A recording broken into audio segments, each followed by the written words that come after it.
If you give me the nod, Catherine, when we're live streaming. Okay, so welcome everybody to this June 2025 Policing Performance Committee meeting. I would like to welcome committee members, authority staff, colleagues from Police Scotland and COSLA attendees. Also note that Brian McAnulty, the Assistant Inspector of Constabulary, will be joining us later in the meeting to present the HMICS Custody Inspection Report for Greater Glasgow. And I'm really pleased that we also have Frankie Lydon, who is an independent custody visitor, joining the meeting later today to provide insights of his custody visiting experiences.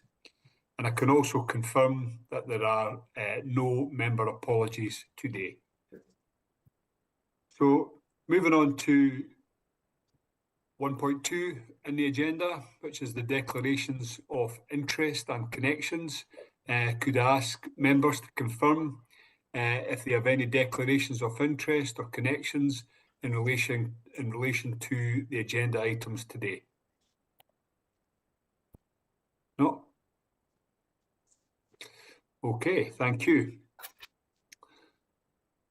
So 1.3, which is the public minutes from the 19th of March 2025, and I would ask that, and I would seek members' approval for these minutes. Do I have that approval? Thank you. And then we move on to agenda item number 4. So sorry, that'd be a quick meeting. Agenda item number 1.4, which is a rolling action log and matters arising from this. We have 7 actions on the action log, all of which are proposed to close today.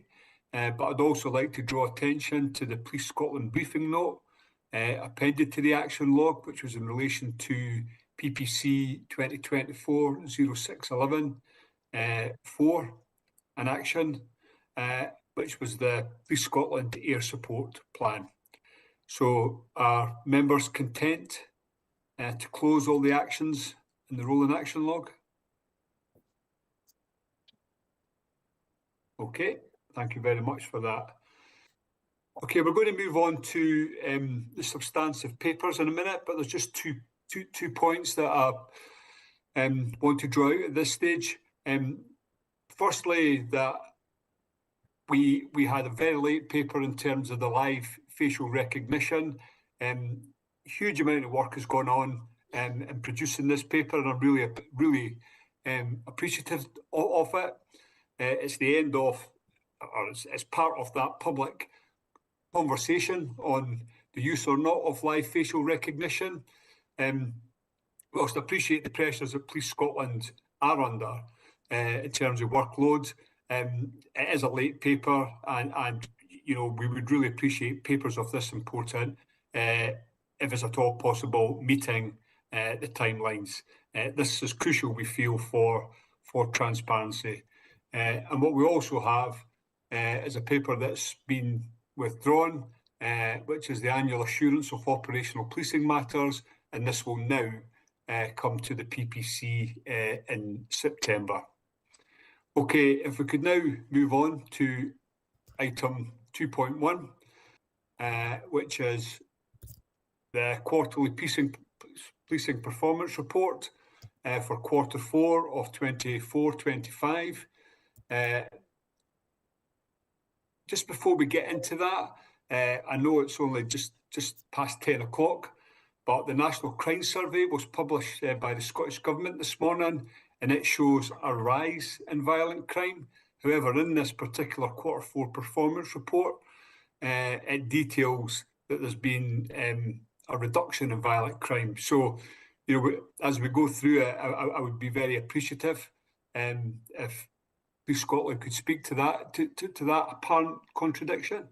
And the National Crime Survey also highlights a rise in youth violence, and I note that quarter 4 report also highlights the rise in youth violence and increased prevalence for weapon carrying And again, I wonder if Police Scotland can expand on their violence prevention strategy, on how they are specifically targeting the rise in youth violence and weapon carrying. I say that, we have read the papers, but we did get this survey this morning. So if there is an opportunity, ask colleagues from Police Scotland speak to it. If they can draw these out, that would be very helpful. Having said all that, please take all the papers as being read. So it's the key highlights through all the papers we'd wish you to draw out.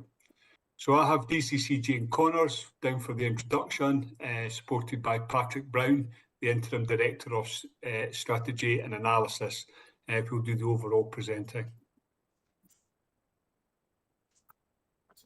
Thank you, Chair. I think if it's okay, I'll hand straight to Patrick. His team have done all the work on the report, and as you know, the papers are there. So I'll hand to Patrick to give an overview, perhaps, of the paper and the timelines. Thank you. Thanks, Jane. Thank you, DCC, and thank you, Chair. So just really turning to the Q4 performance report, I think just a number of highlights that I would pull out is from the exec summary, we've obviously highlighted a number of really areas of good practice and proactivity around particularly serious and organised crime, tackling criminal networks around county lines, road safety campaigns, and our violence control strategy, to name but a few. I would then kind of really focus in on the key insights on pages 6 to 8, and we will obviously pick this up as we go, but serious violent crime is at its lowest record level in recent years. We've had 43 homicides in 24-25, and we're expecting all these homicides to be detected and maintaining our 100% detection rate since Police Scotland was established.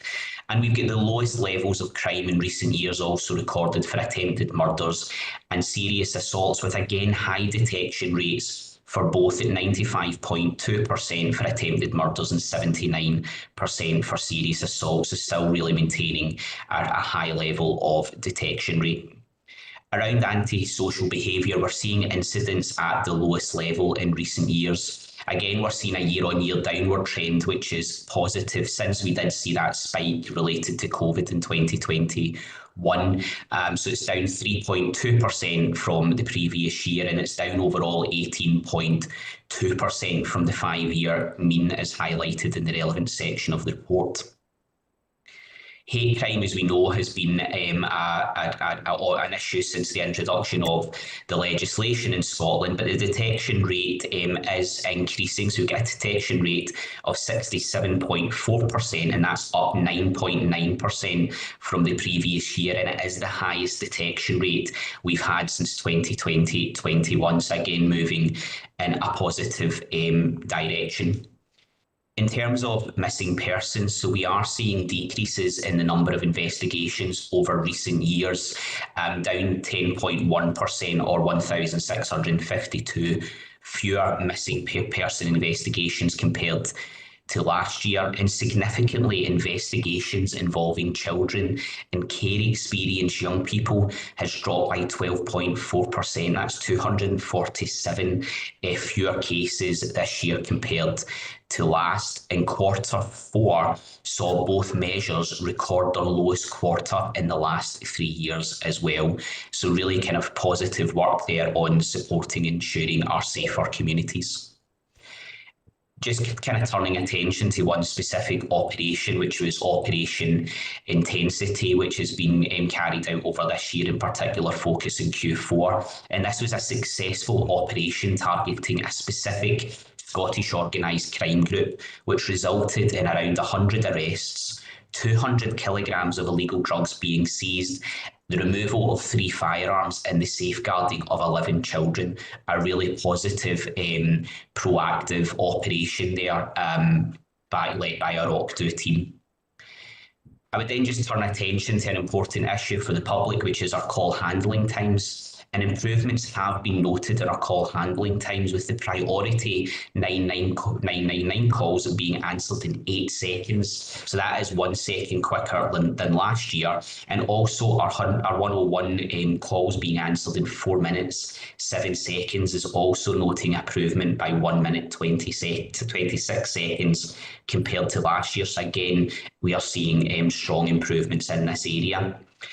We would just want to highlight the specific challenges that we did have through Q4, which was the challenges faced with dealing with Storm Ewan, which resulted in a 57.5% increase in 999 calls in that particular day compared to the same day in the previous week. And that just does show the increased demand that the weather events are placing on Police Scotland. It's a significant demand, and with climate change, we do not see that going away, and it's something we're going to have to be prepared for going forward.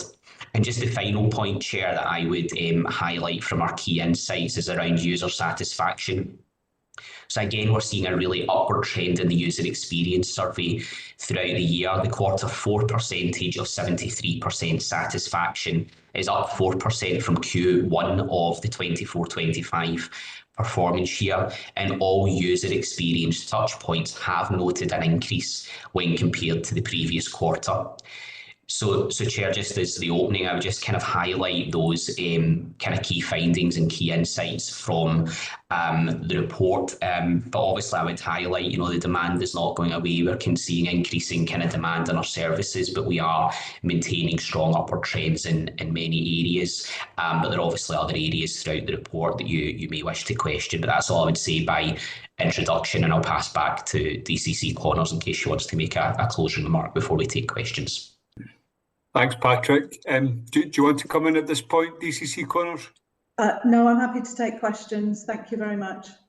Okay, thank you. So I know that the members do have a number of questions, so if I can open it up now to the members.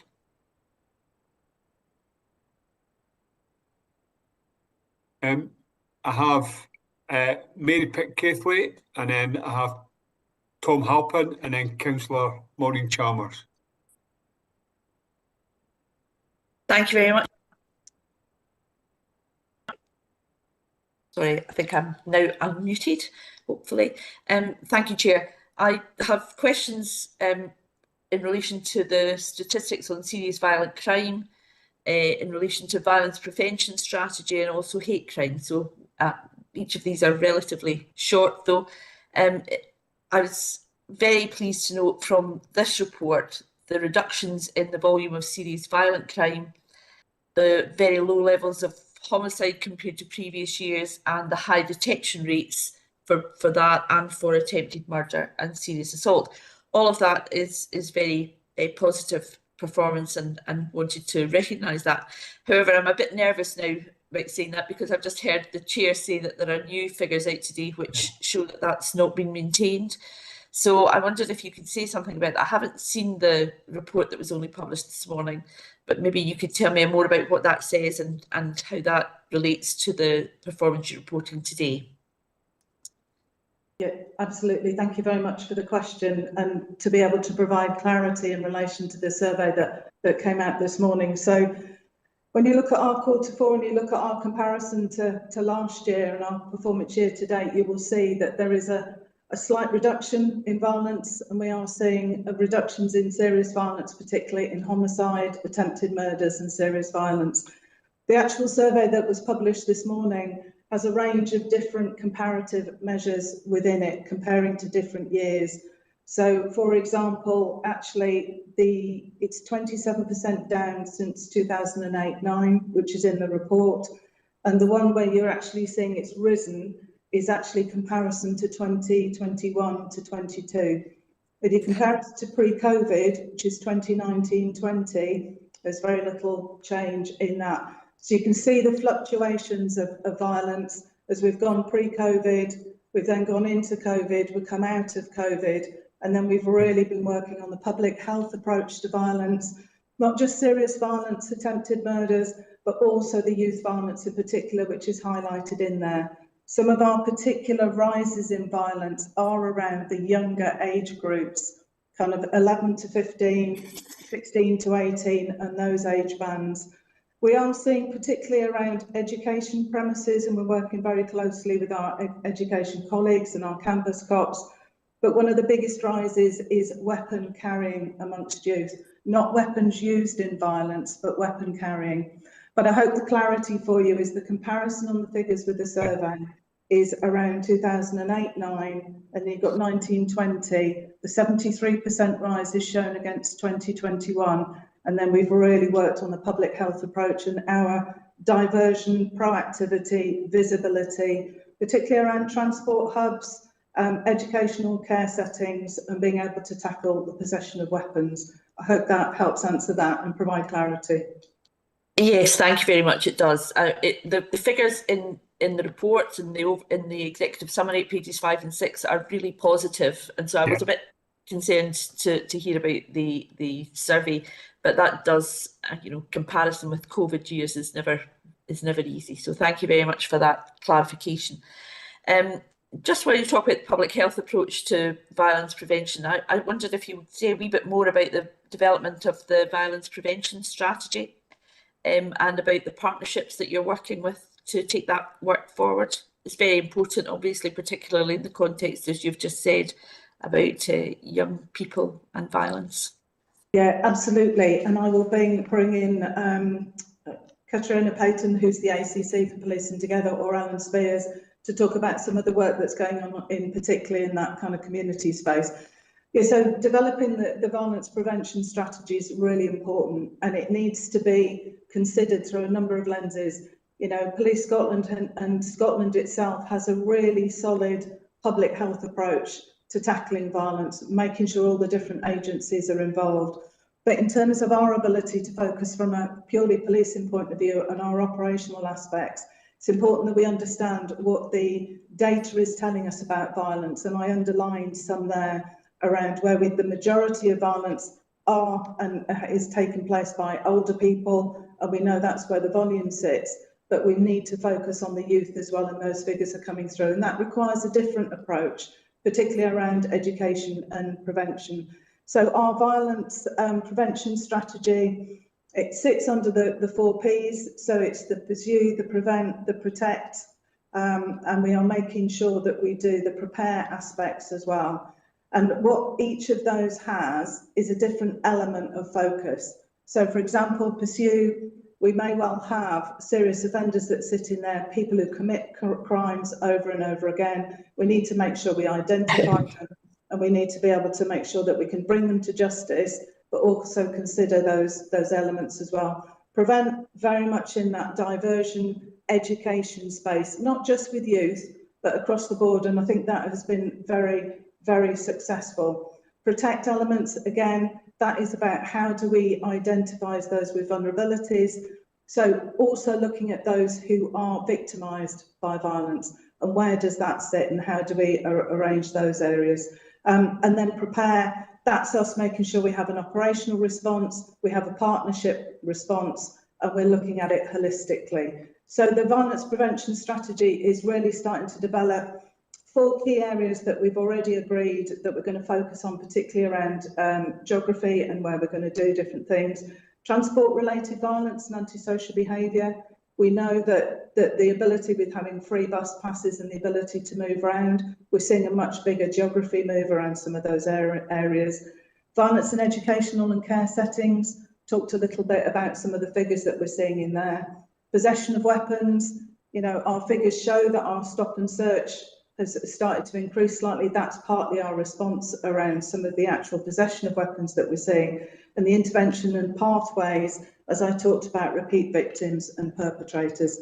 So that's the headline, but I'll ask Katrina to come in, if she would, on some of the detail around the partnership that sits underneath that. Thank you. Yeah, thanks, Chair. Good morning, folks. Just really building on what DCC Connors has mentioned there. Of course, the portfolio as it relates to Policing Together has a real focus around young people, children and young people, and of course that brings in the realms of challenges as it relates to antisocial behaviour and violence. So work very closely with ACC Sutherland, who has the wider portfolio around violence, and our team support him with the violence prevention strategy. But the violence reduction unit also sits, as I say, within the Policing Together. And I think the importance of that is the first point that I want to make, that currently just now we see a lot of the narrative as it relates to young people violence, and as we've seen through the figures in terms of the stop and search, we're certainly finding through engaging with young people that a lot of that is not about the intent for violence, but about the fear. And I think that's one of the real focuses alongside our violence prevention strategy, is the communication that we put out around positive messaging to reduce some of the fear associated with that. And of course, all of that work sits within our approach to our whole family support and our whole system support. So, you know, working both at a national and local level, how do we integrate those prevention strategies that they start to have tangible, you know, felt experience across the organisation and across partnerships. Violence Reduction Unit, of course, that's a key part of their role. So a lot of their work is in relation to place-based work. You've heard about some of the real positive impact that they've had in Nidri, for example, some of the projects that they've got ongoing just now in G Division around street pastors, Lothian and Scottish Borders, around some of the mentors work. And again, all of that is pulling together a greater understanding of what's the alternative and what's the provision at local levels that enable that positive role modelling and that alternative to antisocial behaviour and violence. There's a visit, just for your information, at our Edinburgh Futures Institute. So the Scottish Prevention Hub has a real focus around that public health approach and how that starts to manifest, as we said earlier, around some of that place-based work. So our Community Plan and Improvement Board are visiting there, as is the First Minister next week. And all of that is seeking to try and turn that tide, both in terms of the narrative, but actually in relation to what our opportunities are for our young people, that steer them away, not just from, you know, acts of antisocial behaviour and violence, but actually how they feel in its widest sense. So hopefully that gives you a sense of how all of that joins up and how all of that is working together cohesively. Thanks. Yeah. Apologies, mate, if I could just come in and actually say, you know, Scotland is a really safe place to live. We focus on you know, rises in youth violence because it's really important that we do so.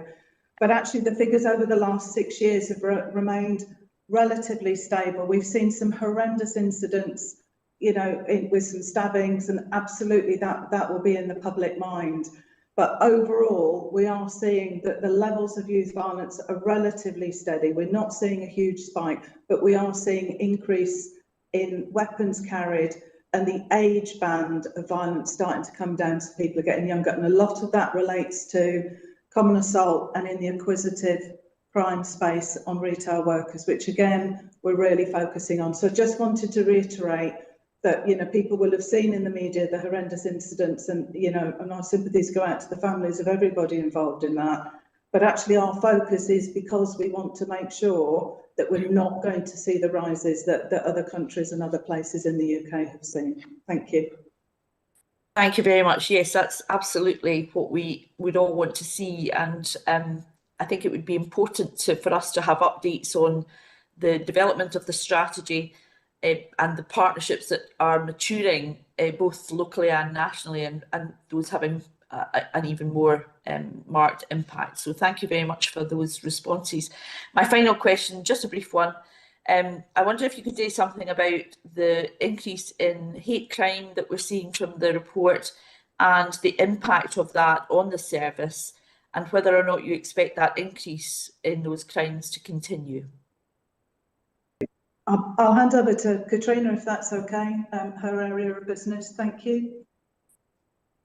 Thanks, Chair. And I think there's a number of reasons for the increase, and of course we've got to continue to understand and assess that, Mary. But I think, you know, recognising that we have had increased awareness raising as a result of the new guidance and the work that we've done through our hate crime champions, through a lot of our work even through community refresh of our community advisor programme. So all of that is there, and of course we, along with many others, will be working. We know that there's not going to be any more legislation in relation to specifically as it relates to misogyny. So we're looking at how all of that is now going to be incorporated and what that means for us going forward. So there'll certainly be implications going forward. But what I can say is, as I'm sure you're aware, is the structures that are in place to continually monitor that on a day-to-day basis are there, and that comes in again through my oversight board to understand any changes or disproportionality in any elements of it. But certainly I would like to think that a lot of that is about increased confidence to report. But as I say, we continue to assess that. Thank you very much. That's really helpful. Thank you. Thanks, Chair. Okay, thank you very much, Mary. And thank you, DCC Connors. I think it was important that you provided us with that clarity around what the National Crime Survey, Scottish Government publishing it this morning, you're reporting within the final quarter report for last year. Appreciative of that. I would also echo your comments around Scotland is a safe place, and there's been some tragedies in this country around youth violence, and as you rightly say, sympathies do go out to the families. This is you can only feel for them, and that's why your emphasis is so strong on tackling these areas. So appreciate that as well. I have a number of people wishing to come in now. So Tom Halpin, followed by Councillor Chalmers, then Chris Cragen and Katerina Casper. So Tom, if you'd like to come in now. Thanks, Chair. Thanks for the report. There's 2 or 3 areas I want to touch on, but first of all, could I really commend the activity around operation intensity. When you see the outcomes that have been achieved from this, the fact that it covers across Scotland, its effectiveness not just in one specific community where it might be more visible in its manifestation, and the recoveries, and that is alarming. The organised crime group, when you see the local media reporting in the homicides in Spain, for instance, people feel that it might not be related to here, but they feel the connection to that as well. So it's real in the public's mind. But one of the points in that was, it's really a wake-up call to us all about 11 children who have had to be referred for safeguarding reasons coming to light in that, and how children are trapped in these scenarios as well. So the question around that is, do we just, hopefully we don't just refer that over to safeguarding partners, but actually we track it through the right outcomes are being achieved for these children. And I know there's a history of using third sector partners as well to try and break other children out of that balance. So I'd like to hear a bit more about the safeguarding of these children. And while we're on the children, you then look at the antisocial behaviour across communities and its impact through the work of the Violence Reduction Unit. Now, while it might be less incidents reported over a broader time period, the offences this year have, I see in the report, have gone up, that have actually been recorded. So it's making sure that we're encouraging people to report antisocial behaviour, because too often people just naturally try and say, well, I don't want to get involved and turn a blind eye, but we need to know the incidences of this. And a reflection that the early work of the Violence Reduction Unit in particular, and those preventative strategies were carrying on, we would expect that. But actually in terms of policing, there was robust enforcement as well. There was hard work going on there to tackle, if someone's carrying a knife, that needs to be tackled. So it's I hear a bit more about the enforcement and the confidence to actually use stop and search and others where there is the intelligence about people carrying knives, etc. So just to recap, really commending that operation and other operations, the organised crime groups, the mapping operations. Tell us about something about that. I see we've got Tina on the line as well, have a history there. You know, how important is that? Is organised crime rising in terms of the country? Those children that are in there, and that more about the enforcement side of antisocial behaviour. And it would be helpful actually if we maybe come back later in the year and looked at this in a disaggregated way, because there's antisocial behaviour experienced differently in different parts of the country. So maybe some commitment to some disaggregation insight into this. Thank you. Thank you, Tom. We would like to pick up on Tom's questions. I'll start a little bit on the mapping and the safeguarding, and I'll ask Steve Johnson to come in with his public protection head on. And then in relation to some of the antisocial behaviour, I'll cover some of that, but then we'll come to Katrina with the serious violence reduction unit and ask around that bit. I think, you know, as has been seen, as you say, with Operation Intensity, you know, with Operation Portledge and the serious and organised crime that we've seen, we've got a real focus on making sure that we bring the highest harm to justice and make sure that we work across the country to do it. I think one of the real benefits of being a national service and having all of that ability to tap into our specialisms, but work with the local policing and the divisions as well with that national, I think that's the real strength, because you're able to get the intelligence, as you say, Tom, you're able to get the mapping, you'll be able to process it, understand the impacts on the communities and where the harm is being caused, but we also have the specialist asset and the capability to then come in and be able to do operations such as Intensity. One of the things that we do see, and that's why we do have such a focus on children, and it's throughout the report, how we safeguard children when children are in custody, how do we continually look at that and work it through. Absolutely around the safeguarding, we don't just say, right, you go over there and we hand it off to partners.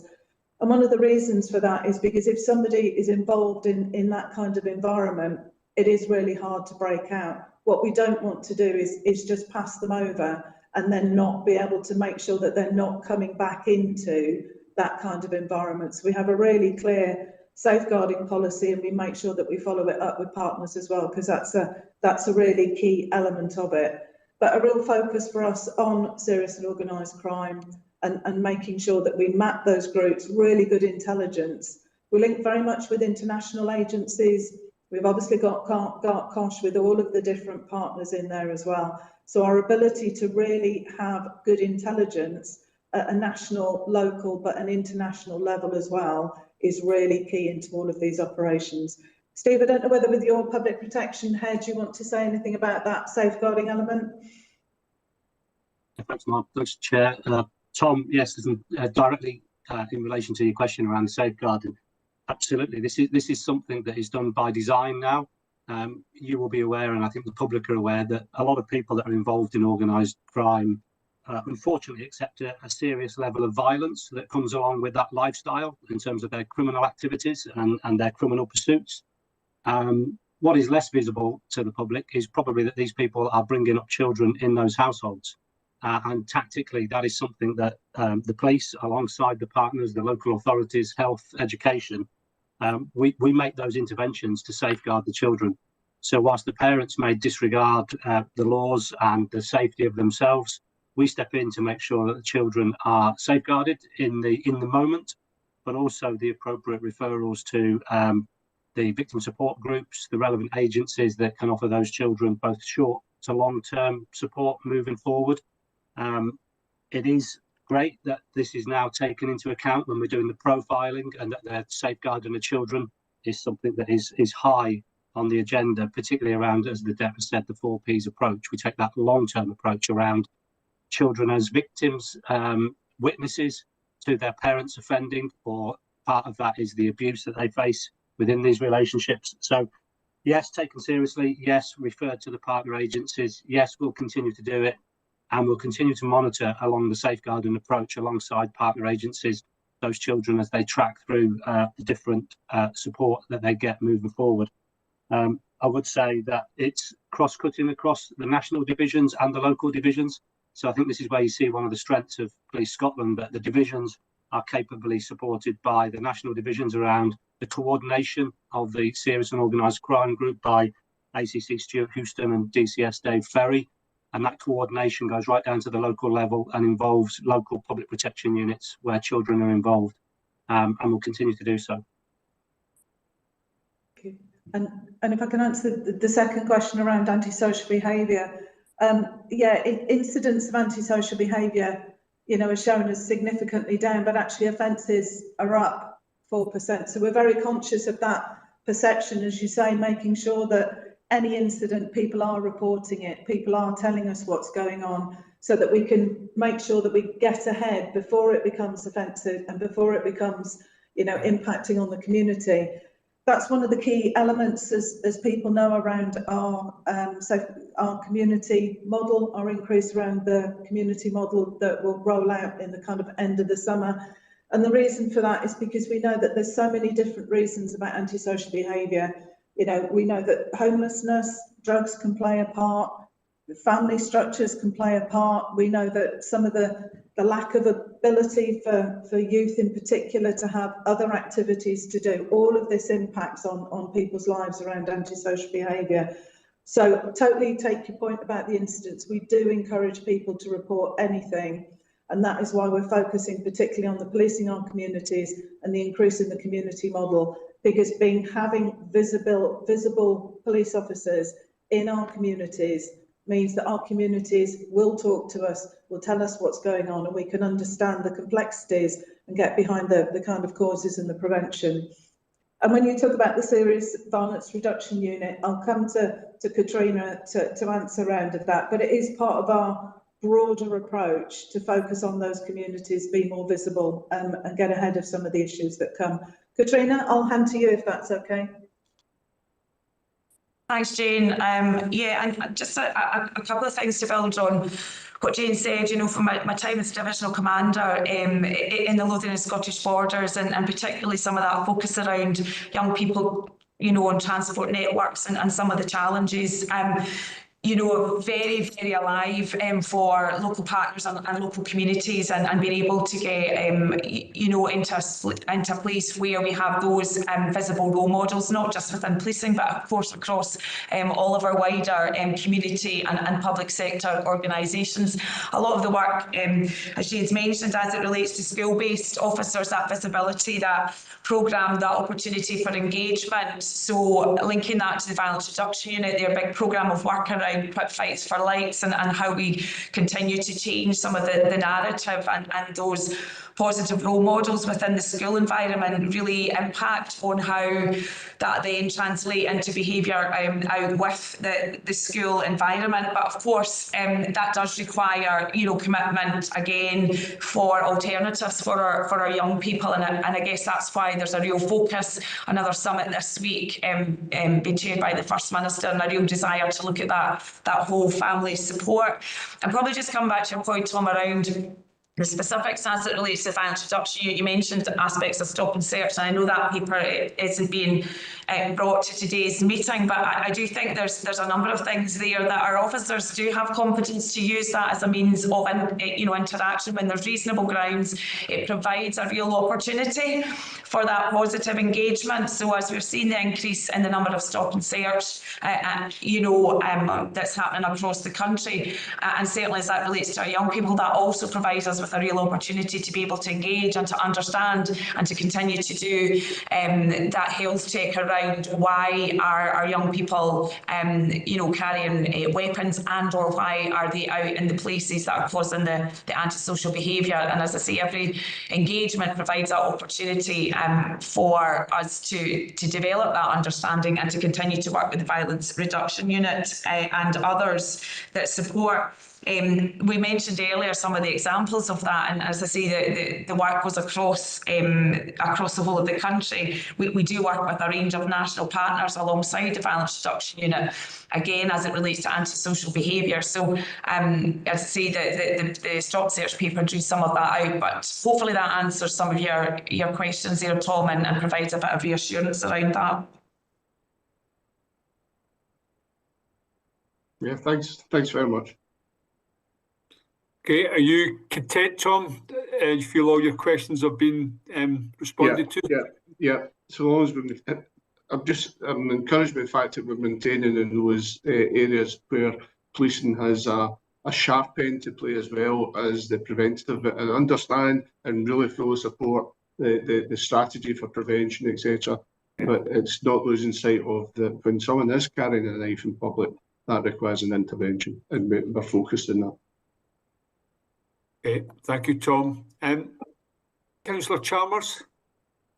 Hello, good morning, everyone. My question relates to domestic abuse crimes and the text that's on page 39 of the report. So really worrying, but I know this from local connections too, and the work we're doing in local government. Domestic abuse crimes have increased by 11.2% compared to last year, and domestic incidents also noted an increase, up 5.6%. We're a bit concerned about the feedback from various sources. Identified officers were failing to respond appropriately to victims and recognise domestic abuse as a pattern of behaviour, and just wondered what steps have been taken to kind of to address those concerns. Thank you, Councillor Chalmers, and obviously supported victims is one of the key things with, it's decent, it's right, but it's one of the key aims within Vision 2030. So, DCC Connors, do you want to respond to Councillor Chalmers on this? I'll ask Steve Johnson, who leads in that area, to cover if that's okay. He can do a more detailed job than I can. Thank you. Thanks, ACC Johnson. Thanks, Chair. Thanks, Councillor. No, absolutely right. So what are we doing about the increase? Well, I think firstly, and I've said this before in this forum, we know that crimes of domestic abuse, rape and serious sexual crime are significantly underreported. So we're doing everything in our power to try and increase the reporting right across Scotland of all Group 2 crimes, but particularly in relation to sexual offences and domestic offences. You'll see from the data there, whilst we're talking about domestic incidents and domestic crime, we're really pushing hard around the Domestic Abuse Scotland Act offences, and those offences are offences of abusive, coercive and controlling behaviours. And we're talking about behaviours rather than the more impactful and harmful substantive offences where we get into assaults and serious harm. And those are the most significant increases that we're seeing around domestic incidents and domestic crimes. You probably wouldn't expect me to say, but I do welcome those increases because I think that reflects the reality of what's going on. I don't think things are getting worse out in society, but I do think the confidence to come forward and report behaviours initially, as per the DASA offences, there's evidence there to suggest that. I think that we are making those interventions. When you look at the DISDAS, which are the power to tell and the right to ask, again, those responses in relation to domestic, we're using the power to tell on more occasions. We've seen a 14.5% increase in our power to tell. And also from the victim-centred approach, we're seeing a 38.3% of the right to ask. So that's people coming forward and asking us about the behaviour of perpetrators or people that they're becoming involved in. I think they're all positive measures, whilst the figures are concerning insofar as they're going up. I think it is a positive thing in the sense that people are confident in coming forward. I think they are confident that they'll get an appropriate response from the police. I think the response from the police will be as thorough an investigation as we can possibly undertake with the resources that we have, and that the specialists are supporting local policing officers who are there in the first instance with that more specialist and nuanced support moving forward. So that addresses the first part. And this is a long-term journey. We've got to make sure that that confidence is sustained, and that we are then targeting the underlying patterns and the behaviours. And that's where we do get into the activities where we're trying to address the behaviours in the vast majority of cases of men. And you'll see the campaigns that we're involved in that is seeking to try and address the behaviours and the culture amongst men and their behaviours when it comes to violence against women and girls. So I think those approaches are all bearing fruit. It is a long-term piece, and we will continue to monitor, and we'll monitor and support alongside partners. Of particular note, I think previous meetings have called out the poor level of referrals to Victim Support and Victim Support Scotland. And again, I think that's been addressed, and we are referring more people. 27% more people in this period have been referred for those support services.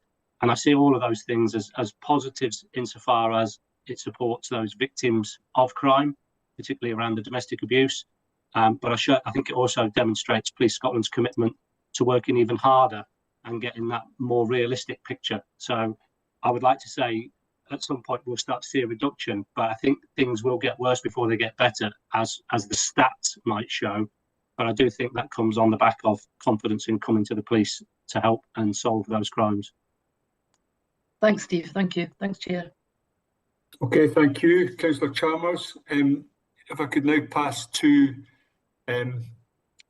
Chris Cregan. Chris.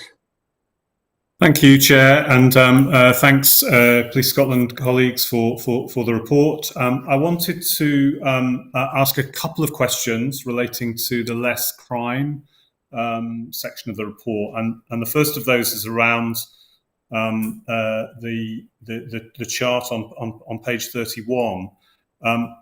Obviously, it's really encouraging to see that detection rates overall are up, and across four of the 5 areas. But the area that bucks that trend slightly is Group 2 sexual crimes. Now, I know we had a focus on rape in particular in quarter 3, but I wonder if it's just worth pausing and hearing a little bit today about the ongoing work to improve performance in that area of Group 2 crimes, given obviously what we know will be the significant impact of detection rates on public trust and confidence, particularly amongst victims and survivors.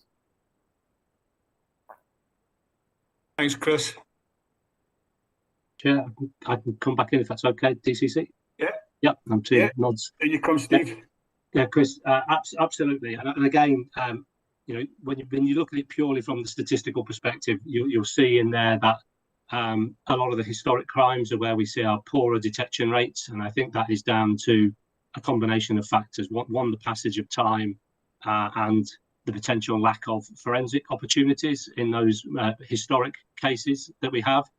I think the future direction of travel, though, is that the SIO-led or the Senior Investigating Officer-led investigations right across Scotland, providing that direct management of the actual investigations for serious sexual crimes and rapes. I'm hoping, and I say hope, that we'll start to see fruit and dividends in terms of the approach, and that we will see very thorough investigations getting to the courts. There's some lag in some of the detection rates because of some of the forensics, but that lag isn't in the magnitude that I think would make a significant statistical difference in this report. It is something that we're working on with partners and the courts and with the COPFS around our approach to rape investigation and the presentation of rape cases in the courts. And that's a piece of work that we'll be taking forward alongside COPFS in the future, because I'm really keen that we don't have the secondary victimisation of our victims through the process, that we get the best evidence we can as early as we can, both in terms of the accounts from victims, the collection of forensics, and that then we're processing those forensics as quickly as we can to get those cases to court. We're seeing that in the domestic abuse cases, the summary case management pilots, and similarly, I want to see a similar approach taken towards making sure we're doing thorough investigations and proceeding to court as quickly as we can, which I think is in the best interest of the victims and the witnesses, to make sure that they're giving evidence in a timeliest fashion in relation to serious sexual crime. I think all of those things then will hopefully see a positive influence on the detection rates, and hopefully long term, as I say, the reduction in the actual crime types themselves. But they're all interconnected. But there's a lot of hard work that goes right from the initial call for service, the attendance of uniformed colleagues, and then specialist investigations to try and make sure that we have that good blend of the account and the forensics. And I do think that the rollout of body-worn video will also be a positive thing, that those first accounts and those first attendance of police officers alongside the victims of rape and serious sexual crime will be incredibly strong evidence in relation to the victim impact and the victim account. Hopefully that addresses some of your concerns. Thank you. Sorry, Chris, for cutting across you. Thanks, Steve. I noticed that DCC Connors raised their hand. Did you want to come in and support the response from ACC Johnston before Chris carries on? Yeah, if you wouldn't mind, I think it's generally about the detection rates. You know, our detection rates are up for groups 1 to 5, you know, plus nearly 2%. I think that the context of that is the amount of complexity of crime, the pressure on our resources, the pressure on the front line, you know, our response officers, our community officers, and then right the way through the organisation. Yet we really have an investigative mindset, a real focus on making sure that we're able to get the detection rates so that, you know, victims and members of the public have got confidence in our ability to manage and investigate those crimes. So it was just to put the wider context around our real focus, despite the pressures, on making sure that we have a detective mindset and we're able to detect some of the crimes as well. Thank you for that. Sorry, Chris, I think Steve Johnston wants to come back in on this as well. If I can, Chair. Sorry, Chris, I suppose the other thing to add is this is a trend that we've spotted, so we've started to address it. So Detective Chief Superintendent Sarah Taylor is currently conducting a review around the caseloads of rape and serious sexual crime that our senior investigating officers are carrying. You'll see that we're seeing increases right across the country. So we're looking at a short-term piece of work as to how the national divisions can supplement and support the local policing divisions in response to this area. And then we're going to look at the long-term impact of this crime type and the impact on victims. So it is something that we've spotted internally, and that, as I say, DCS Taylor is looking alongside colleagues at how we might support the investigating officers in divisions, because their workloads, as the DEP has said, have grown considerably. And we want to make sure that that victim-centred approach and the best support to the victims is maintained throughout. Thanks, Steve. Chris, sorry, over to you. No, not at all, Chair. And I really appreciate the very full response, Steve, and the wider context from DCC Connors. Obviously, hopefully, I recognised in my question that whilst I'm alighting on an area where which bucked the trend, obviously, notwithstanding the pressures that you referred to, DCC Connors detection rates are up in the other groups. So. I completely appreciate that wider context, and also, Steve, obviously, you know, the headline figures tell a story. Headline figures do. I think it's really important in this forum for us to get behind those headline figures in terms of understanding what's going on and the work that's going on from a public trust and confidence point of view. So I really appreciate your full response and the work that's going on in that respect. I had one other question, and it was in relation to, again, I'm looking at detection rates in relation to child sexual abuse online. And I know we've talked in this forum previously about the child abuse image database facial matching, and in particular its impact on the welfare of officers. I'm looking at detection rates in that area, and obviously a slight decrease in last year. I'm just wondering whether it's worth asking you to say some more about the impact of the ongoing impact of child abuse image database facial matching in relation to detection and detection rates. Thank you, Chair. Thanks. Again, I'll ask Steve to see if he wants to come in around that area. Okay, thank you, Steve. Sorry, I was difficult with the buttons. Chris, yeah, thank you for the question. And Chair, I'll come in. So it's a particularly complex area of business, I suppose, twofold. One, the figures, I think, show a modest decrease. I think it's one of those crime types that when we see the volume and the scale and the complexity of the investigation, the depth of the investigations in terms of the activity that takes online, the global reach of perpetrators into victims in Scotland, and the work that we need to do, I'm entirely confident that what we'll see is those fluctuations around a fairly steady figure in terms of the detection rates for this type of crime. In terms of the impact, I think colleagues will have seen a recent media campaign that was done where people were able to see colleagues that actually do this work, see the detectives that sit down and do this work. It is particularly impactful. All of the officers do get the support in terms of their own welfare, well-being, and I think that came across in terms of the media and the media content. But I think what also came across was the absolute drive and commitment of what is quite a niche capability in the organisation to absolutely do the best that we can for those victims, many of whom we haven't identified yet, who we are using technology to the best of our abilities to try and identify them and to make appropriate interventions to make sure that they are safeguarded, and then to do the even harder work to identify who the perpetrators are, and then to go and make those arrests, and to try and safeguard the broader public, because these people don't tend to just pick on one victim, they tend to go for more than one. So a highly complex area of business. I think given the nature of that crime, and I think all the indications are that this is going to grow.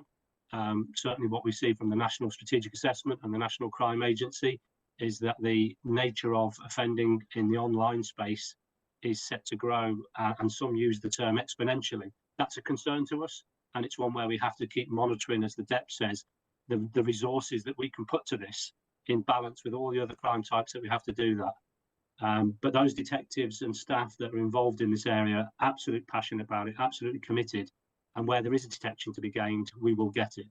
But our priority is to safeguard first, and then go for the detections and the targeting of the offenders after that. Thank you. Thanks, Steve. Chris, I think you've got the DCC wants to come in and support that response.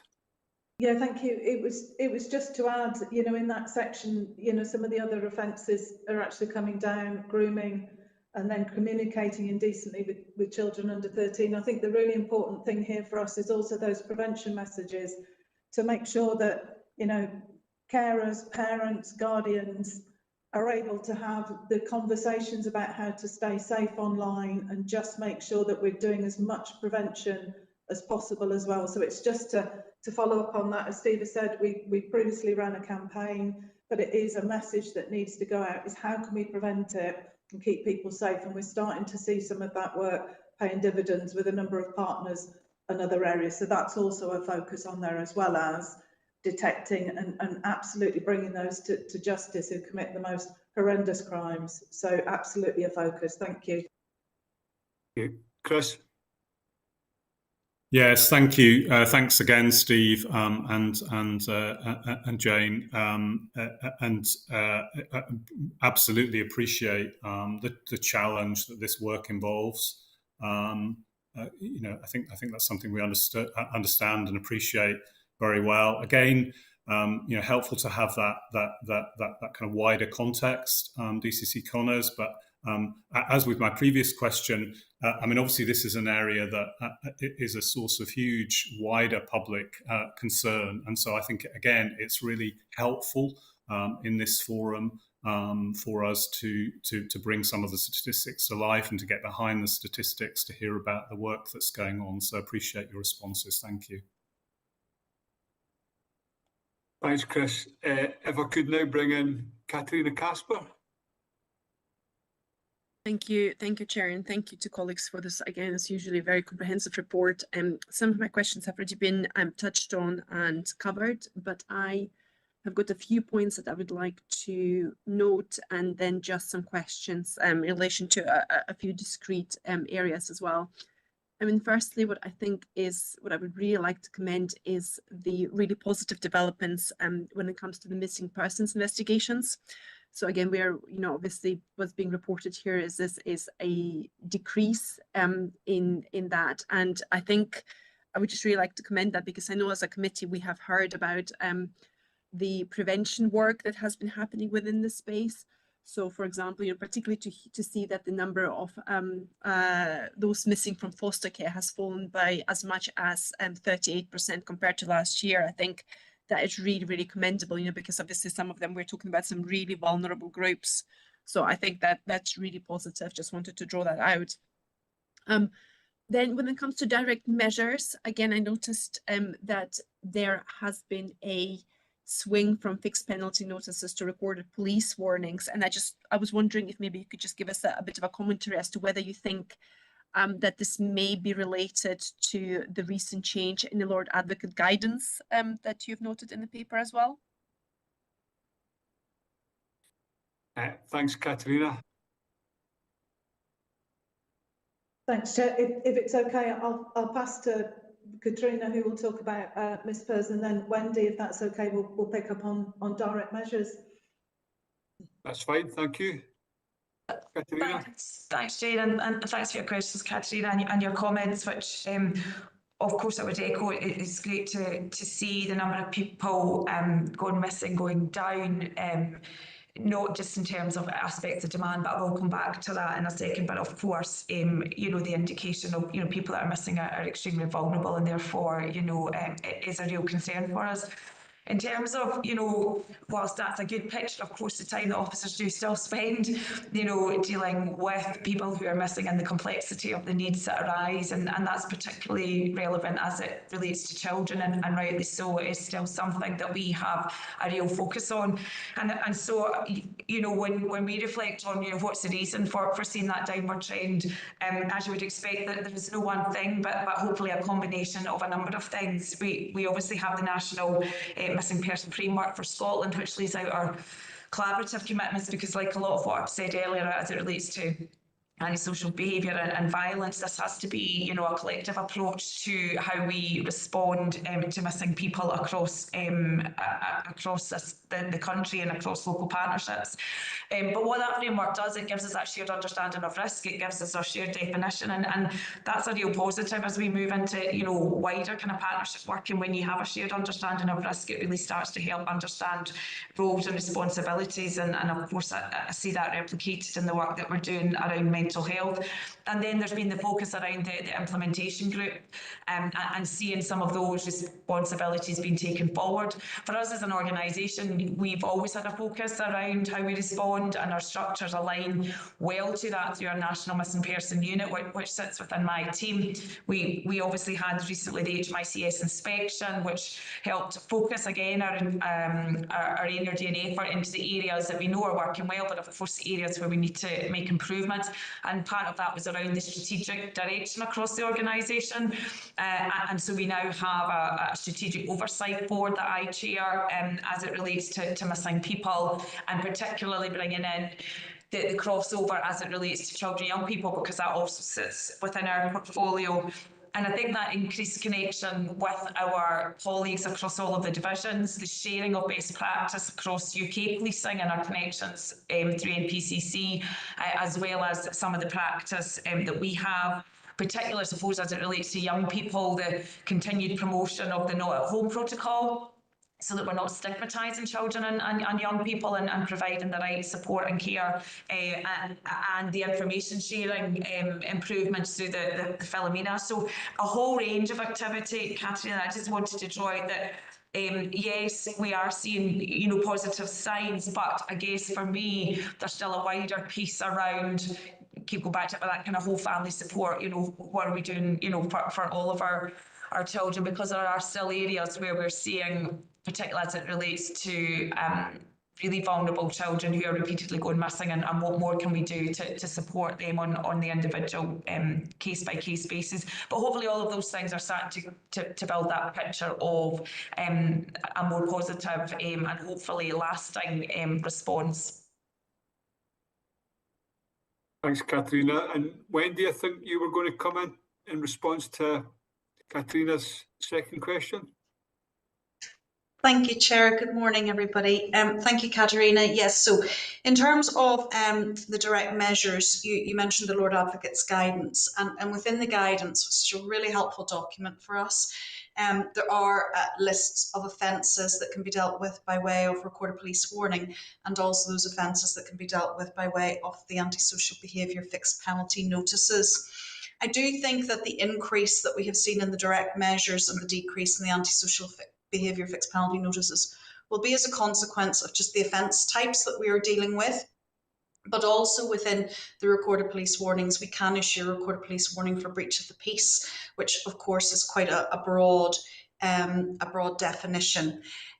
We have identified a gap, we believe, both myself, Police Scotland and the Crown Office, around Section 38 of the Criminal Justice and Licensing Act, which is the very lower end of threatening and abusive behaviour that we feel could be dealt with by way of an antisocial fixed penalty notice, and is potentially being covered by breach of the peace at the moment in terms of recorded police warning. But essentially the guidance is very clear, it's very helpful, and it does define for us the types of offences by which we can issue a recorded police warning and an antisocial behaviour fixed penalty notice, if that helps. Okay, thank you. Katerina? Thank you very much, both of you. That's really helpful. Really helpful. So I have got two more questions. One with relation to shoplifting. Again, I noticed that the shoplifting continues to increase, so the trends there are certainly on the way up. And I know that Police Scotland are taking retail crime quite seriously. Again, I remember that we had ACC mayors, I believe, describing a programme of work to us that is specifically aiming to address retail crime. And I also recall we've had the retail crime task force discussed as well. So, and obviously it's being mentioned here as well.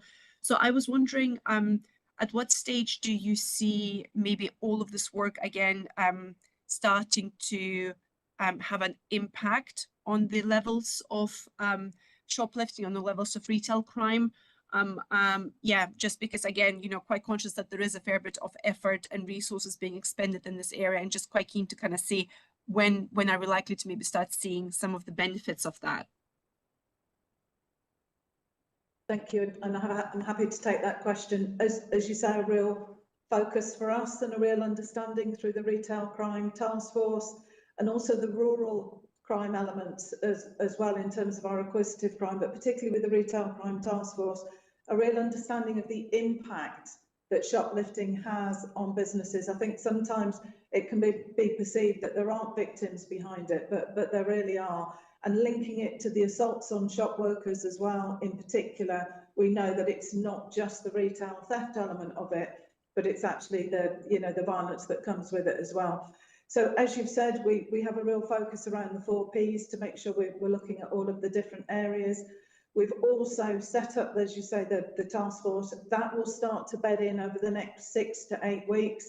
So I would probably say, because of the complexity of the nature of the retail crime in terms of needing to work with the retailers themselves and address the underlying causes, as we know, you know, drug dependency, alcohol dependency, homelessness, there is a whole range of different areas, as well as we know the serious and organised crime aspects of retail theft, you know, particularly getting youngsters involved and using them as pawns to be able to steal the stuff of the serious and organised crime gangs.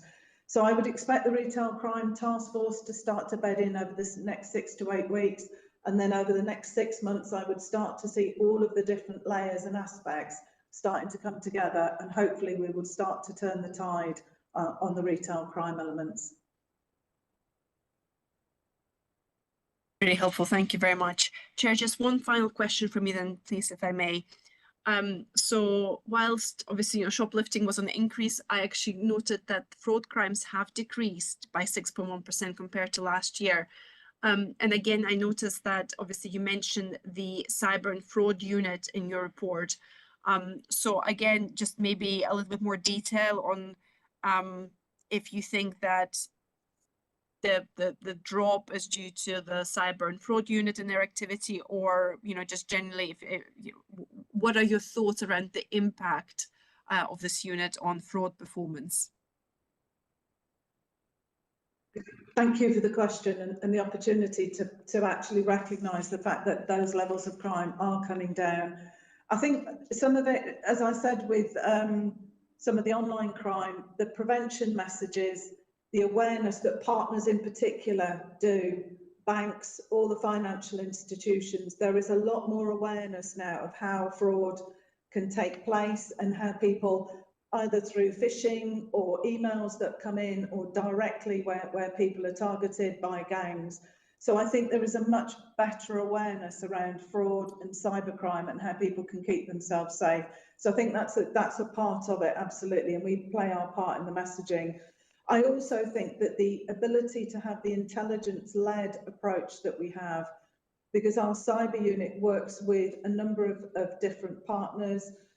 We work with the National Crime Agency, we work with the Cyber Scotland Partnership, we work with the Scottish Cyber Coordination Centre and the Cyber and Fraud Centre.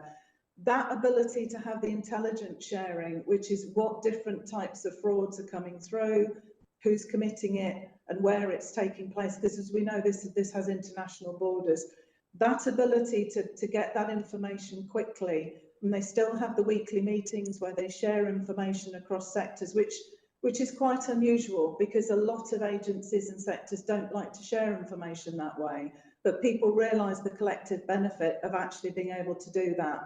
So by being able to do that, we can get upstream. I don't like that word, but that's exactly what it is, of the intelligence, the trends, and the new ways that criminals are going to try and target people. So that combined approach of the prevention messaging, the intelligence management, and also having really good detectives and investigations into a really complex area so we can challenge and bring those to justice. I think that is, those combinations is why we're starting to see fraud coming down. But as you know, it's a hugely complex area. But I think people are getting more aware of what can happen as well. So thank you for the question. Thank you. That's it from me. Thank you, Chair. Thanks, Katerina. I noticed that Tom Halpin, you raise your hands. Do you have further questions? Yeah, it's relation to our own workforce and offences. I mean, this committee and the police authority have utterly condemned assaults against staff, particularly people at their work in an emergency response situation. And I see that there's 20 assaults a day against officers and police staff. And that's an increase in the year-on-year and also in the 5-year mean. And there's also an increase in those incidents that have to be reported to Health and Safety Executive and the RIDOR arrangements, which tells you that there's the seriousness of those assaults as well and the impact it has on staff. So there's two elements to this: is an assurance that staff who are subject to assault are treated as a victim and they get the appropriate treatment, not just the investigation, but for them themselves. And the other thing is, I know there was a pilot and officer safety training about increasing the dosage, I think it's been described, you know, so the frequency to attempt to make people more aware and trained to keep themselves safe. Are there early indications of that having an impact, that pilot? Thanks very much for your question. DCC Spears may wish to come in, or anybody else that's closer to some of the detail in terms of our staff themselves. Yeah, and as you acknowledge, any assault on anybody is horrendous, and assaults on officers in particular and our staff. We have staff in custody, we have staff who work in a number of areas who are simply trying to do their job and keep the public safe. For them to be assaulted is absolutely abhorrent. We are absolutely focused on care for our staff. If they're a victim, then they will definitely be treated as a victim. We make sure that the care is there and the support that they may need through occupational health or any other mechanism, because assaults aren't necessarily just physical. As we know, they're threatening, they can be psychological, there can be a lot of damage done from the different assaults. So absolutely reassure you that they are treated as victims on that. I see Alan's hand has gone up, so I will hand over to Alan, who has far more knowledge in this area than I do. Thanks, Alan. Okay, thanks very much.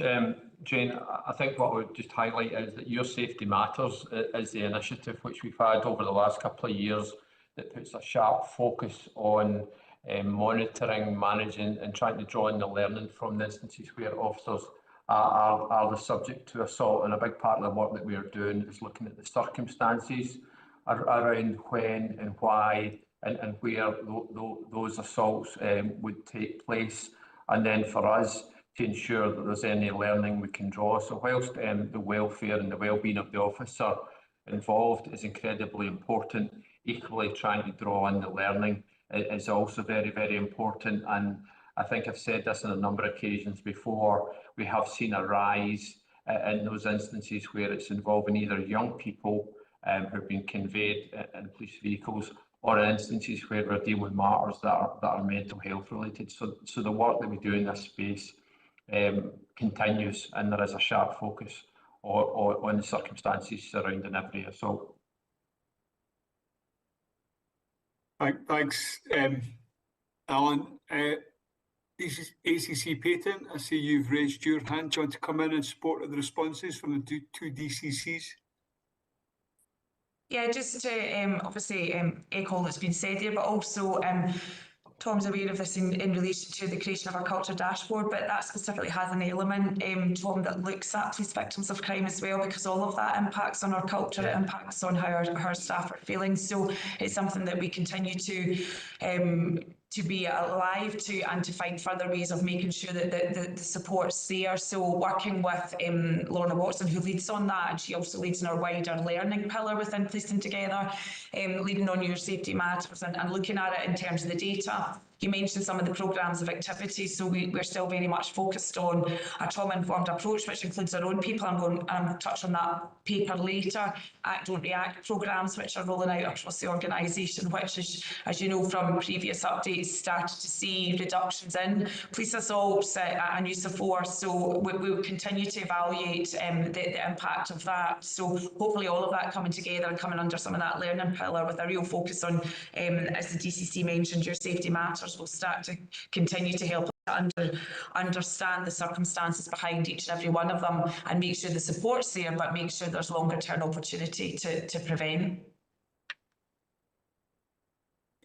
Okay, thank you. Tom, are you content with the responses? Chris, I see you have your hand raised. Oh, a legacy hand. It's a legacy hand, sorry, Chair. No problems at all. Does anybody have any further questions? Okay, I've got a couple of questions that I would like to ask. Before I do that, Patrick did recognise in the highlights around the improved performance within C3 in terms of call handling, but also public satisfaction. I just wanted to note that. I know what a challenging role they have within C3, having had the opportunity to visit in the past. So very much that is appreciated. My questions, first one relates to the increase in road fatalities.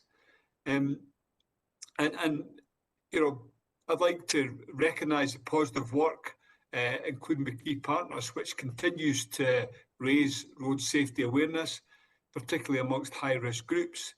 But I wonder if you could perhaps explore the impact that these campaigns are having and how this is actually measured, particularly in the context of the overall road fatalities having increased this year. So that's my first question. And I've also got a question on stop and search, which I know we've touched a little bit on earlier, but road fatalities. Thanks, Chair. If I could ask Alan Waddle, who heads up on the roads policing division, to come in, that'd be great. Thank you. Thank you. Thanks, Deb. Thanks, Chair. Good morning, everyone. Yeah, obviously, as you've raised, Chair, the number of fatalities up 6 on last year is a concern, and obviously thoughts can go out to everybody impacted by that, and there's a significant impact on our road policing team as well. Yeah. There is a positive direction of travel as well in the figures from last year. I'm just going to touch on that if you don't mind, Chair. So the number of seriously injured people were down by 175 people last year, and people slightly injured on the roads were down by 493 people, which is a fairly significant positive direction of travel. But as the papers show, we're not complacent in this space at all. Considerable partnership activity taking place, looking at targeting each of the key 5, sort of the fatal 5 underlying conditions to road collisions, as we've discussed. Through internal governance, we've got an assurance programme in place for each of those pilots or bodies of work that we're doing, and that gets fed through. And tomorrow, I think you need to excuse me here, Chair, it's my first attendance at the Scottish Road Safety Partnership Forum at St Andrews House. And this sort of key bodies of work get taken there for discussion to look at the overall impact. So there's, I can sort of give you the assurance that these pilots and these bodies of work are assured, and that's taken to that forum for further discussion.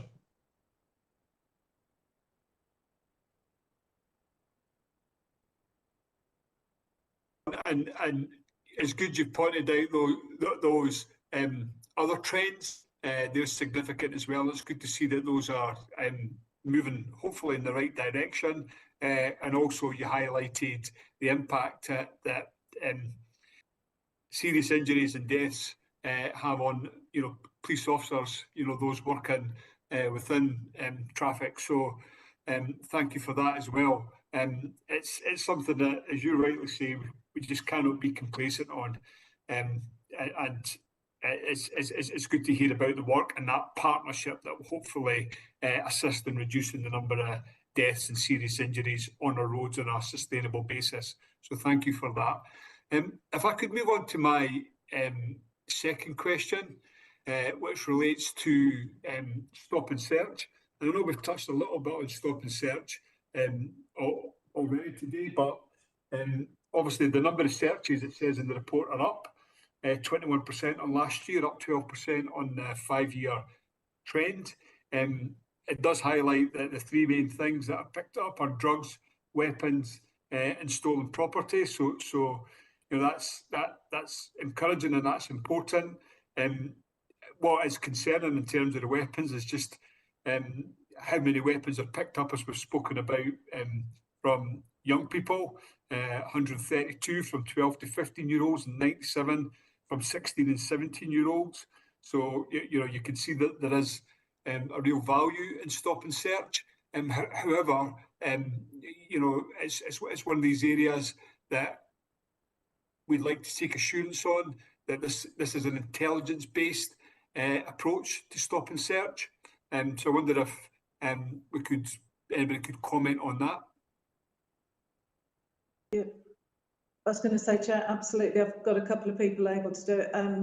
I'll bring Katrina in a minute, but you're absolutely right. And I think, as was said earlier, stop and search is always seen as a really punitive tactic, and I understand why that is, but it's also an opportunity to engage, to discuss and speak to people, regardless of whether something's found or whether something is found. We did very much focus on intelligence-led, and I think the increases in searches relates to the fact that we know we're seeing increases in certain areas, geography, we're seeing increases in certain categories in terms of ages. So our focus is always going to be intelligence-led, and the rates of stop and search will fluctuate, as you will all know, kind of up and down over the years. So that reassurance about making sure that, firstly, our officers understand it is a really intrusive tactic, and it is something that needs to be carefully done with the right attitude and engagement, particularly when you are stopping and searching young people. And we also understand the trauma that can sometimes come as a result of having interactions with police officers. But I think, as Tom Halpin said earlier, also policing does and requires a hard edge, and stop and search is an absolute requirement if we need to keep people safe and make sure we keep weapons and drugs off the street. So I'll come to Katrina, who's got some of the detail behind it, but those are the overarching reassurances I would provide. Thank you.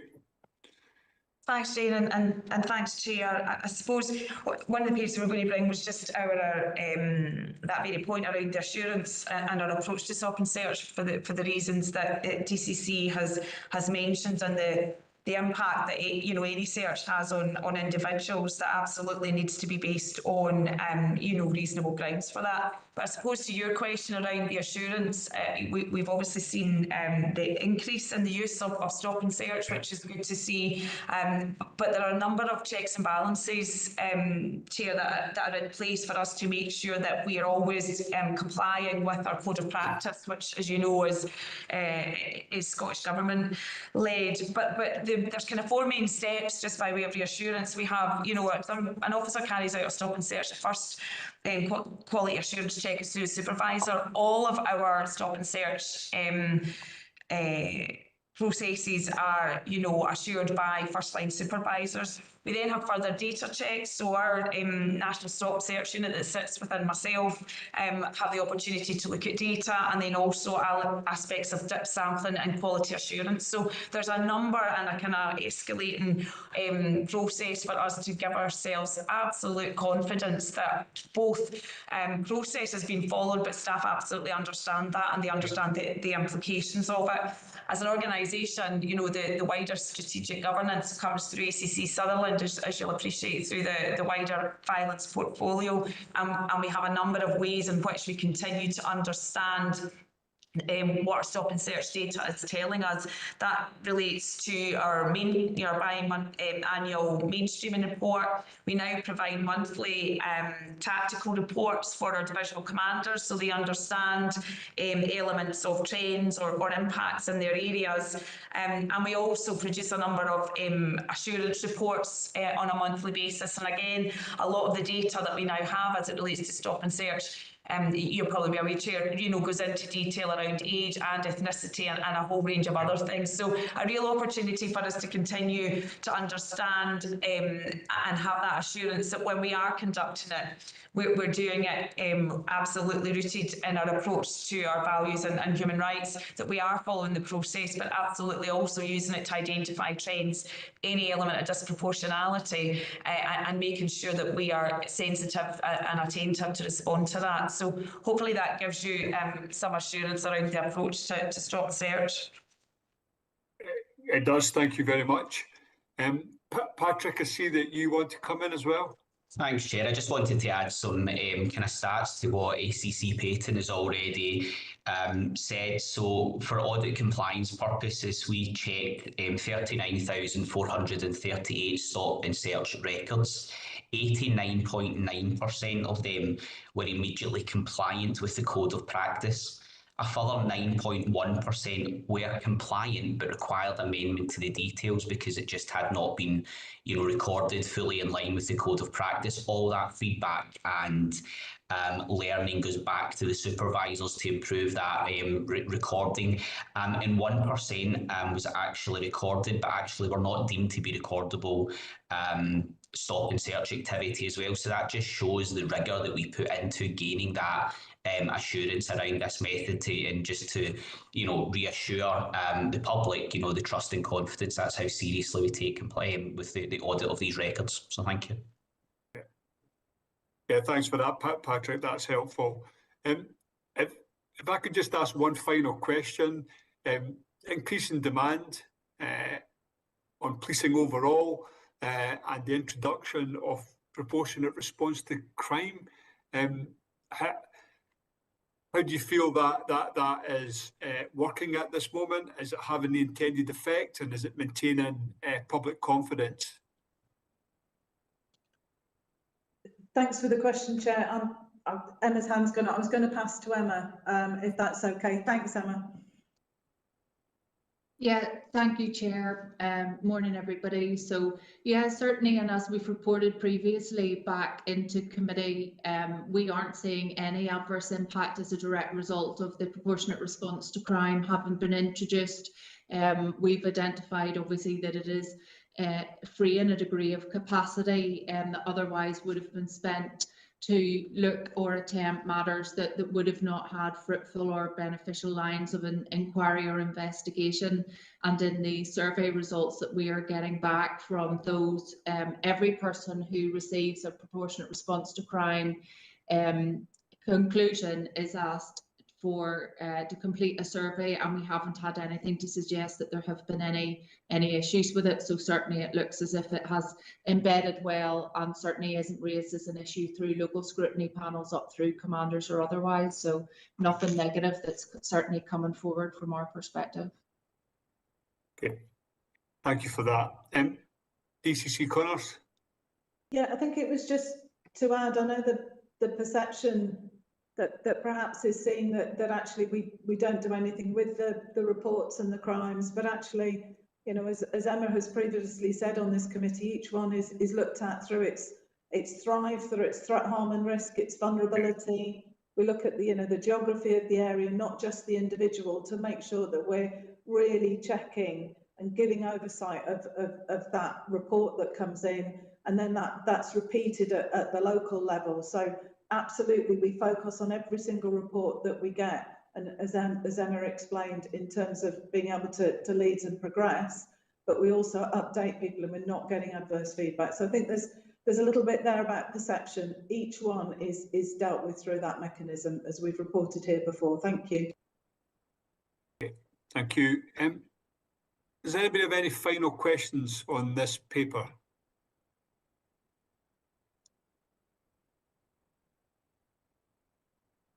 No. I mean, this is the cornerstone of this committee, this regular performance reporting. And I think it absolutely provides meaningful information and insight into the work undertaken by Police Scotland to deliver the 5 strategic outcomes in the annual police plan, and how this feeds through and contributes to the delivery of the 2030 vision, the way it's structured in safer communities, less crime, supported victims and a thriving workforce. And I think the range and the number of questions speaks to that. But I think what really speaks to it is the comprehensive nature of the responses that we've received these questions. So thank you for that.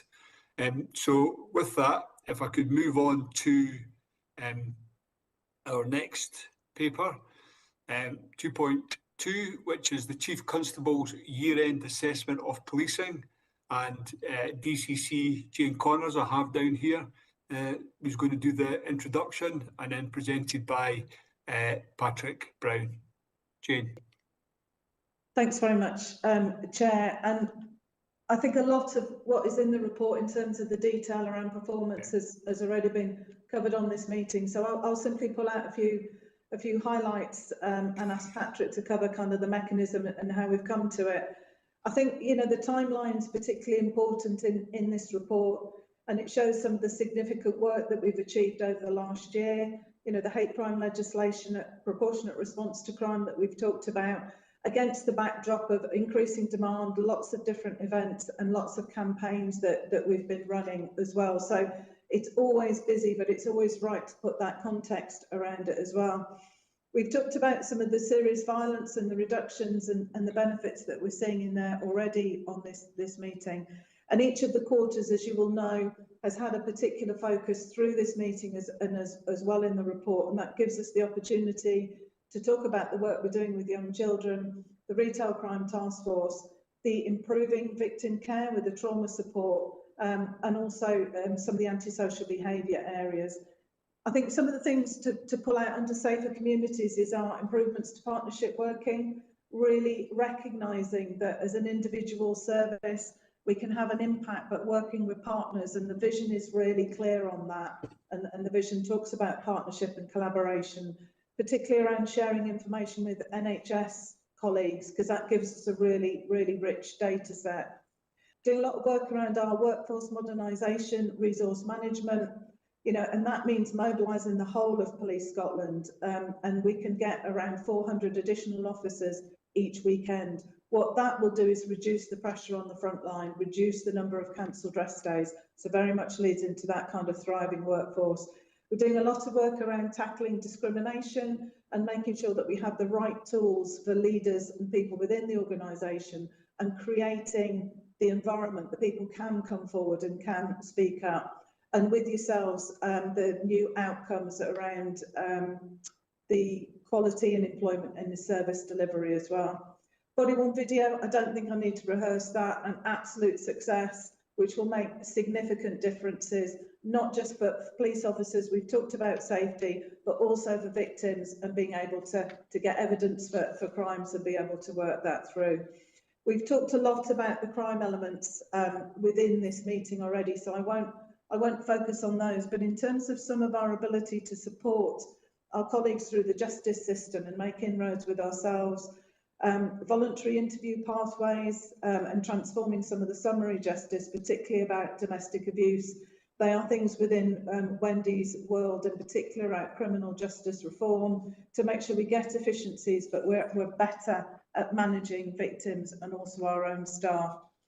We talked a lot about fraud and the fact that that's coming down, and actually we're developing a data science, AI and analytic capability.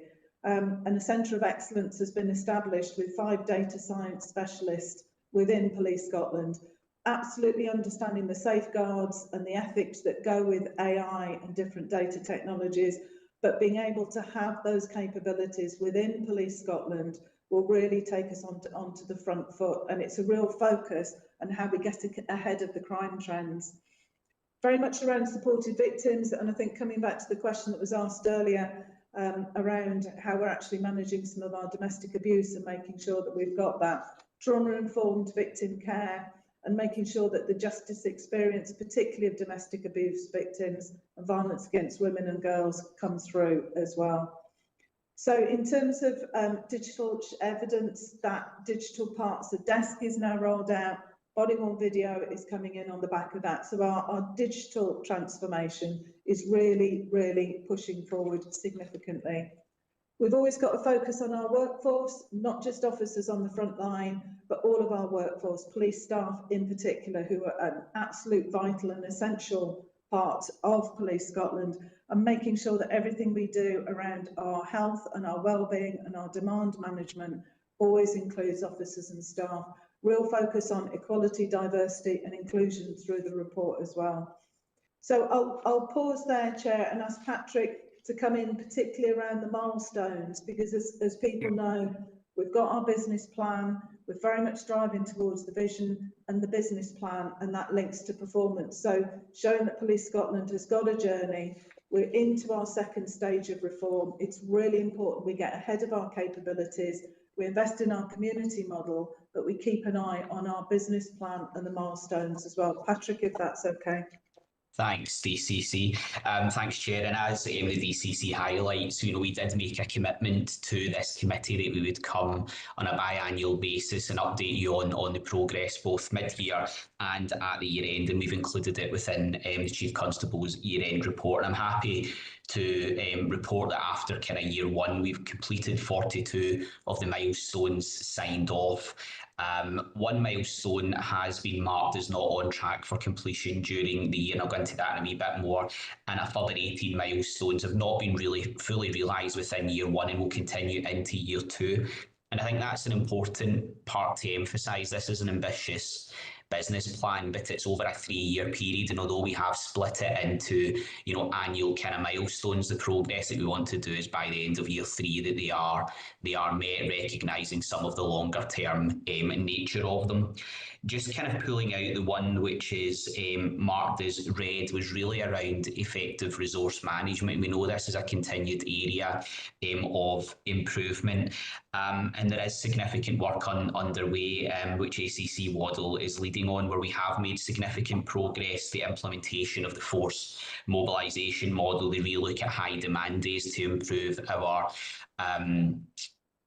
resource management. One key example is kind of some of the summer events, ensuring they were well planned within the 90 to 120 days notice, that it's part of the regular shift pattern, not being delivered in overtime, which will deliver lots of financial benefits. Being the former kind of head of finance, that was always important to me, but most importantly, it's about the well-being of our officers, being able to plan that and ensuring we've got that thriving workforce. So although it was not on track in year one, significant progress is being made by ACC Waddle's team over the summer period on moving that forward. of the 18 milestones that have not really been fully realised during the year, I would put these ultimately into three kind of categories about why they've maybe not made the expedient progress that we would have hoped. One is a number of the milestones being carried forward are requiring partnership work with other partners, and we are kind of continuing to push that through the Reform Collaboration Group with our blue light partners and bringing NHS partners on board with a number of these milestones. The kind of second category is just recognising some of them require long-term digital transformation, which obviously does take a significant period of time and requires engagement and support from the market as well. So we recognise they will be longer, and some of it is linked into UK-wide projects as well. And the final element is on the workforce transformation, which is all around the role reviews, the force mobilisation model we've talked about, and policies and procedures to support a thriving workforce, which requires considerable engagement through the GNCC and with our workforce trade unions and staff associations, and that will continue to be worked through across the course of this year. So they're the three categories that I would broadly group the milestones that we're carrying over. The only final thing that I would be really keen for members to offer any feedback is the format of the Chief Constable's year-end report. We have tried to bring improvements to it this year with a look forward, a kind of timeline of events, and introducing a number of case studies to bring more flavour to the work and the demand that the force and the service is experiencing on a day-on-day basis. So any feedback on the format of the report would be hugely welcome. So thank you, Chair. Thank you, and again, thanks for the paper. If I can open it up to members for any questions that they may have. Chris. Thanks, Chair, and thanks DCC Connors and Patrick, and thank you for the report. And obviously it does tell a really detailed story of strong operational performance. I think the format of the report, to come to your last point, Patrick, is just something I wanted to light on. I think it does. I think the way it's formatted and structured does really bring the whole issue to life. However, I've just got a caveat. I'm mindful that the self-assessment is a statutory requirement. The statutory plan is the strategic police plan, and the 5 outcomes within that strategic police plan. And so just querying whether it's possible to provide an assessment against those 5 outcomes based on information provided in this report. Thanks, Chris. I'm happy to take that question, if that's okay, DCC, or do you wish to come in first? No, thanks, Patrick. No, thank you. I think there is really kind of strong alignment, Chris, against all of the strategic police priorities, and there is a golden thread that runs through the full planning framework, from the SG priorities to the joint strategy for policing down to our themes. And what we have tried to do is interlink that throughout in terms of how we are delivering against each of those objectives. We can absolutely take it on board kind of going forward if you would like to kind of see even stronger alignment to that, but we do believe there is the golden thread runs absolutely through it, and I think we are performing against each of those SG objectives, and I think that can also be demonstrated strongly through our performance report. But I'm happy to consider that obviously going forward, Chris, but I'll maybe just again defer to DCC Connors if she wishes to add. Thanks. Thanks. I think I absolutely take your point, and we're in a period of evolution of some of our reports to make sure we're meeting the needs. I think one of the things to note is the best value assessment process that we're going through at the moment has been invaluable, excuse the pun, in terms of our ability to look at our strategic objectives, our plans, our annual police plans, and the business plan. So that is something that we will be addressing through it. But I think the best value and the themes that we pull through there has been really helpful in helping us structure and look at our strategic landscape. Thanks very much for the responses, and I absolutely appreciate the point about alignment. And my question isn't to take anything away from what I think is a really excellent report, which really brings performance to life in a very helpful way. So there's a lot about the format that I think is to be welcomed. So apologies to start on a slightly what sounded like a negative there, but I really appreciate the responses.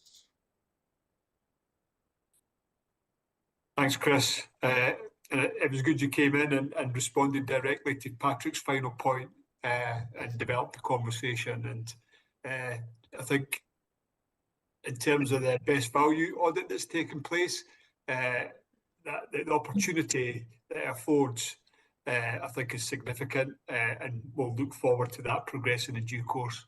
I have two others wishing to come in. If I could go first to Mary Caithley, and then following that, Councillor Chalmers. Thank you very much, Chair. Yes, I think the format of the report is good, and I think the amount of information contained in here is really, really helpful. I was particularly interested in the section about supported victims, obviously one of the main elements of the 2030 vision, and the various ways in which you're trying to provide better support for victims, and all of that is acknowledged and welcomed.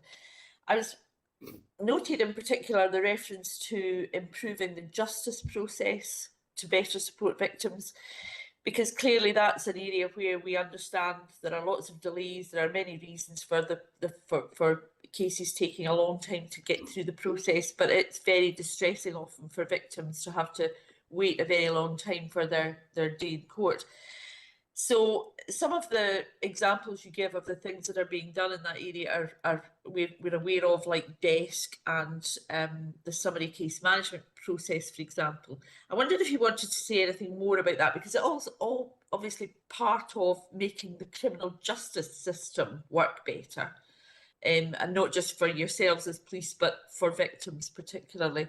So if there was anything else you wanted to say about this area of work, any other opportunities you see that would help better support victims, but also how strong the partnerships are, and given that it is a system-wide issue. So that would be really helpful if you could expand on that, perhaps. Yeah, thank you. I'll absolutely give Wendy the opportunity. I know she would love to come in around that one. So Wendy, I'll hand straight to you. Thank you. Thanks, Deb. Thank you for the question, Mary. So I suppose the point that I would make around all of this is that it's all connected. So we've already touched on the proportionate response to crime. We've already touched on direct measures. And it's the importance of taking that system-wide approach to justice. Some of it's entirely within our gift in Police Scotland. Some of it's entirely within other agencies' gift. And a lot of it has commonality in that common thread right across and requires really strong collaboration. Mary, the results that we are now seeing in terms of summary case management, I think, speak to the strength of the partnerships. I think there are people right across the justice system in Scotland that are really genuinely transforming justice, particularly for victims. But of course, the Criminal Justice Improvement Programme that I lead on in Police Scotland is about improving the victim, witness and offender experience as well, and applying that trauma-informed approach to it. In terms of summary case management, it has been so vitally important. And I always say I was cautiously optimistic at the start. I'm now an absolute enthusiast.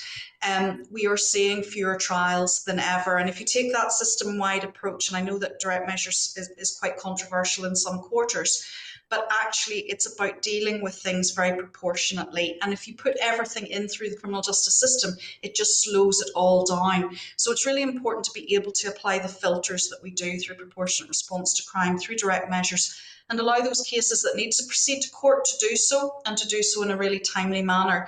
And I suppose for me, the success of summary case management is that early disclosure of evidence, which is only going to be enhanced through body-worn video.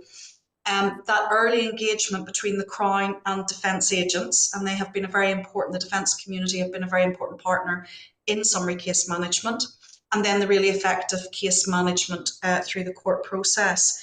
And we're seeing that significant reduction in the number of trials, which is what's causing the pressures on victims to come to court on repeated occasions, the pressures on ourselves as an emergency service to continue to try and resource our policing response, and just to try and alleviate some of those pressures. And we're starting to see it.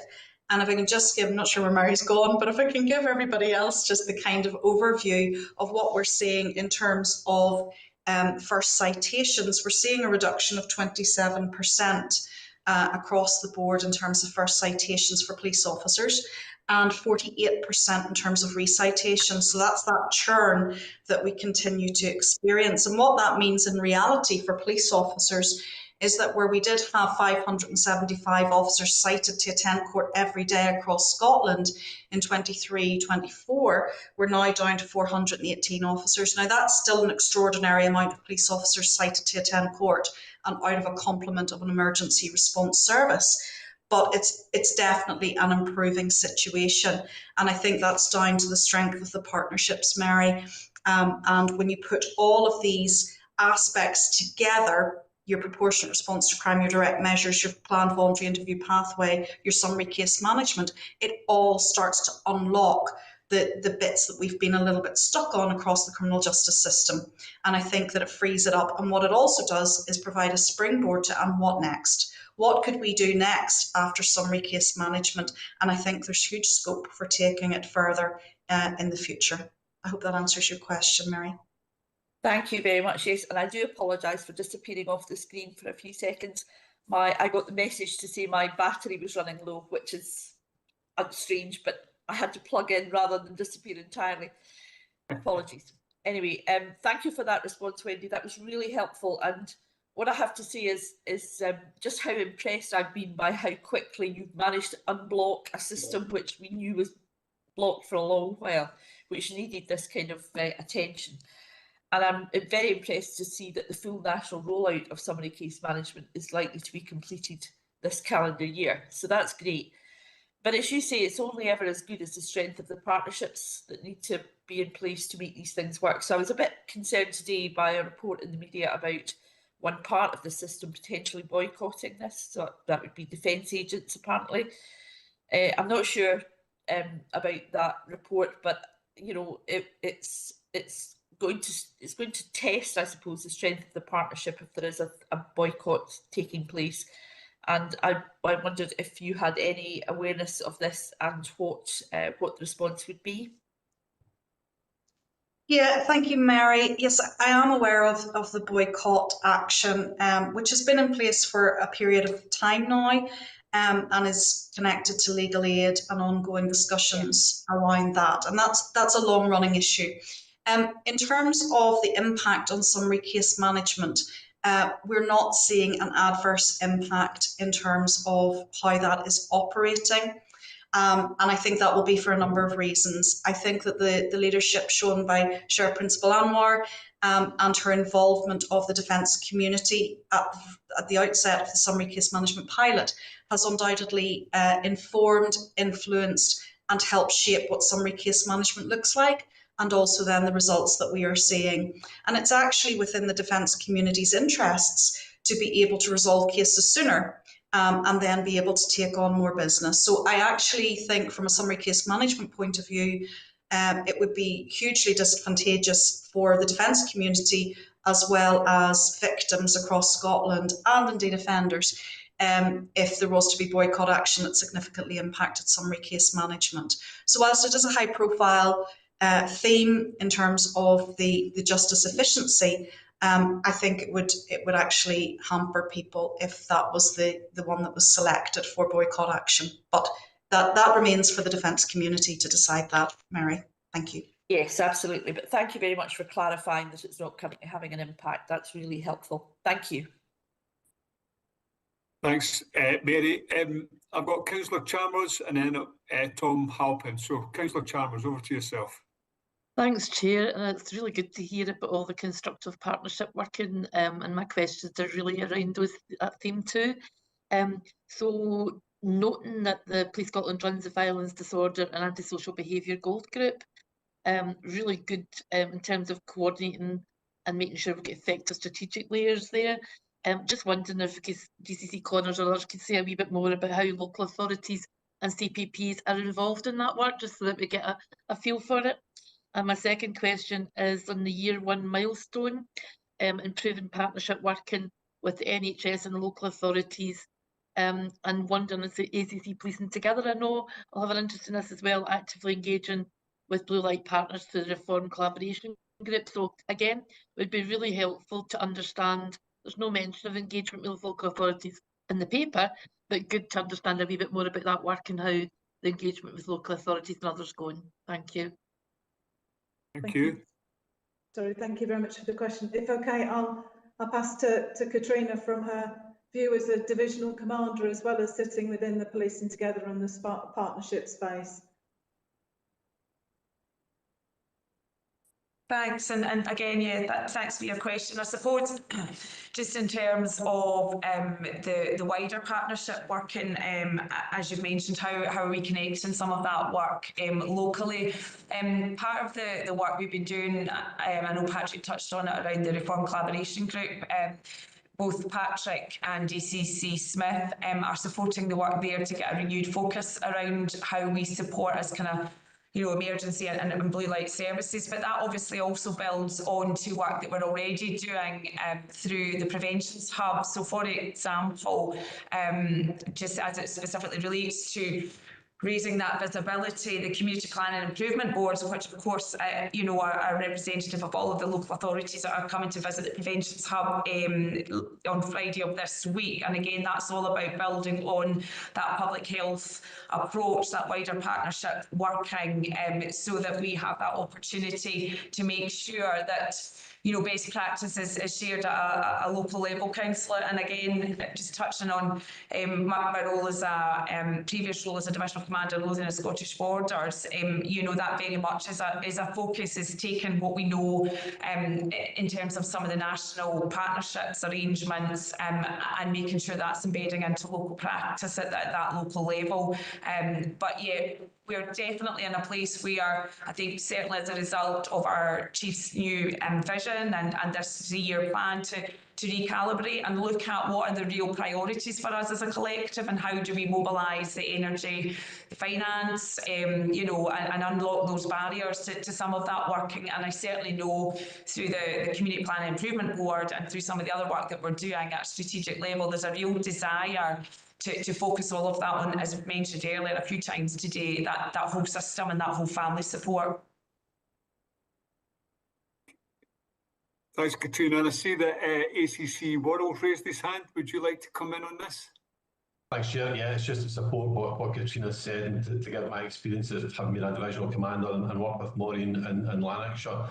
So ACC Southern March Board sits at a national level, but there's representatives at Chief Superintendent level, a divisional commander level from across Scotland attends that. So the expectation is made clear from Mark at that forum is that national direction is taken back by the local policing commanders, so there's meaningful engagement at the community planning partnership setting, at the community safety partnership setting, so that there's that absolute join between what's happening at a national level and what's happening locally.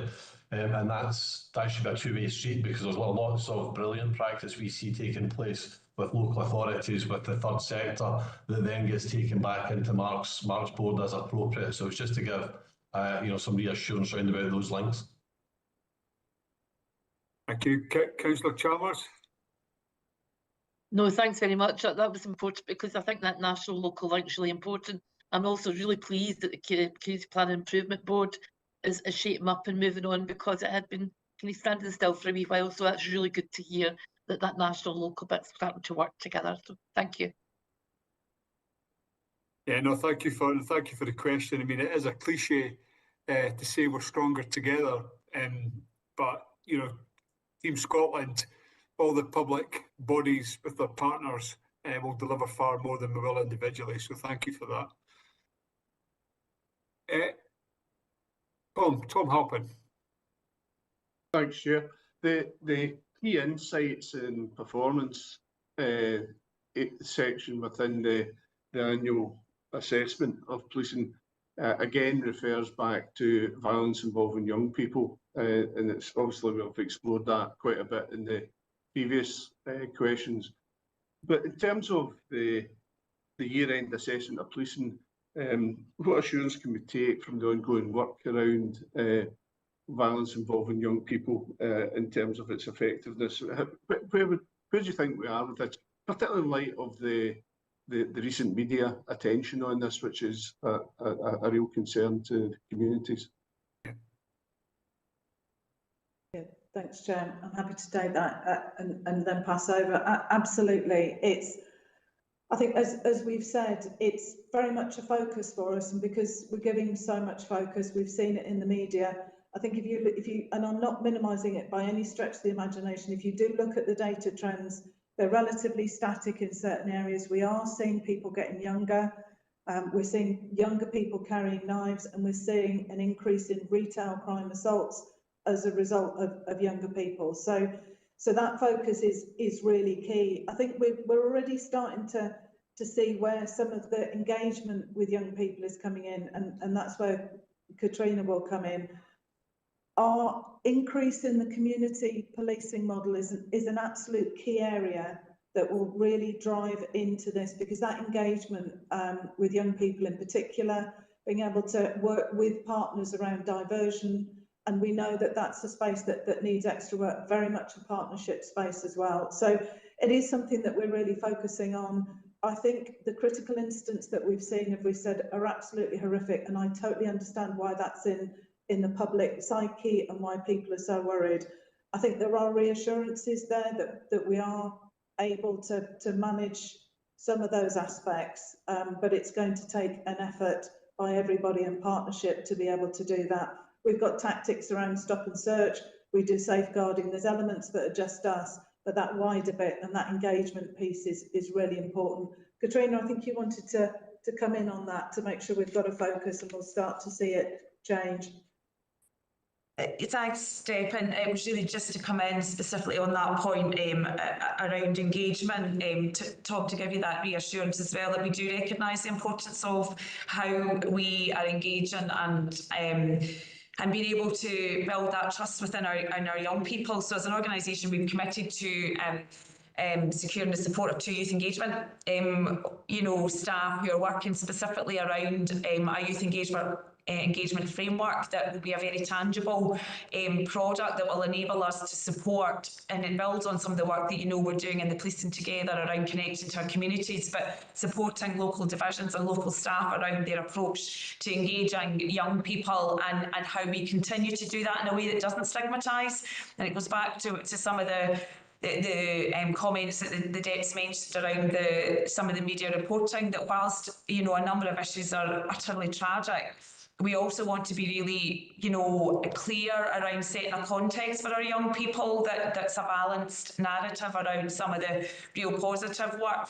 Our Police Scotland Youth Volunteers is a really good example, and how we can build on that and how we can build those role models. And often you'll heard me say this before, but who says is more important at times than what said. So using more of our young people through our youth engagement, through our Police Scotland volunteers, through the work we've done around our corporate parenting plan, and all of these things starting to come together, and not least looking at that through the lens of our partnership work and the Preventions Hub, and how we continue to develop alternatives and good choices within our young people. So certainly in terms of the assurance, you can be assured that it's a priority for us to understand that, hence the reason why we've got dedicated staff now in place to give us a very tangible understanding of what our framework is for engaging our young people, and how we then support that across all of our local divisions. Okay, Tom, you content with the response? Yes, thanks very much. The sort of final comment is the importance of early interventions with young people who are coming to our attention, and assurance that those partnerships are working. Okay, Any further questions from anybody? Can I just ask one question? Patrick, you did highlight that there was one red milestone, which is around effective resource management, and 18 others that you've not quite made the progress you might have hoped for. And I know this is a programme of work that's going to take place over a number of years, but what's your thoughts on the ability to not end up with, after a couple of years, lots of stuff stacking up and it not being delivered?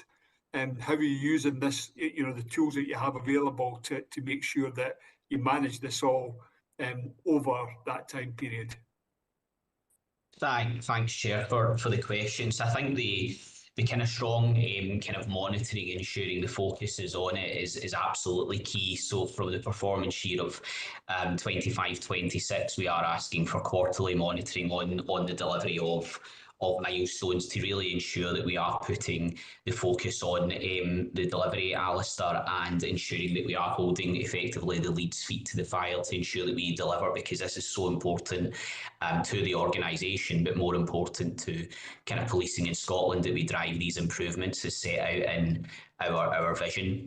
I think we need to be always equally open to the challenges that we can face here. A number of the ambitious outcomes in the plan are subject to funding, and we're extremely grateful for the growth in the capital funding that we have received this year from Scottish Government. We need to ensure that we are using that in the most effective and efficient way to deliver the outcomes, and that is all part of our capital improvement plan, which the Resources Committee, as you know, Alistair, are having a real focus on. So I'm sure the role of scrutiny of you and your colleagues will ensure that we do that as well.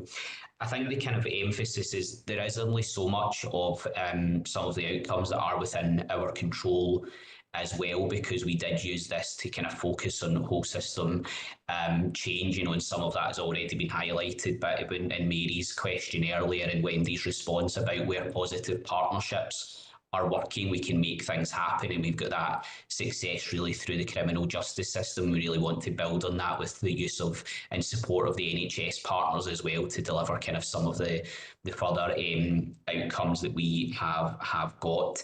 And a large element of it as well is just making sure that we've got the market capability there to support us in delivering. And I know CDIO Henry is a real focus on working with our technology partners to ensure it's done. So we're using all these kind of monitoring mechanisms to ensure that we are delivering it. It's a regular conversation at our own internal performance and transformation boards as well. And DCC Smith and Director McCaffrey, our Director of Transformation, have a real grip on pushing that forward as well, with the support of Tina and I and the monitoring, Alistair. So I hope that gives you some confidence of the attention that we are paying to ensure that we don't have these building up over the 3-year period that puts it all into the back end. That is what we really want to avoid.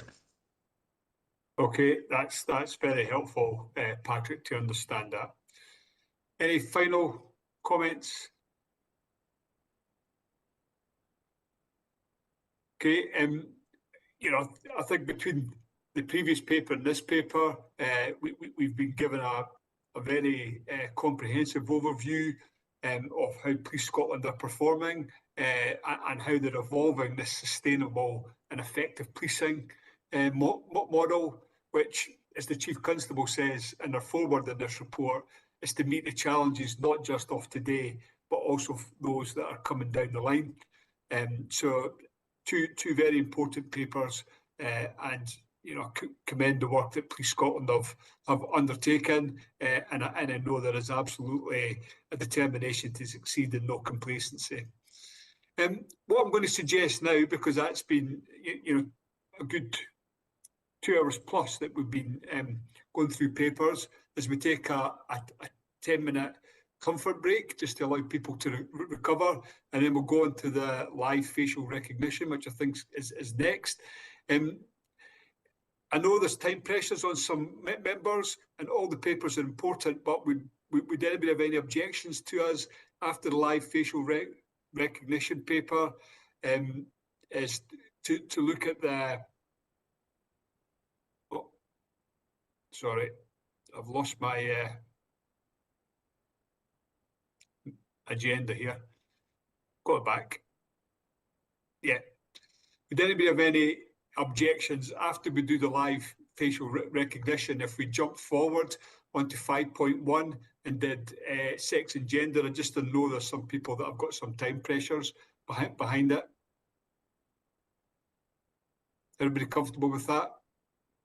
Okay, so that's 8 minutes past. So if we could all be back here for 18 minutes past, that would be much appreciated. Thank you.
like we've got everybody back.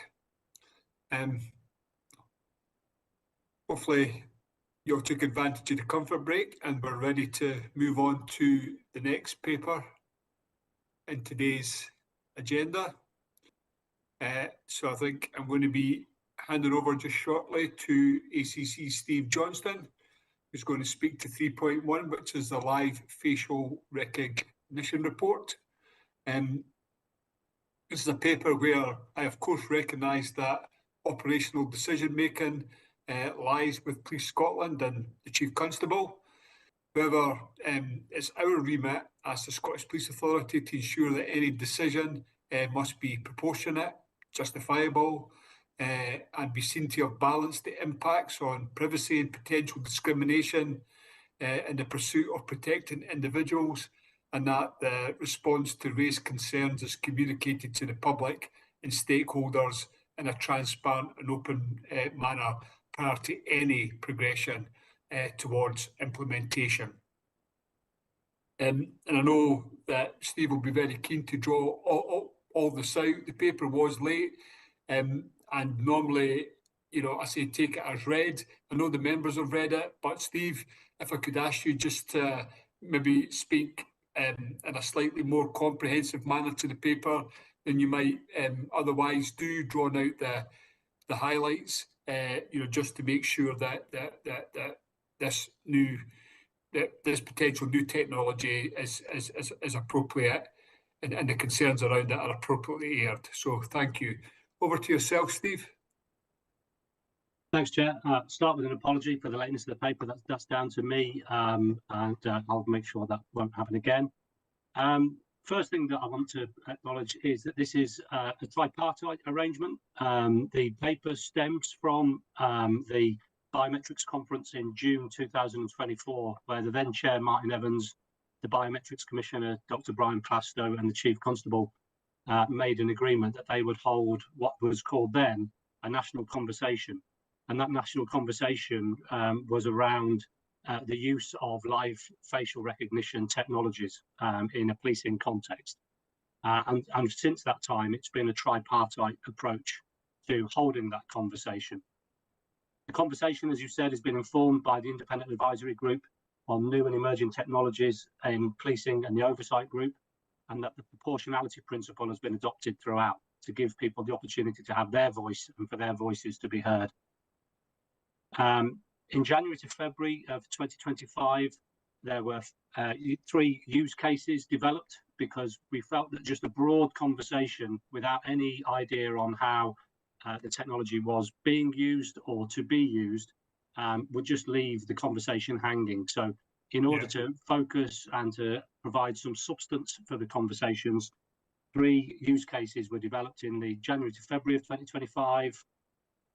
There was a second paper in January to February 2025 that talked about how the technology was currently being used in different forces in the UK and around the world, what the legal framework was or wasn't, and also any of the considerations that had already been aired in relation to the use of the technology elsewhere.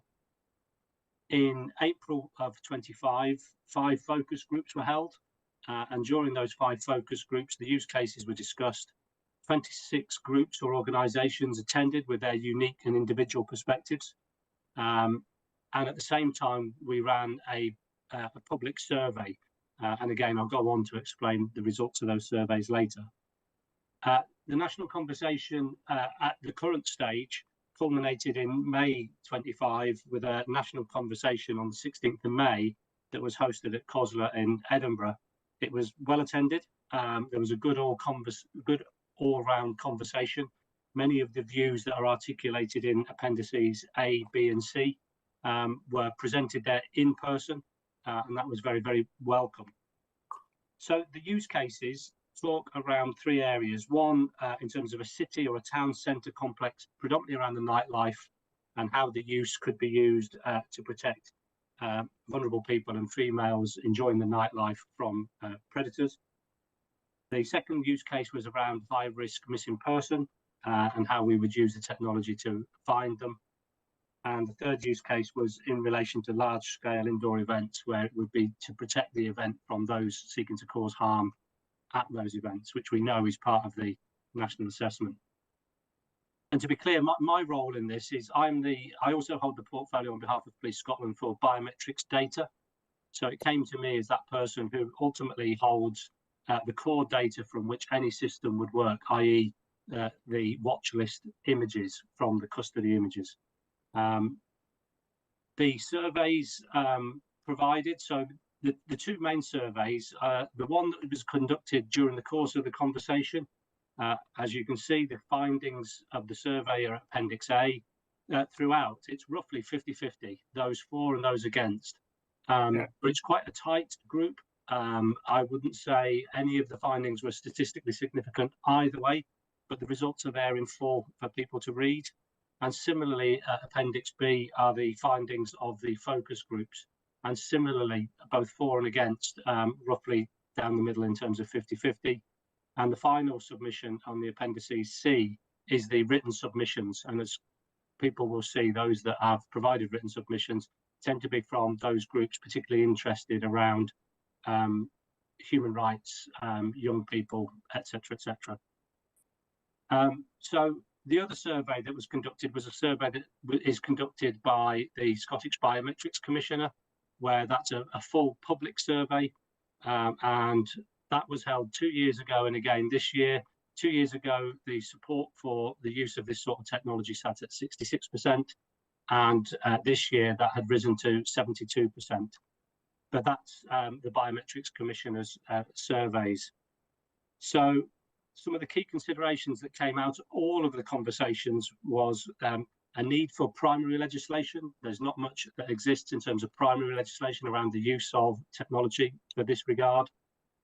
Clearly, the impact on human rights was concerned for a number of groups that attended and gave or took part in the conversations. And in some cases, there was a concern regarding the bias in technology. And during the conversation, that was explored to quite an extent, where the first conversations around the use of live facial recognition, bias in the algorithms was a real challenge. But more latterly, as the algorithm has learned and the technology has evolved, those biases seem to have been reduced for other forces and for other agencies to a tolerable level. As I said, the conference gave a really good environment for people to come and air their views. There was a good, frank discussion. The Biometrics Commissioner, the chair of the authority, and a number of senior police colleagues were there in the room alongside the interested stakeholders to be able to have that conversation and debate. This paper really just points out that, as you said right at the opening, the operational decision in relation to the use of live facial recognition is one for the Chief Constable. But that decision hasn't been made. We plan to take back the data and the evidence from the conversation to date into the organisation, take it through the formal governance processes within the organisation to reflect, have our own internal discussions around what might we want to do, how might we want to do it, what will that cost, how would we budget for it, and all of the relative requirements that we would have to move towards a formal proposal, which then, as I know you're aware, would require formal consultation before any implementation. So Police Scotland is absolutely committed to having listened as part of the conversation, participated as part of the conversation. I think it's now for us to take it back into the organisation to have a discussion, taking into account all of that feedback and all of those views, and see what it is that we want to do with the technology that is out there. And that is a quick distillation of the paper. But as I say, the paper's there for noting. No decision has been made by Police Scotland as yet. It's in our internal governance. And I probably should, and I would like to extend my gratitude to Detective Chief Superintendent Gordon McCready, who on behalf of Police Scotland has led this work, colleagues within the authority, Scott Ross and Amanda Coulthard, and other colleagues in the SPA for their support in making the necessary arrangements to facilitate the conversation, and similarly for those colleagues in Dr. Brian Plaskett's office for making this happen. It is clearly something that holds an awful lot of attention for members of the public, and people will see technology being used around the world. And I suppose many of them will ask the question, is and will it be used in Scotland? And I'll close there, thanks, Chair. Happy to take any questions. Thanks very much for that introduction and overview of the paper. Stephen, thanks very much for the paper. I would just reflect back that I think it's been a very successful, open and transparent process underpinning the national conversation. And just to note that this is a manifestation of the principles laid out in the joint memorandum of understanding co-signed by the Authority Chair and the Chief Constable on early and meaningful engagement with the public, partners and stakeholders on potential developments in infrastructure, technology and operational practice and policy in the policing of Scotland. So I think this has been a very worthwhile exercise, and how we take it forward is what we'd like to discuss and re-emphasise. Yes, we understand ultimately it will be a decision for the Chief Constable. So with that, could I please open this up to members for any questions that they may have? First of all, I see that Tom Halpin has raised his hand. Tom. So right away, I'll commend the national conversation and the way this has been approached. Certainly has been a proportionate, including communities. 64% of people involved strongly agreed that you would carry out further public engagement in the use in Scotland.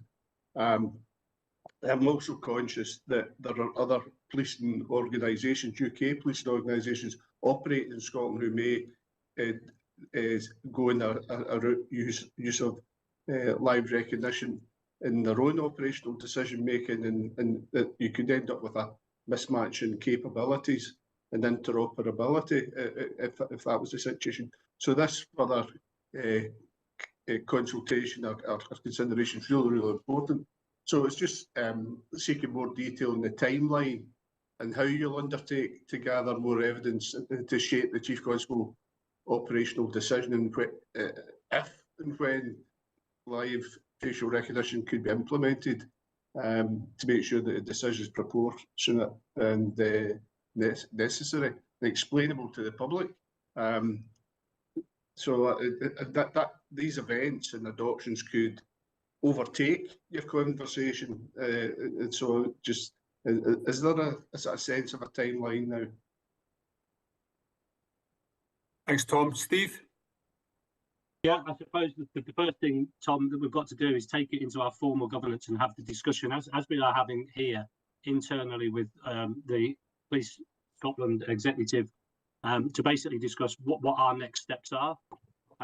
Clearly, if we were to go back to the public with an extension, not of the conversation, but in terms of a consultation, my sense would be we wouldn't be going back with use cases. There would have to be a business case, or this is what the police wanted to do. This is how we would want to do it. Here would be the proportionate, legal and absolutely necessary framework for us to operate. And then we would probably use the use cases to illustrate the extent of the use and how we might be governed. You're absolutely right. We would still have to have the conversations with other enforcement actors in Scotland and other agencies that want to do that in terms of policing. But that can all be factored in. The one area that we don't have any influence on in terms of live facial recognition is how it's used in the private sector, and that's growing exponentially in Scotland as we speak. That's not a matter for the police and not a matter for us to consult on their behalf. But to be clear, we would draw up a timescale once we understand whether this is something we do want to progress with. If we do want to progress with it, I think it's for us then to say how and what and where and why and what the legal framework is in terms of doing that, and then to put that to public consultation. But clearly that will come through the governance arrangements that we already have, and the use of the rights-based pathway and ongoing dialogue and consultation with stakeholders. Okay, thanks for that. Steve, Tom, you content with your response? Okay, if I could move on to Mary Pitt-Caithley and then Chris. Yes, thank you very much, Chair, and thank you, Steve, for that report. It's very interesting, and it does seem to have been a very useful conversation to start this process off, so well done on that. I note from the report that a number of stakeholders have raised issues around human rights, equalities and other ethical implications of this technology being adopted potentially. Can you say a bit more about how you will address those as you move forward from now to potentially getting into a proper consultation, but also whether you're aware of how these concerns have been addressed in those parts of the country where this has already been adopted? Thanks, Mary. Yes, as you know, fundamentally, human rights sits at the centre of our code of ethics and how we work here in Scotland. So all of the decision making around the use of any technology, this has people's human rights at heart. Like all discussions around human rights, more often there's a balance to be struck. And certainly having been part of the conversations and having been part of the discussions, many of the people presenting issues around human rights have done so from a very specific and particular expectation. I would suggest that one of the views that hasn't been presented there is the human rights of those individuals that we're seeking to protect. And I think that's the wider consultation that we would get from public consultation. So what do I mean by that? I think there is an accepted, one of the use cases, and people will accuse me of being emotive, but this is a reality faced by operational police officers every day. So high risk missing persons, families coming to the police absolutely desperate for us to find their loved ones. And at the moment, what we do is we deploy large numbers of police officers, we have specialist search advisors, dogs, helicopters, absolutely everything out there. And there are parts of the UK where they can, with the consent of the family, use that picture, upload it to the live facial recognition, and that technology help the police in saving those lives. And at all times balancing the rights of all the individuals that the technology may see. And the technology is only looking for those people that are on the watch list. So it doesn't gather the data of anybody else that it sees and then discards in terms of the algorithms. And it will help us find that person and hopefully keep them alive and safe. And that balance is alive and well. I suppose the emotive part is we can use it retrospectively. So I can, to a fatal accident inquiry, use CCTV or digital data in terms of visual imagery, and I can run retrospective facial recognition, and I can show loved ones and fatal accident inquiries the route that the person took before they came to their demise, but wasn't able to put an intervention in place because I didn't have access to the technology. And it's balancing those rights, the rights of those that would get the benefit from the technology over the minor, and I would say it's minor because of the nature of the algorithm, the intrusion into other individuals' rights. How other organisations have dealt with that, though, is around the governance. So whilst we've said primary legislation is light, you'll see that it's used in the Metropolitan Police area, and the role there in terms of the Police and Crime Commissioner and the Mayor's authority in terms of how the technology is used there. I think the governance around the use of the technology, the role of the SPA, if in the future Police Scotland were to use it, would be around having a defined code of practice and making sure, as do South Wales Police, that the Police and Crime Commissioners and those that are there to hold the police to account are using their powers with human rights at their heart. So I think any use of the technology elsewhere has good governance, it has good checking, good codes of practice, and regular scrutiny, and it's also able to provide the evidence that the technology in terms of either bias or for retention of data, that's not the case. That's a fear that's present, absolutely understand that, but it's only through good governance that we can explain that that data isn't held and isn't used in the way that people fear. So for me, that's how we would balance that, Mary, but the voice that's missing at the moment is probably one from the people that we're trying to protect, particularly when you look at the use cases. that tends to be quite a silent majority. Yes, and it's obvious from the report that when the use cases were being explored, that did change people's opinion to a certain extent. So that's important as well. So thank you very much for that, Steve. Very helpful response. I think, as always, as you say, it's about balancing all of these issues. There's and good governance is the key to that as well. So thank you very much for that. Thanks, Chair. Thanks, Mary. Chris, can I pass over to yourself? Yes, thanks, Chair, and thank you, Steve. I think this just picks up on a couple of the themes in both Tom's and Mary's question, actually, and your response, Steve, in terms of the governance, consultation, the timeline, and so on. It's just a note that the Home Office are developing a legislative proposal for live facial recognition in England and Wales. And I think we know there are legal challenges currently underway in England also. And so just any further comment about the impact of those developments on what you've already said in terms of the governance and the timeline. Yeah, thanks, Chris. Absolutely. I think we are mindful of those. We're aware of them, and we're watching with interest in terms of the outcomes, particularly any development of a legislative framework that is an enabler for police use of technology in the way that we're describing here, or the way that we're exploring, should I say. It's not us describing it, it's being used elsewhere, but we're exploring whether it should and could be used in Scotland for the cases that we've talked about. So we are watching that, but what I don't think we can do is get bogged down. Those forces that do use it and those agencies abroad that do use it are able to point to actual points in time where lives have been saved and perpetrators that present a real threat, risk and harm to society are apprehended. And I think Tom talked about that sharp end. Tools that enable us to find sex offenders that have gone missing and seek to cause children and vulnerable people harm, whether that's around the nighttime economy or places where children meet. So anything that can help us in that regard is obviously welcome operationally.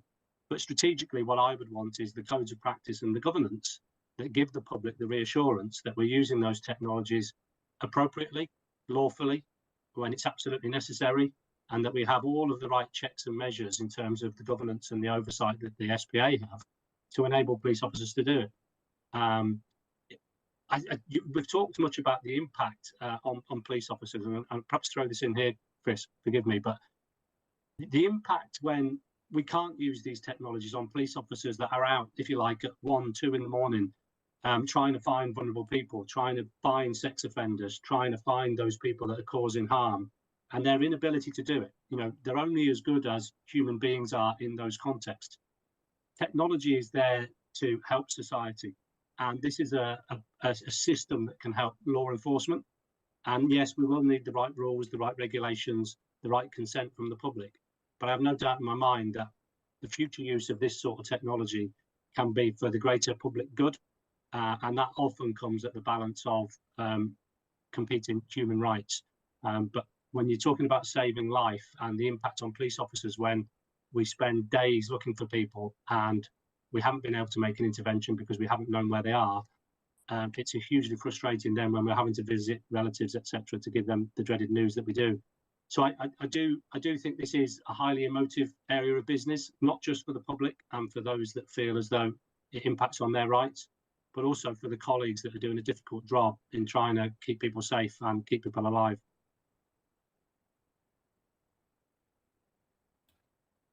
Thanks very much, Steve. Thank you. Okay. Councillor Chalmers. Thanks, Chair.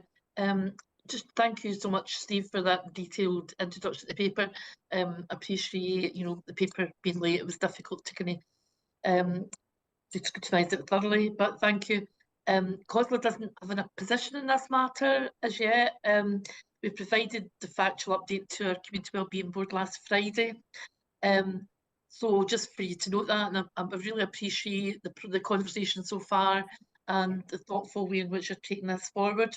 Happy to engage in any way that would be helpful to Police Scotland I know we've got a police scrutiny conveners meeting in late summer, but anyway you think would be helpful for us to kind of continue that conversation that would inform your decision making, and look forward to taking part formally in any process later down the road. Thank you. Maureen, that is very much appreciated, and I'm sure in due course we'll take you up on that. I think it's not lost on you or I that it is a partnership endeavour to create safe spaces for citizens right across Scotland. And yeah, Dean, if the future is that we're going to progress this technology, then we'll definitely have those conversations. Okay. Anybody got any further questions for Steve in relation to this paper? No. Thank you again for the paper, Steve, and for your responses to the questions that have been put to you. I think you said that this is an exploration as to whether this technology could or should be used within Scotland. Certainly through the conversation, I feel assured that all voices are being given an opportunity and are being listened to. And ultimately it is a decision for the Chief Constable, but that has to be a proportionate decision, a decision that if it is used, it would be appropriate, it would be lawful, and it would be absolutely necessary. And obviously a key thing is oversight and scrutiny of any decision-making process, which is a key role for the Scottish Police Authority. So thank you for that. Okay. Sorry. Did you want to say something, Steve? No, I just said thank you. Thank you for your time. Thank you.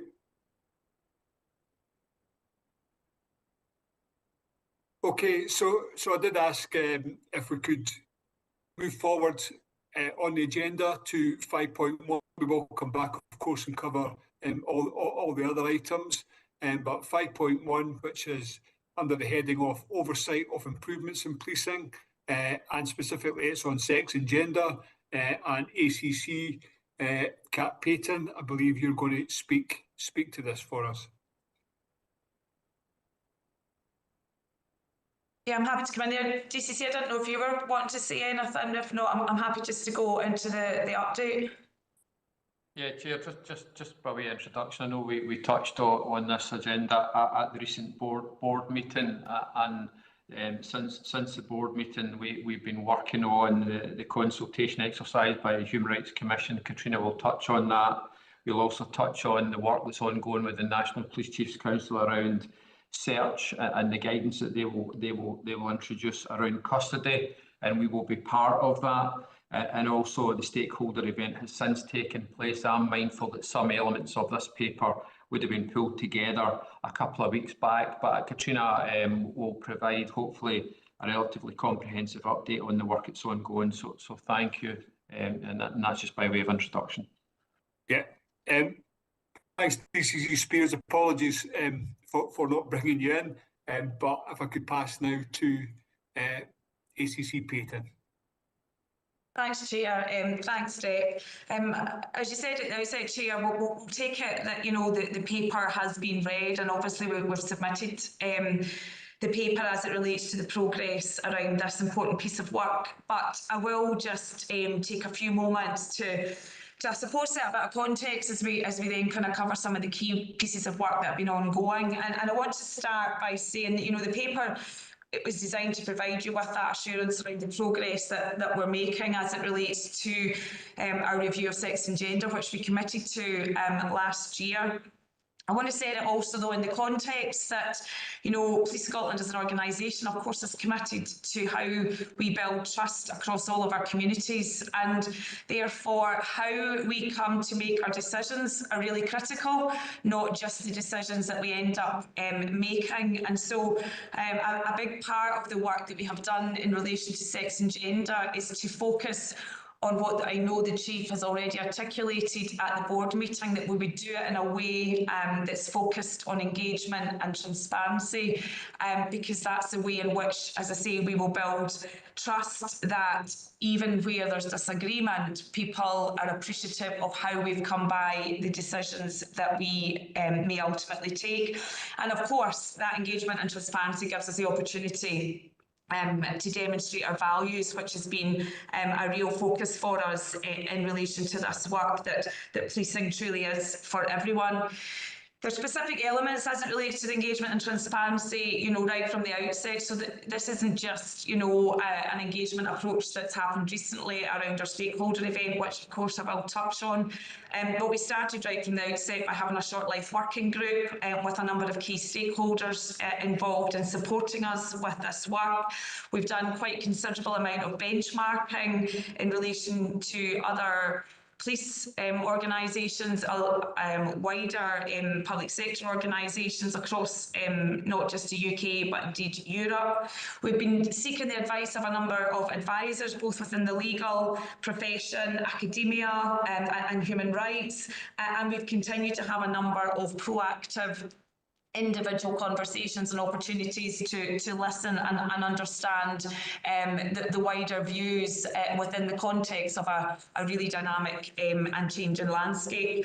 And again, just by way of reassurance, right at the outset, we instigated a community impact assessment so that we could continue to understand as we journey on this review the impact that decisions may have and or indeed media reporting may have on our communities, both within the organisation and externally. And again, that engagement and transparency has been really focused around our own communications, both to our staff and externally. And contrary to perhaps some of the recent media reporting, we have certainly not been silent in this space, and we have provided communication and clarity where that's been needed. The paper draws out the reality that our focus for the sex and gender review started with a focus on data and our data recording standards. And whilst at times there was perhaps frustration around a whole range of other elements that are linked to this subject, which is of course technically complex and certainly emotionally charged, it's really important that we start with data. It's important that we understand our terminology. It's important that we understand how we're capturing and recording data, because that's the very basis for our policy and practice. So that's got to be our starting point, and that's why as an organisation we started there. It matters specifically to policing because of course it helps us understand patterns in crime, it helps us support our victims, and it helps us ensure that there's fairness across the justice system in its entirety. And of course it helps us understand how what we're doing touches on people's identities, rights and their safety.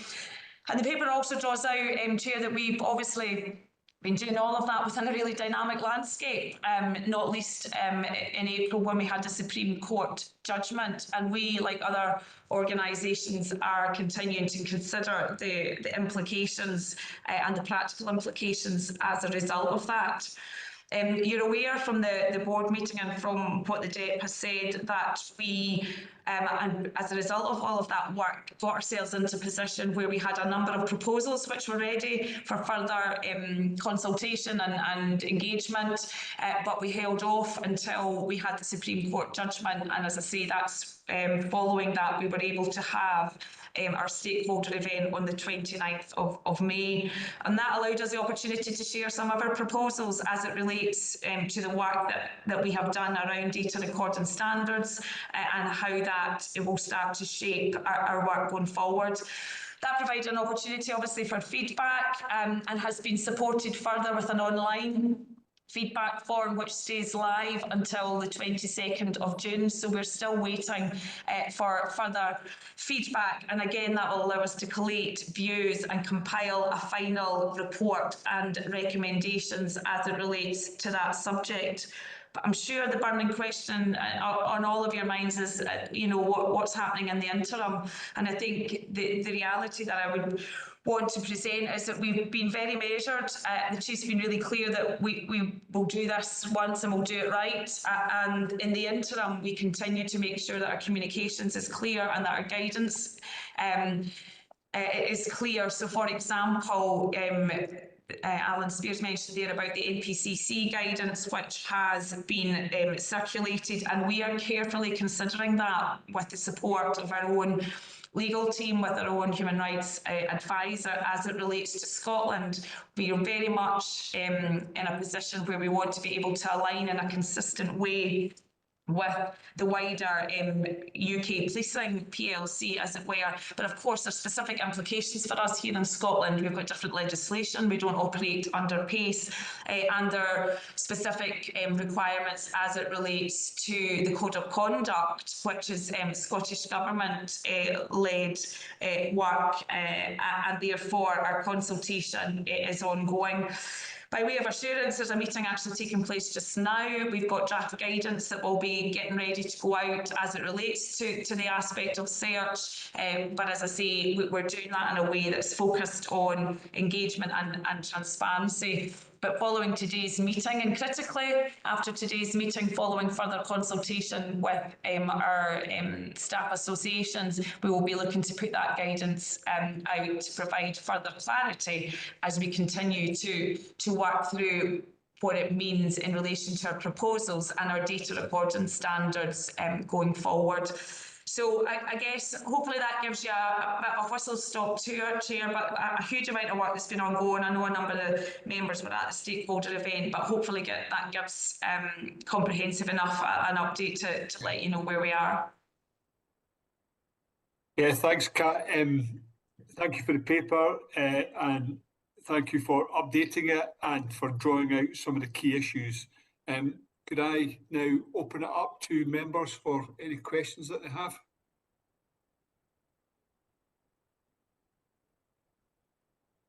Katerina? Thank you, Chair, and thank you, Katrina, for the update, for the report and for the update. I do have a couple of, I suppose, points of observation and some questions. And maybe just to start off, so I absolutely do want to give you credit for the process that you went through, because I was one of those committee members who was at the event on the 29th of May. It was incredibly beneficial for me to be there. Obviously didn't participate for obvious reasons, because, I want to be able to scrutinise the work at the committee, but it was just really good to be an observer and watch how that has been approached. And, you did set out the approach, and I don't think anybody really disagrees with the fact that a change in policy needs to be done in a transparent, consultative matter, particularly when it is a topic, as you said yourself, so emotionally charged as this one. So I do want to give you credit for this. At the same time, I understand that this is as you call it, a dynamic environment. So there's still moving parts there, and I understand that there may be a reluctance by Police Scotland to be kind of the force that moves first, or to be moving into a space where there is other forces in similar positions, etc. So I understand all of this. Notwithstanding this, I suppose the one observation I have is that when we started this dialogue in September last year, the position was and has been maintained by Police Scotland that it was effectively, when it comes to data recording, that it was effectively a policy of self-identification. So it was based on how an individual who came into contact with police would present or self-identify. We do know this was somewhat qualified by the Chief Constable in September, giving assurances that in cases of sexual misconduct or sexual offending, that the biological sex would be adequately recorded.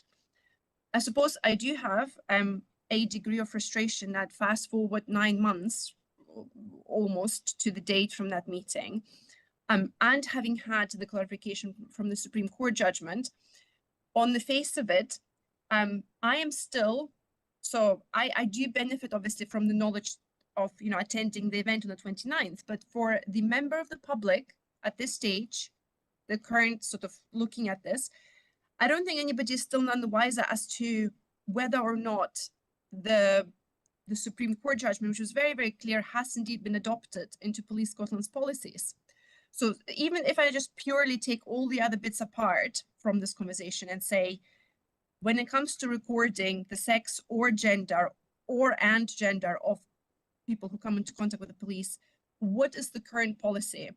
And I know you have alluded to some of the media very, very recently. There was a whistleblowing case obviously reported in the Herald just a couple of days ago.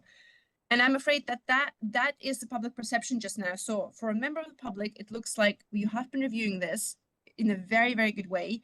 But 9 months on, if somebody asks, what is the policy? It is still not entirely clear. And I do appreciate the wish to do it properly, do it once. But my thoughts do turn to your officers and staff who at the moment, certainly from my perspective, and you know, I'm very, I would really appreciate this if I could be reassured otherwise. But from my perspective, I think the charges that have been raised in the media around, well, is there a policy vacuum? Because where are we with this? You know, my thoughts turn to the operational impact of this process taking the time that it takes. And I understand the reasons for it, but I am concerned about the operational implications on this. I'm concerned about the public confidence in Police Scotland because this process has been taking so long. And I'm also concerned, yeah, about the impact on officers and staff. So I would just, I suppose what I would quite like is I would like to seek some reassurance that at the moment, Police Scotland is operating within the law, which has always been the law. It has only been clarified by the Supreme Court in April. And I'm seeking some assurance that the whistleblowing allegations, which we have been reading in the media, as everybody else in Scotland has been reading in the media, that you are not concerned about the operational risks which that whistleblowing case has highlighted.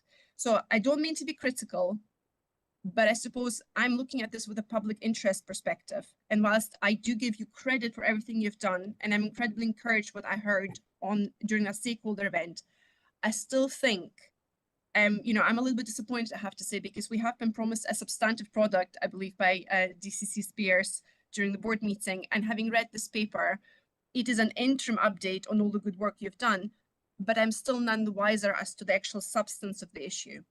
So, as I say, I do apologize for being so strong on this, but I feel it is quite important to give you the opportunity to address these concerns.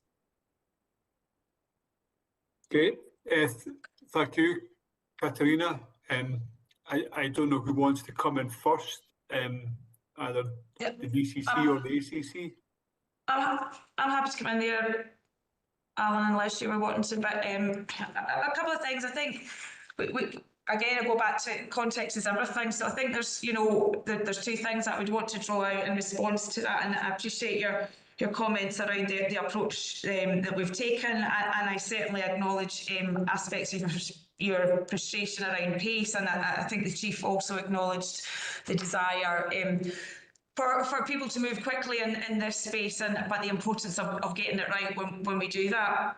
I think, you know, policing is not immune to the reality of as I mentioned before, the complexity of this around how our terminology and understanding as it relates to sex and gender has changed, has been at times used interchangeably, and therefore, you know, it's really important that when we move and when we have clarity, as we now have from the Supreme Court judgment, that we move towards our kind of systems and process and practice and policy. Now, you know from the stakeholder event, Katarina, that we're very clear around that approach that we're taking, i.e., you know, establishing, you know, through our really careful and sensitively posed questions, understanding, you know, a person's sex, biological sex, so that we can continue to record that appropriately for the reasons I've mentioned around data recording. But of course, the wider part then is about understanding how we then go on and support the individuals that we come into contact with.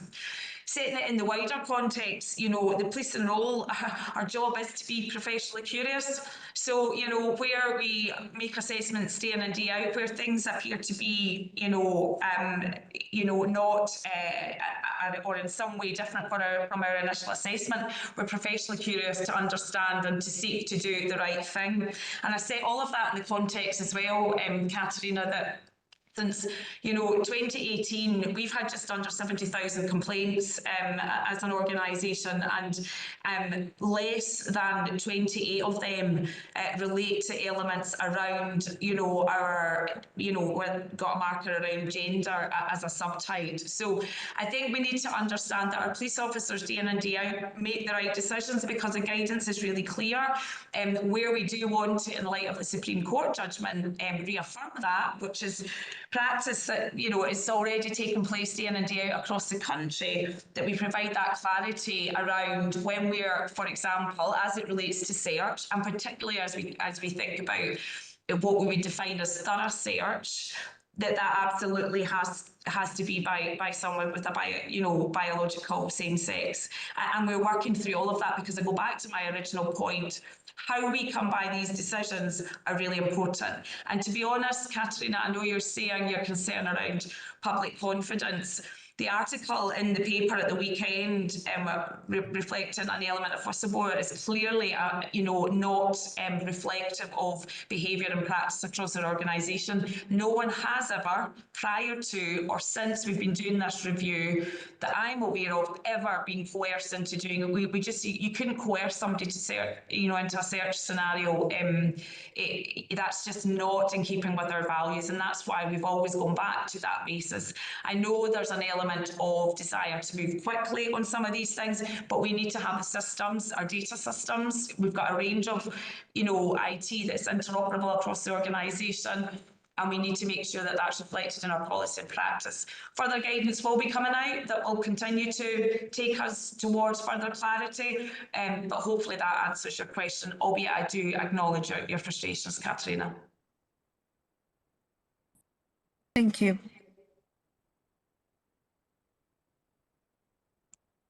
Okay, DCC Spears, did you want to come in, or are you content to move to further questions on this topic at the moment? No, I think I'd probably just reiterate and reinforce the comments that Katrina's made, but I genuinely understand Katerina's perspective and the real desire for us to try and get to a really affirmed position, and even working in collaboration with NPCC, it's taken a little bit of time, but I'm acutely aware of some of the challenges that's faced by us, and we are working hard to refine that position. So I completely understand the observations that Katerina's making. So I acknowledge them. Okay, thank you. Chris, could I move to yourself, please? Thank you, Chair, and thank you, Kat, for the report and the responses so far. Obviously, I was one of the Authority Board members who had the opportunity to attend as an observer, along with Katharina and Mary, the event that took place on the 29th of May. Really welcome the opportunity to do that and to observe at first hand what I regard as a very thorough and transparent process that you're going through, as you say, in a dynamic environment. Obviously, we have the consultation on the code of practice in relation to the Supreme Court judgment ongoing. I wanted to hear a little bit more from you on your reflections on the day, on how it went, and obviously critical to that, I think, is the role that day plays or has played in the wider engagement that you're undertaking. Obviously, there were some groups there on the day. There were other groups who weren't able to be there. I understand you've maybe got bilateral conversations going on away from that day with some of those groups. You've got the survey work and so on. But I'm really keen to hear from you on on your reflections on the day and how it contributed to the engagement process that you're going through in, as you say, what is a technically complex but emotionally charged agenda. Thanks, Chris, and thanks for the opportunity to share my reflections. I suppose first and foremost, I think my reflections looking back on the day where it was an opportunity to present, information and context, because a lot of what we had to do, whether it's through media reporting or other elements, is respond to individual elements, whereas this was an opportunity to be able to set out the context of what we were doing, why we were doing it, how we were going to do it, and where we wanted to get to, and the opportunity to share that and get feedback on that. And I guess all of that's about being able to listen, because we had a range of partners, as you've mentioned, and perspectives. It helps us to challenge our thinking and, of course, ultimately to enrich our decision making. But as you've rightly said, there's been a number of other ways in which we've done that. So the stakeholder event wasn't a once only, and that's the only means by which we've either had that opportunity or will have that opportunity. There's further opportunities, as I've mentioned, even just in the feedback online forum. My personal reflection, though, to be honest, is around some of the conversations that took place in advance of the stakeholder event. Some people that were perhaps not comfortable coming together with elements of polarising views and being in that space. And for me, that was something that continued to keep me focused on how much work we've still got to do to help people have confidence that even within disagreement there can be an opportunity to have conversations that shouldn't be about individuals and shouldn't be about characters, but it can be about circumstances. That wasn't completely the reality. So we had a number of follow-up conversations with people and groups that I had hoped perhaps would be there and weren't. And I suppose, if anything, post that stakeholder event, it's renewed my personal and the commitment of my team to be much more proactive in some of our ongoing engagement, to continue to understand, and particularly how our staff may feel as we navigate this, as you've rightly again said, tricky landscape.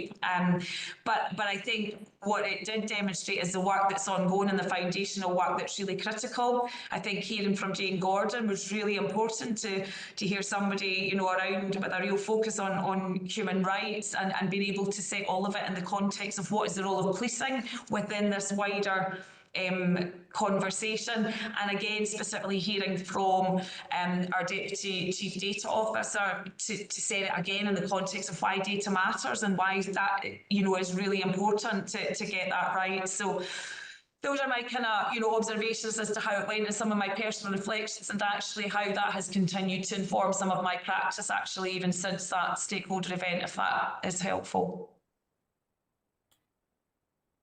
Thanks very much, Kat. It is really helpful, and obviously, as I said, I along with colleagues find it very helpful to be there. I thought it was a very well run event.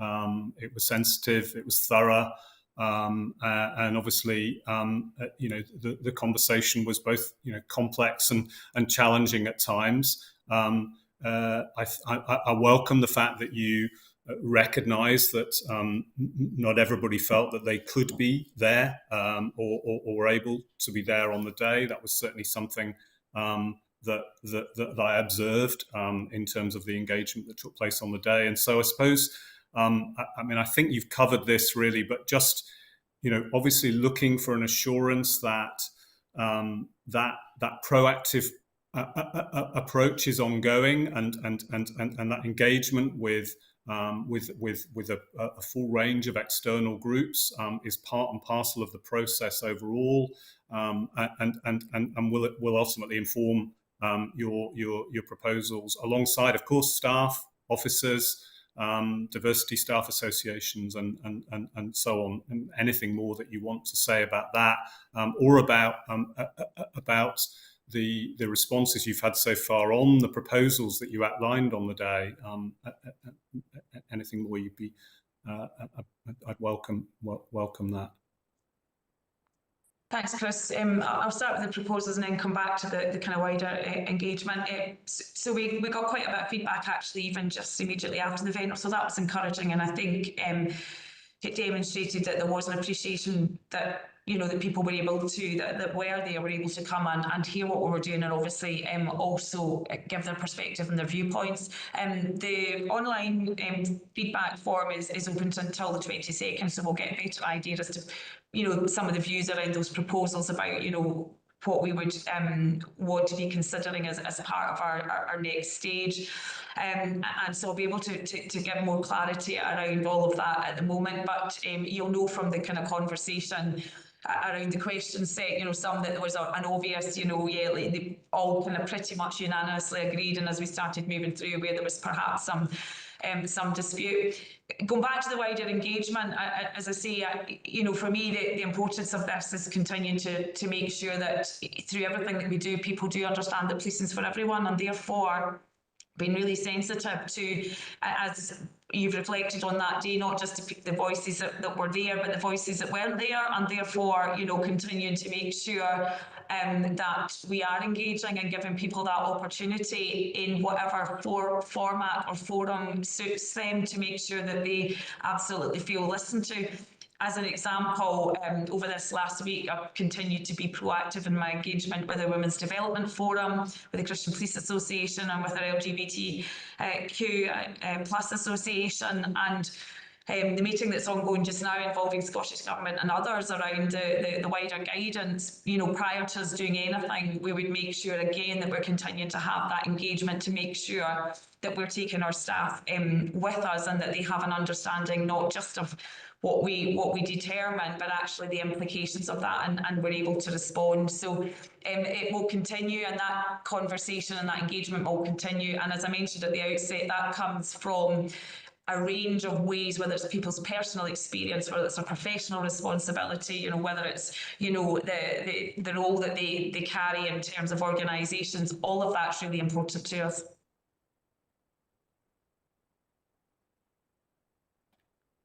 Thanks very much, Kat. I mean, just a couple of remarks on that. Obviously, welcome the fact that that engagement is continuing with that range of diversity staff associations. I would hope that's also happening in terms of external stakeholders who were unable to be there on the day, in terms of capturing the full range of views and perspectives.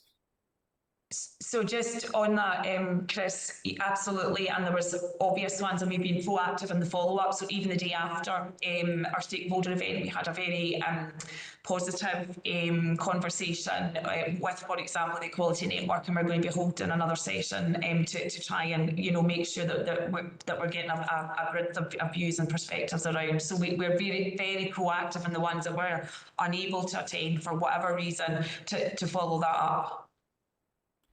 Thank you. I take assurance from that, and from what you've said and what the Chief Constable said in terms of the risk of misstepping and doing this once and doing it right against that very dynamic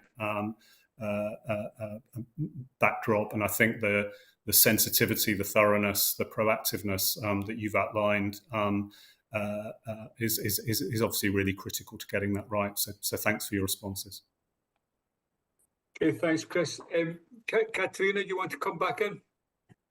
Yes, thank you, Chair. And this actually touches on the staff associations as well. So I know, Chris, you've just explored that area a little bit. So I suppose I just had an observation as well, because I took the opportunity to kind of hang back after the event and to speak to some of the police officers who have been involved in the review work, and also some of the representatives of the staff associations who were there, just to kind of get those views. And I just wanted, you know, I mean, again, we've just talked about this, but I really wanted to put my appreciation on record for the members of the staff associations who have been involved in this process.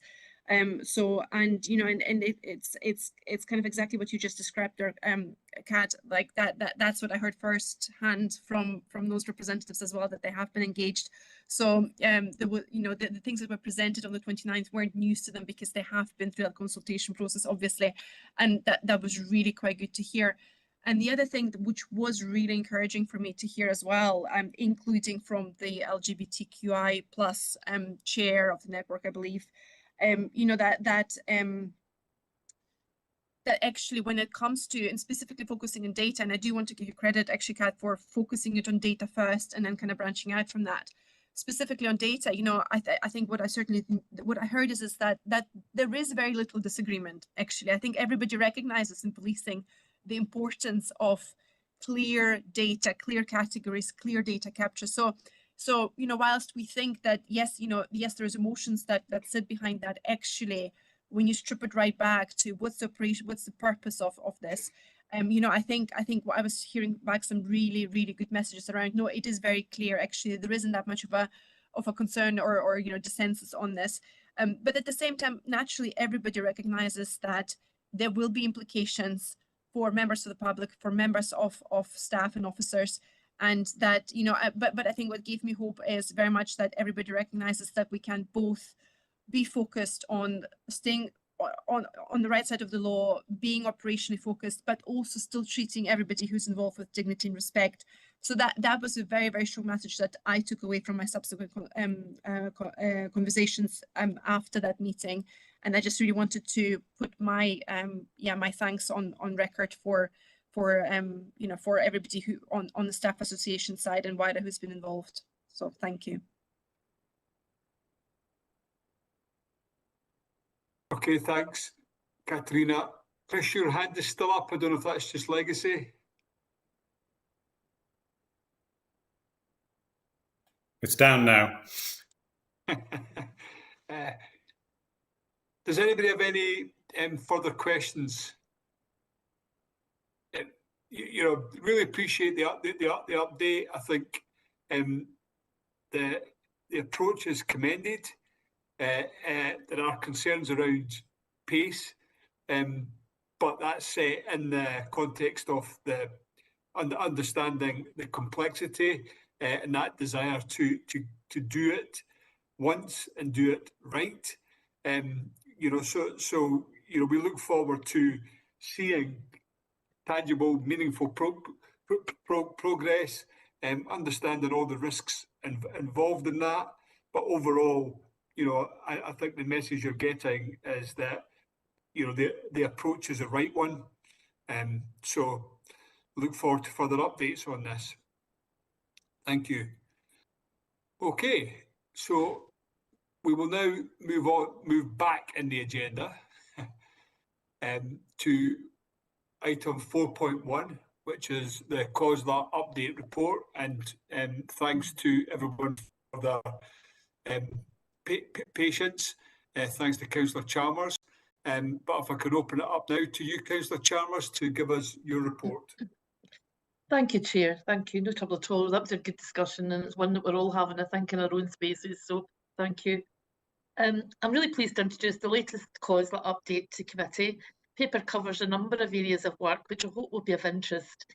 In particular, just highlighting the joint COSLA Scottish Government Hate Crime Toolkit, which was signed off by the Community Wellbeing Board last Friday, and officers will be working to finalise and publish it on the COSLA website over the coming weeks.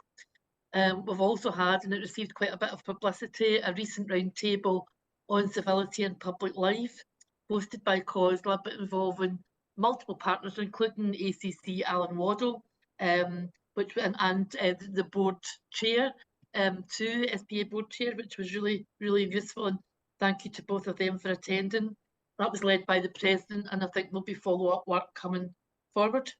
The paper also touches on a recent meeting I had with the chair of the Sentencing and Penal Policy Commission, someone who will be familiar person to this committee, and really good meeting with Martin, who's keen, as always, to engage with local government as he and the Commission develop their thinking on additional steps to be taken to reduce the prison population safely and sustainably. And finally, colleagues in COSLA's Community Children and Young People team provided updates on the National Joint Investigative Interviewing Project and on the mental wellbeing, health and wellbeing strategy. So happy to take any questions, Chair, and Elisa's here too in the background if there's anything requiring more detail. Thank you. Yeah, welcome Lisa, and thank you Councillor Chalmers for the report. If I can open it up now to colleagues for questions. I have Mary Pitt-Caithley and then I have Chris Krieger. So Mary. Thank you very much. No questions for you, Councillor Chalmers, but thank you for your report. And I just wanted to welcome in particular a couple of things that you've picked up on in the report. I'm hugely impressed that the President is taking forward a call for civility in public life. Long overdue perhaps, but things are not getting any better in that respect, so well done for picking that up, and we would be entirely supportive of that work. And also pick up just briefly in your response to the Commission, the Sentencing and Penal Policy Commission's call for evidence. I was very pleased to note that you had an emphasis on victims in your response. So again, thank you for that. That's helpful. Thank you, Mary. And just for interest, last November, some of you will know this because I've spoken to some folk around it, but I was privileged to attend an event in Dundalk in Ireland, and it was the first all-Ireland councillors event, and it focused on civility in public life too. So it wouldn't surprise you to know that, and they've now formed the National Association, the Association of Irish Local Government and the Northern Ireland Local Government Association have now formed a memorandum of collaboration, and we're now starting to work with them too, particularly around domestic violence, which they have a real concern about. So sharing resources, sharing expertise and practice really, really important to both of us. But that event just demonstrated to me that this isn't just about Scotland.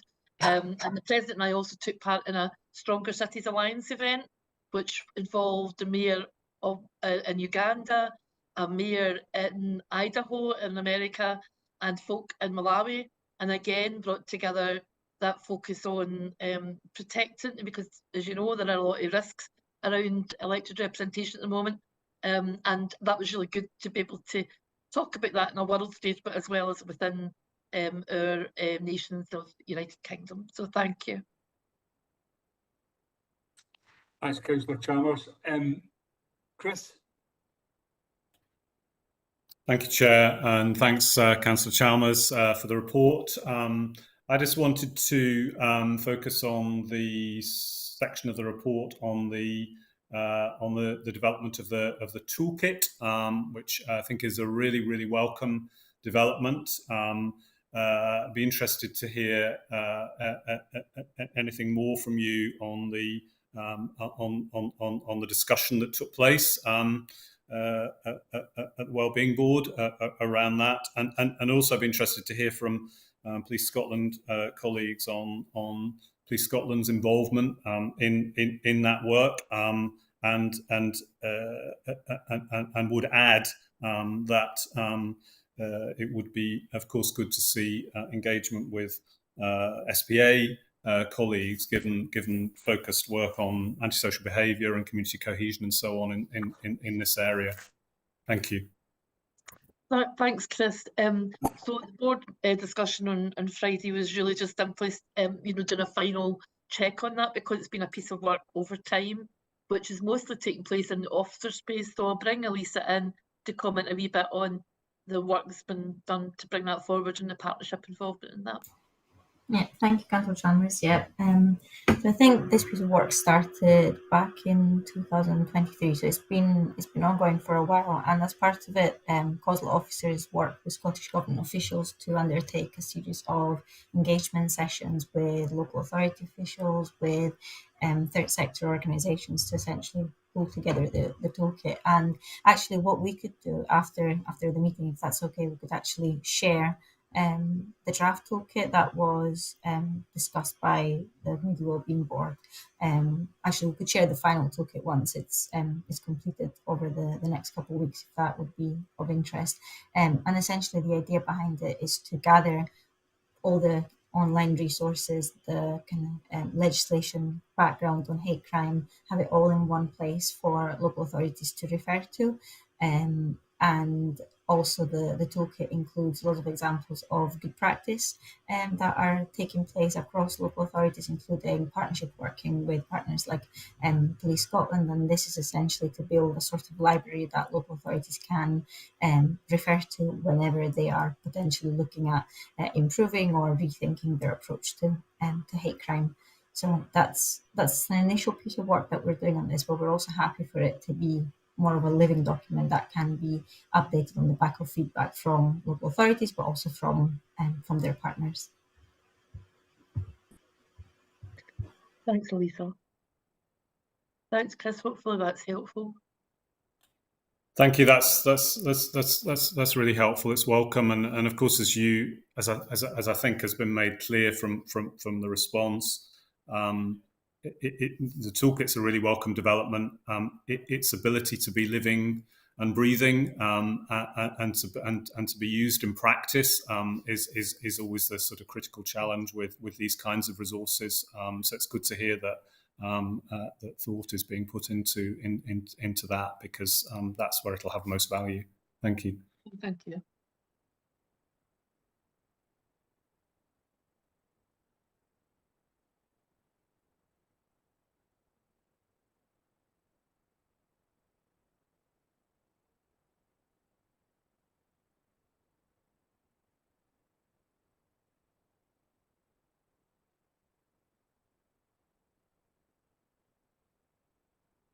Chair, you're on mute, unfortunately. Alistair, you're on mute.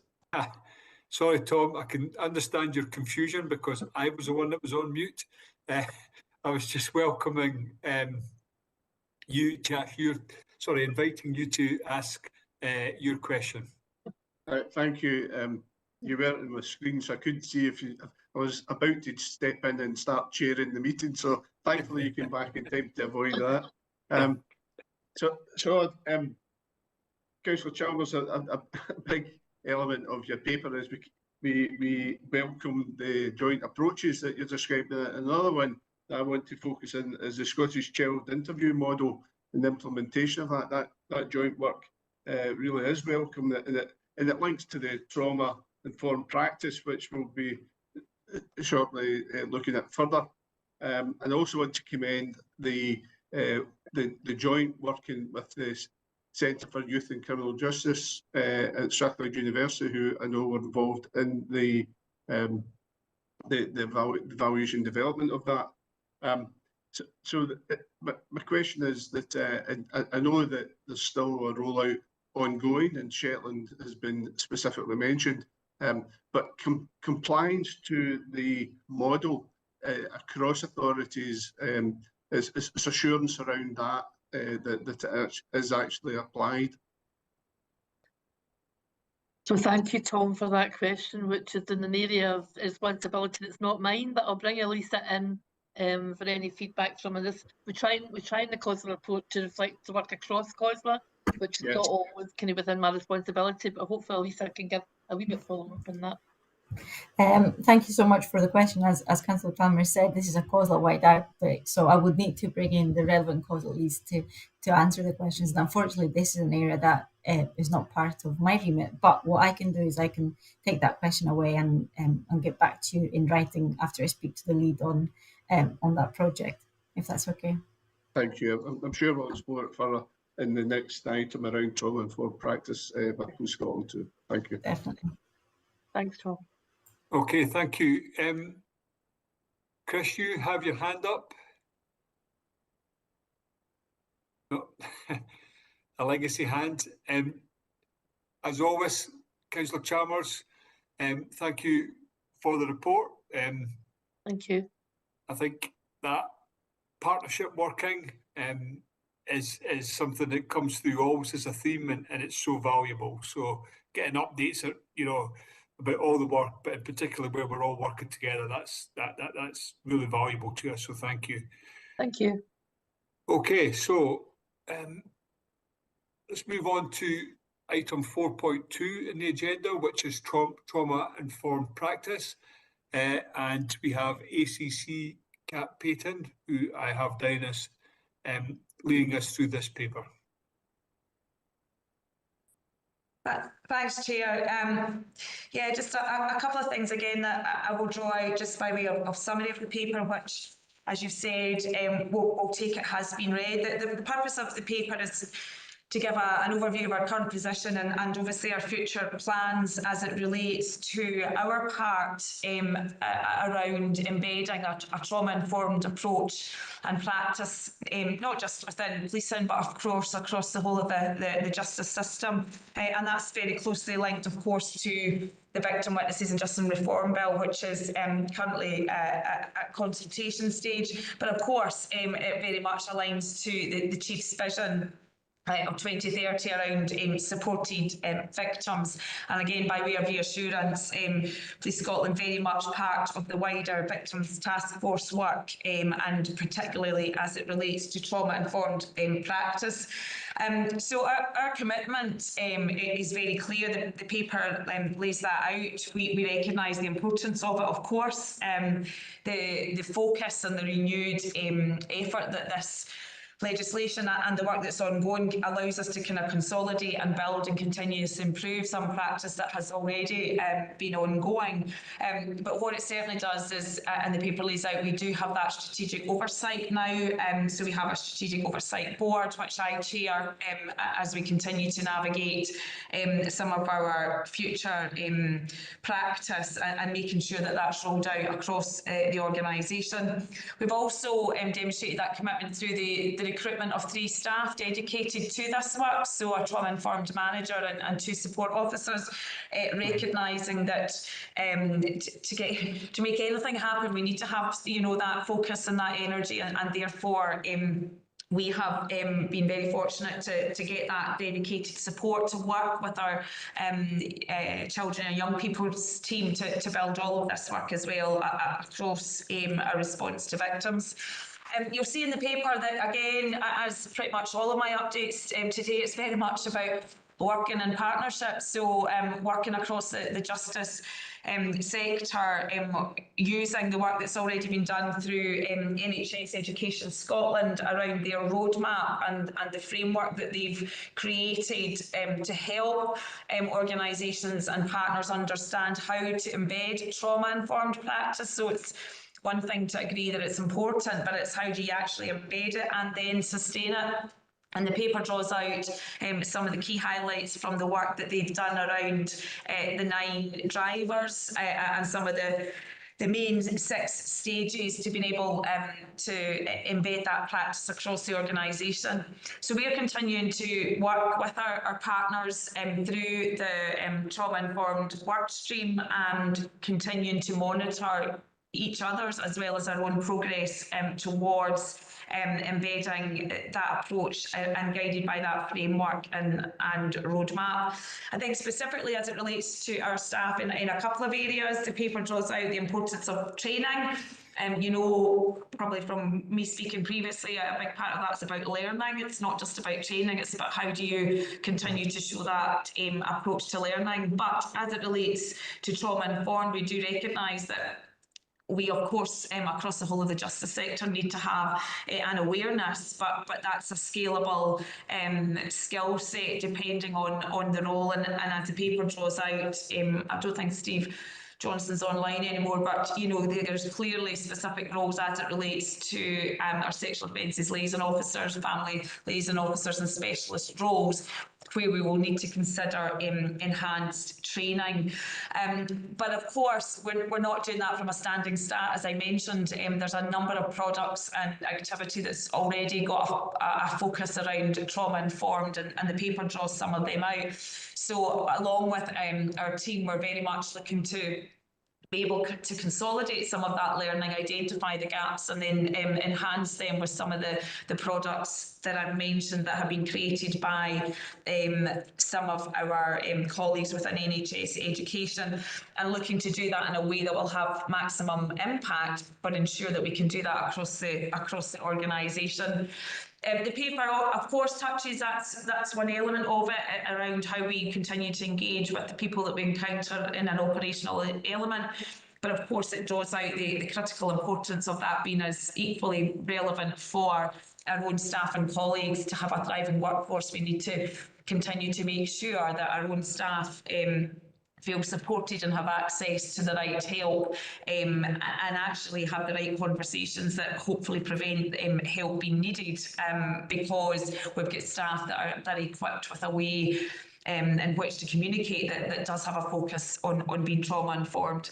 And the paper finally lays out pretty much our next steps, Chair, which is to develop all of that into very much an implementation plan, looking to start rolling out some of the training, as we've said, towards the end of the year, but again doing it in a way that it's not about compliance, it's about recognising how it interlinks with other aspects of work already ongoing, but how it also bolsters and starts to embed that practice across the organisation.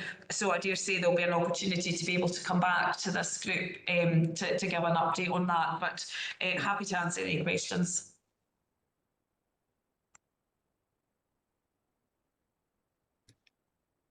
Yeah, once again, Kat, thank you for the paper and thank you for the overview.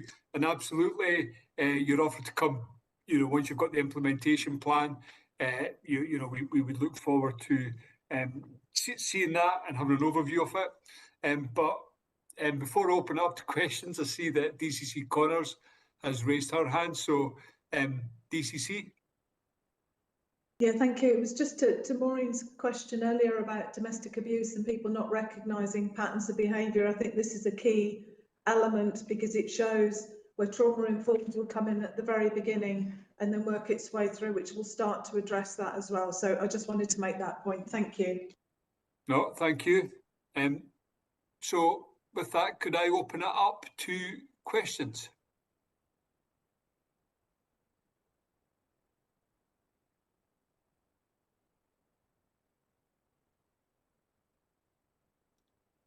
Tom Halpin. Thanks very much. I very much welcome the work around trauma-informed practice, and I see in the paper we talk about the specialist officers, 4,200. There's a sizable commitment that to get that training out, so something around a timeline for that. But the other point was those non-specialist officers, if we really have an ambition of being a trauma-informed approach across the whole organisation, is there I'm not saying a detailed timeline just now, but is there a vision that it would be wider than the specialist officers? The pilot in Northern Command, is the learning from that likely to get rolled out across the country? Just to capture it all, we previously had in the Ayrshires, driven by the divisional commander at the time, a trauma-informed approach to policing there, and obviously with people, personnel changes, etc. Is that been able to be embedded in Ayrshire? Is it still very much the focus that we're building on? Thanks, Tom. I suppose the short answer is yes. We need all our officers and staff to be trauma informed. And as I mentioned earlier, we're not coming from a standing start. There are a number of programmes and activities and training that all cover this element. The paper draws some of them out, whether it's act and react or some of our mental health training. As you've rightly said, there's some initiatives that are ongoing in different areas. So what we want to do is be able to consolidate all of that by understanding, where is that working and where are the gaps. And as we mentioned, that we've identified through the work that the NHS Education have done, a couple of products that we would be seeing as a baseline, a bit like we did with our equality, diversity, inclusion work, where there's a kind of baseline understanding for everyone.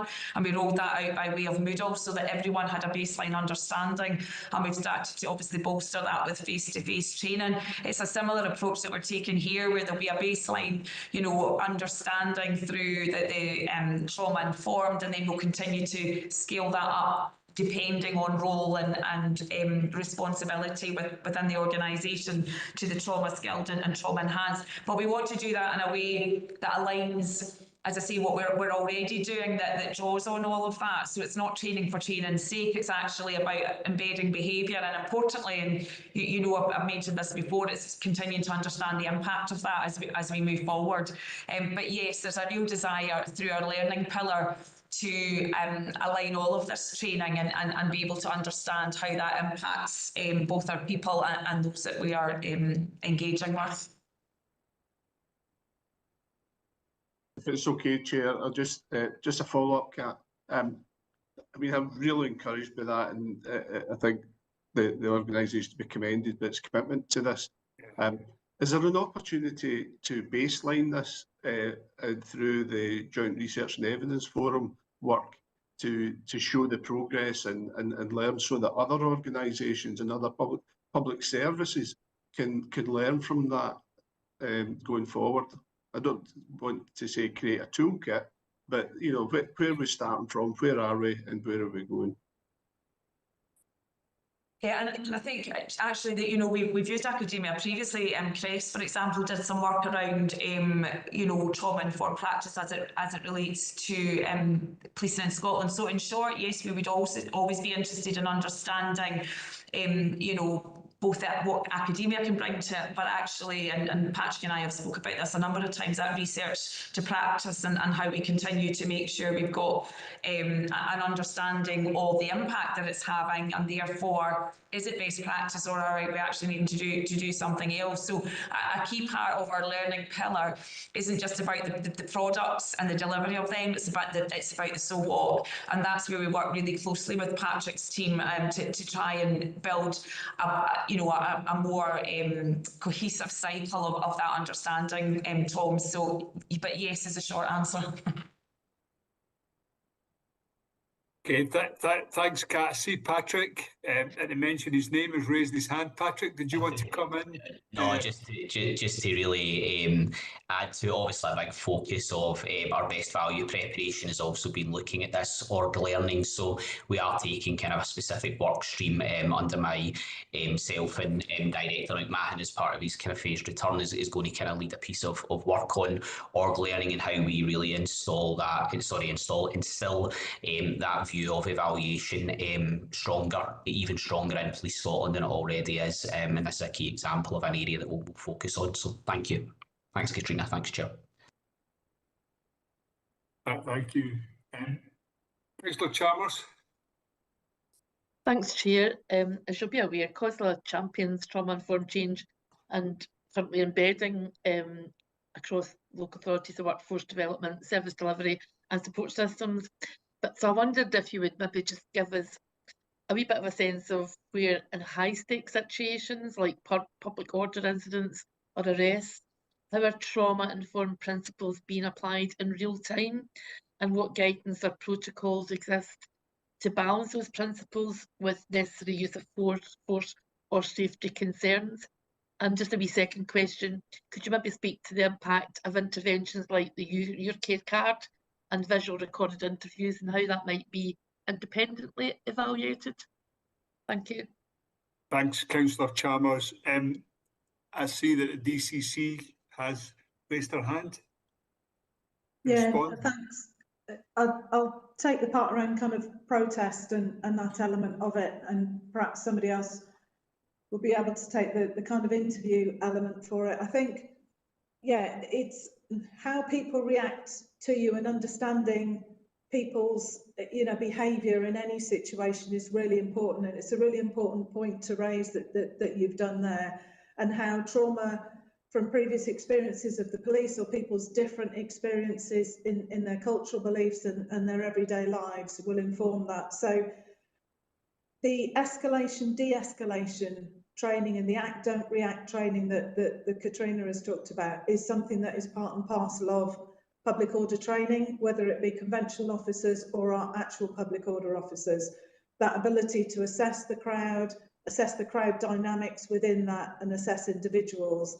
And because the trauma-informed approach is so broad, people are now starting to see and understand the elements of trauma that might trigger somebody's behaviour. Combine that with some of the neurodiversity, some of the autism guidance, there's a real rich picture of police officers being able to better understand the behaviour, but more importantly, how they then deal with people throughout that incident and then out the other side. So not just that initial interaction, but how that works through all the way, particularly in protests, which can be very emotive, and people have a whole range of different reasons for supporting causes and being on protest. So it's a really good point. But it does form part and parcel of all of our training and thought processes. Thanks, Jane. That's appreciated. Kat, were you going to come in on the second part of the question? I'm not sure. The second part is to do with interviews that are taking place, Councillor. Is that what your question was? Sorry, you're still on mute. Sorry, I managed to get through most of the meeting without doing that. So it's about the impact of interventions like the Your Care card and the visual or recorded interviews, how they might be independently evaluated. That's something that I would probably need to, in terms of independently evaluated, that's something that I would need to go away and you know, get more information about, to be honest, Councillor. I think I would just want to kind of echo what the DCC has mentioned, of course, and through the lens of protest, but actually through the lens of every, you know, interaction, you know, with a focus on understanding human behaviour, with a focus on understanding, you know, adverse childhood experiences. All of the programmes of activity that we've got on continues to give us an understanding to something that I mentioned earlier about how we can be professionally curious and how we can regulate our own behaviour and support, therefore, the connection that we have with other people as they're going through whatever, you know, distress or crisis is ongoing. But I'll take a note of that specific question and maybe get some information to you offline, Councillor. Thanks very much, Katrina. Thank you. Thanks, Jane. Okay, thank you. Chris, do you have some questions or a question? Thanks, Chair, and thanks again, Kat, for the report. Yeah, just a couple of points. The first, just about just around the bill, the Victims, Witnesses and Justice Reform Bill, and anything more you might want to say about related work in preparation for the enactment of the bill. And then just on the investment, obviously the really important investment in terms of those manager and officer roles, recognising that that's time limited investment up front, and how the contribution of those roles can help to embed work moving forward at the end of the investment period. Thank you. Yeah, I think just in terms of the Act itself, of course, we as an organisation look at the wider implications of new legislation and what that means for us in terms of demand, resource, you know, policy training and how all of that comes together. Specifically as it relates to the Victim and Witnesses Bill, we continue to have a number of conversations, of course, with Scottish Government and, you know, colleagues, Victim Support Scotland, for example, around, you know, some of the potential changes to the bill and what those implications are likely to be for us. So I suppose, again, by way of assurance, we're very much connected to, you know, the Victims Task Force and the trauma-informed work, but also other elements of the work that the wider Victims Task Force is taking forward, and a key part of that is around our continued work with Victim Support Scotland and what that continues to mean as part of the legislation. For example, you know, kind of opt-in, opt-out policies and such like. So we're very much in active conversations as that bill goes through the final stages. The other part, I suppose, you're absolutely right. It's all very well having that commitment around resources to help support us to get to a stage where we can start to embed that, but ultimately it is about embedding it. So a big focus of us and the work that we're doing as a wider division is making sure that that does become business as usual, that as we develop the plan and the roadmap, and again, it's a bit like culture change, you know, it's not going to happen overnight. There's not an end state to this. Managing expectation, if I'm here speaking, you know, next year, but you know, it is about an ongoing journey for the organisation, but it absolutely has to be rooted in the embedding of practice and behaviour across the organisation. And so that's a real focus for the team that are there just now, to make sure that we have the structures and the ability to sustain this going forward.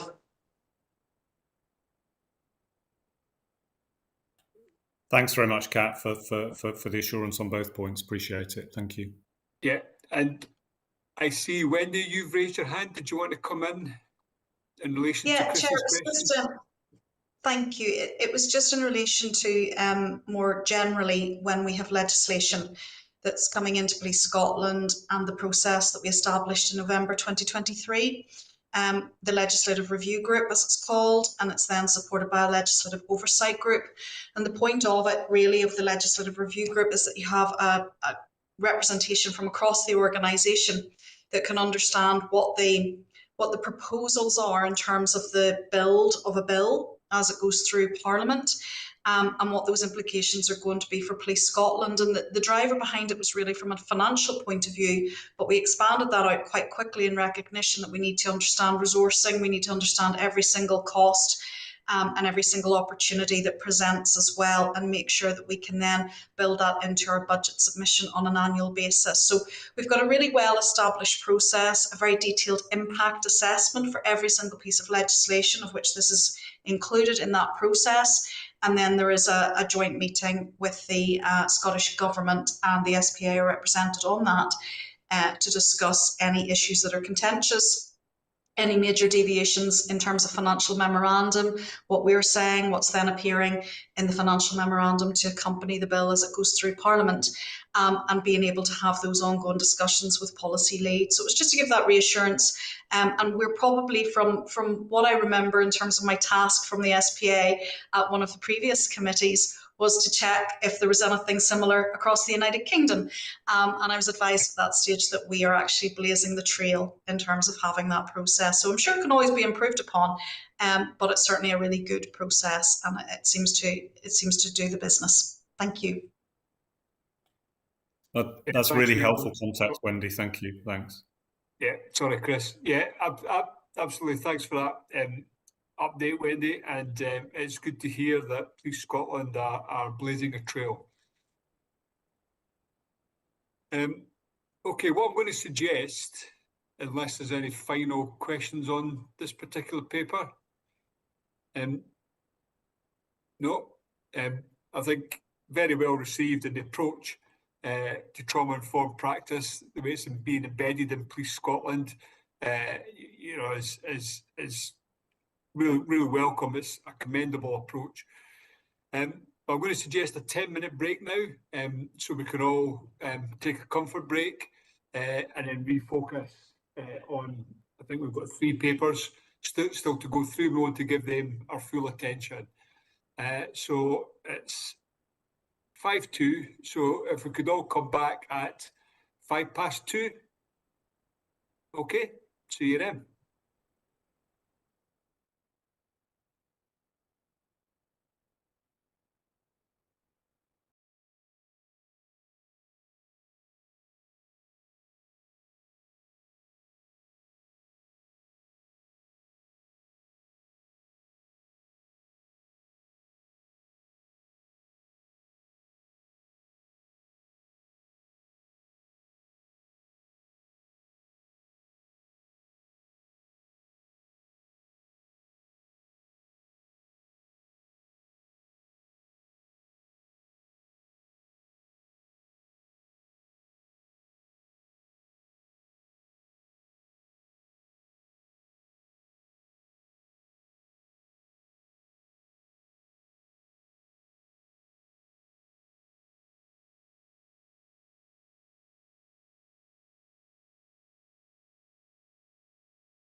we'll move on to the next item on today's agenda, which is item 5.2, which is the HMICS Review Improvement Plans. And we have DCC Alan Spears, supported by ACC Wendy Middleton. So Alan, over to yourself. Thanks very much, Chair. And the purpose of this paper is just to give the committee an overview of the recommendations that are coming from a series of improvement plans and then a selected focus. So in this paper today, you will see that as we go into this, the focus will be on custody, and there's nobody better equipped to talk about the world of custody and criminal justice than ACC Middleton. So I'm quite relieved that she's here. I think you'd be aware that the progress that we make against inspection recommendations is monitored very closely through ARAC. And importantly, every recommendation and every improvement plan we have is owned by senior leaders across the organisation. What the paper highlights here is that currently we have 24 improvement plans, and when we bring them together and it's collective, it covers across somewhere in the region of 125 recommendations. The report also shows in table 2.1 that it's a continually moving feast in terms of the closure of recommendations. So we're working hard in terms of delivering against those recommendations. And we also highlight in the paper that there are a number of inspections currently ongoing, and we've detailed the 5 of them at this point, which range from best value through conduct and citations to drug harm and tools of the trade. But the paper then goes on and puts a particular focus on custody. So against that backdrop, with your indulgence, I'll just invite Wendy to make some observations on the progress of our recommendations as they relate to custody. No, thank you for that, Alan. Wendy? Thanks, Chair. Yeah, I've spoken about this subject quite a few times with members, so it will not come as any surprise. And I won't steal the thunder of HMICS either, that I'm conscious are coming afterwards in terms of Greater Glasgow and recent inspection. This is part of ongoing funding that has been provided to HMICS to conduct joint inspections in terms of health as well in our custody settings, and they're incredibly helpful. But what I would say is that there are common themes, and we see that, and you'll see that through the table in terms of the number of inspections that have been conducted. Just to offer some reassurance, I personally take these recommendations very much to heart. There are some that are within our gift to resolve quite easily, such as ligature cutters and anti-ligature clothing that we've had recommendations before around. There are other recommendations that will take longer to resolve, but I'm very much committed to making sure that we do resolve them. I do go and visit all of the custody suites. The most recent one was Dumfries and Stranraer. And I do take the reports with me and make sure that the recommendations have been addressed where they can be. I suppose in terms of themes, we have ongoing challenges around the busyness of our custody environment and making sure then that we risk assess properly. We then make sure that the visits are conducted in alignment with the risk that we have assessed. There's also work around providing information to detained persons, and I would like to see us be able to do that in a digital way. There is also work around roles and responsibilities, and also you will see in there that there was an inspection in relation to diversion from prosecution. I'll go back to my earlier comments that we spoke about this morning, just around this doesn't sit in splendid isolation. So rather than, and it's always a tendency to move to policy when we get recommendations within inspection reports. And I took a view quite early on that we needed to actually provide more alternatives to local policing in particular, which is where the volume lies, to be able to address prosecutions, to be able to address case progression without having to come through the custody environment necessarily. We really were only able to establish that through direct measures and through the planned voluntary interview pathway towards the end of last year. It was September for direct measures and November, December for the planned voluntary interview pathway. And we're starting to see for the first quarter, and I know we didn't touch on it this morning, but for the first quarter in 11 quarters, we're seeing the footfall reduce in custody. And I expect that to continue to go downwards because of the alternatives that we're able to provide, which just provides a more proportionate response. And I use that word frequently, but it really is true that we provide a more proportionate response. And why that is so important is that we need to be able to manage the true risk that we carry within the custody environment. And if we put everybody in through custody, then we start to become overwhelmed in terms of resourcing, and that will be an issue that will feature in the Greater Glasgow report as well. I've recently got approval from the organisation to enlist the support of Deloitte. So we're going to start our Custody 2030 project in earnest. Now, members will be aware that I closed down a custody project last year, which had been in existence from 2017, but it hadn't actually delivered anything. And it was one of those projects that it started in 2017, but it actually didn't really get the support from a resourcing point of view, and it got a little bit bumped in terms of prioritisation, and it was important to close that project down. It became a bit of an estates project. Now, there is no doubt about it that estates is a major factor in custody, but this is so much bigger than it. It is about roles and responsibilities. It is about standard operating procedures in 2025. It is absolutely every part of custody, and indeed what you've heard this morning and this afternoon from Kat in terms of trauma-informed practice. So there's a lot that we need to do within our custody environment, and we know that. Just to offer more reassurance, I suppose, so when the inspection reports were coming into Police Scotland, they were coming in through my office, I was reading them, and they were going to my continuous improvement unit within criminal justice. But we very quickly realised that the reports kept coming, and it was the same issues time after time after time. And therefore, there was a real blockage between the policy perspective in continuous improvement and what was happening operationally. And there was just a bit of a gap. So we've now given responsibility to the area chief inspector who's in charge of the custody environment.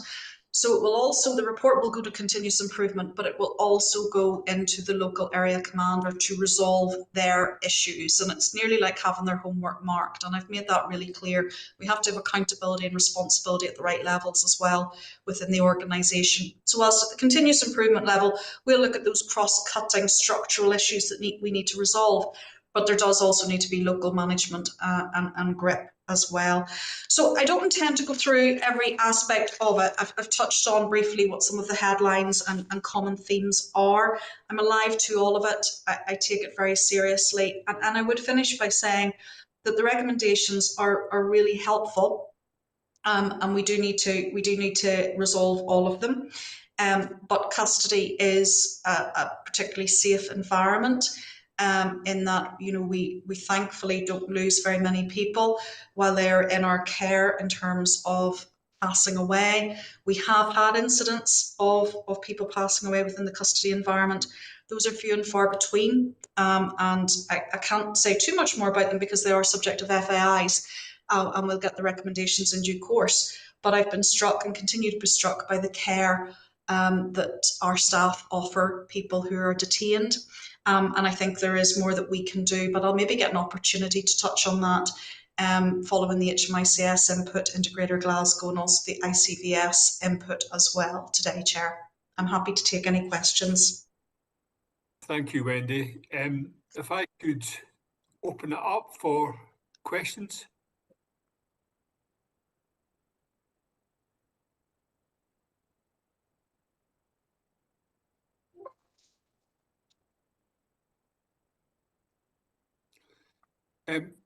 Tom, if I could go to you first and then to Mary. Thanks, Wendy. Also, we're focusing in custody just now, so my questions will relate to that. There was a number of things come through. I think the cluster inspectors doing audits, etc. Just sort of sense of testing where the benefits of that coming through in continuous improvement.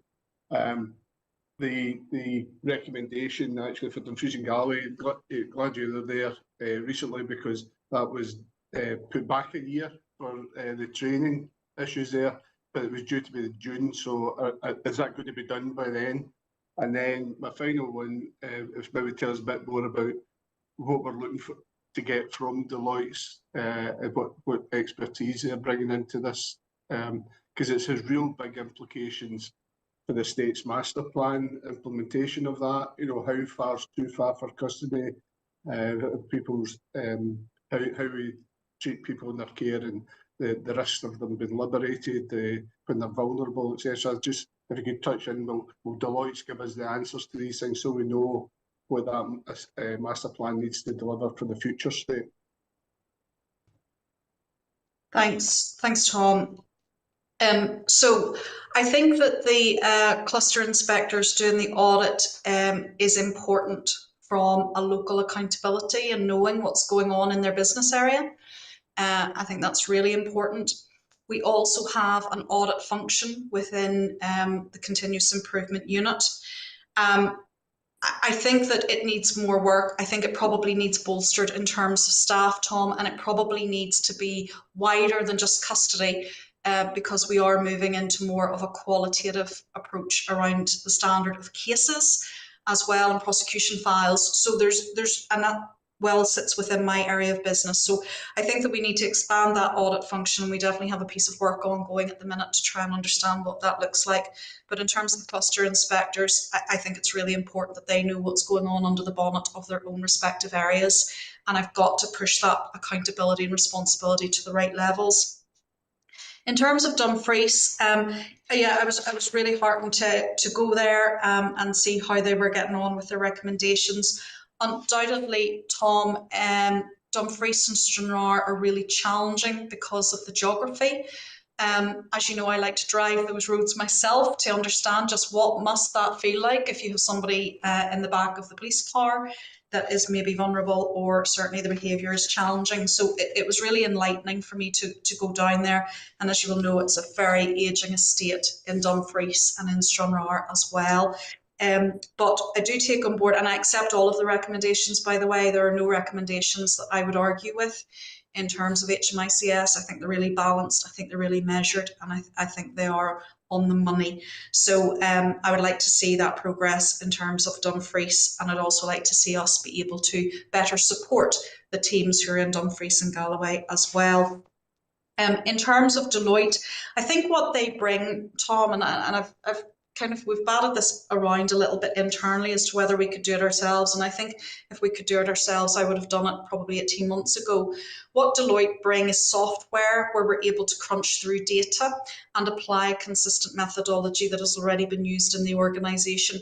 So what we're going to use Deloitte for, it's quite a bespoke piece of work. We anticipate it will be no more than 6 weeks, and it's really a demand sprint. And as you would imagine, Tom, I have a whole list of questions of data sets that I would like, so that as an executive and indeed as a wider command team with commanders, we have an evidence base once and for all, or certainly at this point in time, around cell capacity, travel times, where the main bulk of the arrests are, and actually clear the ground beneath our feet a little bit, because we can't afford the estates that we've got. And you know that, Tom, through the conversations we've had about the estates master plan. But at the same time, we need to be able to understand impact and consequences. So, and you'll see from another report coming, you know, we have a high cell capacity not in use across the estate, and it is extremely expensive for us to try and keep it going. More importantly, Tom, and more concerningly, I think the feedback that I get through HMICS, through Independent Custody Visitors Scheme and other avenues, is resourcing is challenging in custody. And I think there are two parts to that. One is the demand, because, you know, still we bring in a very high volume of arrests through the custody environment, and that's the importance of the planned voluntary interview pathway and direct measures, giving those alternatives. But also then it is about making sure that our resourcing is adequate for the people that we've got. And that really ties in and speaks to the dignity and access to information and services that we want to be able to provide within custody.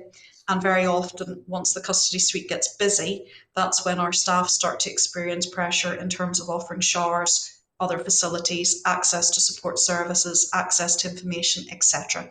So it's really important to me that we land on a position that we're all entirely comfortable with about what we need going forward in terms of custody, and then we resource it appropriately. I hope that helps, Tom. It is really helpful, and the question is probably going to be developed as you get the data. So I'm really encouraged by that.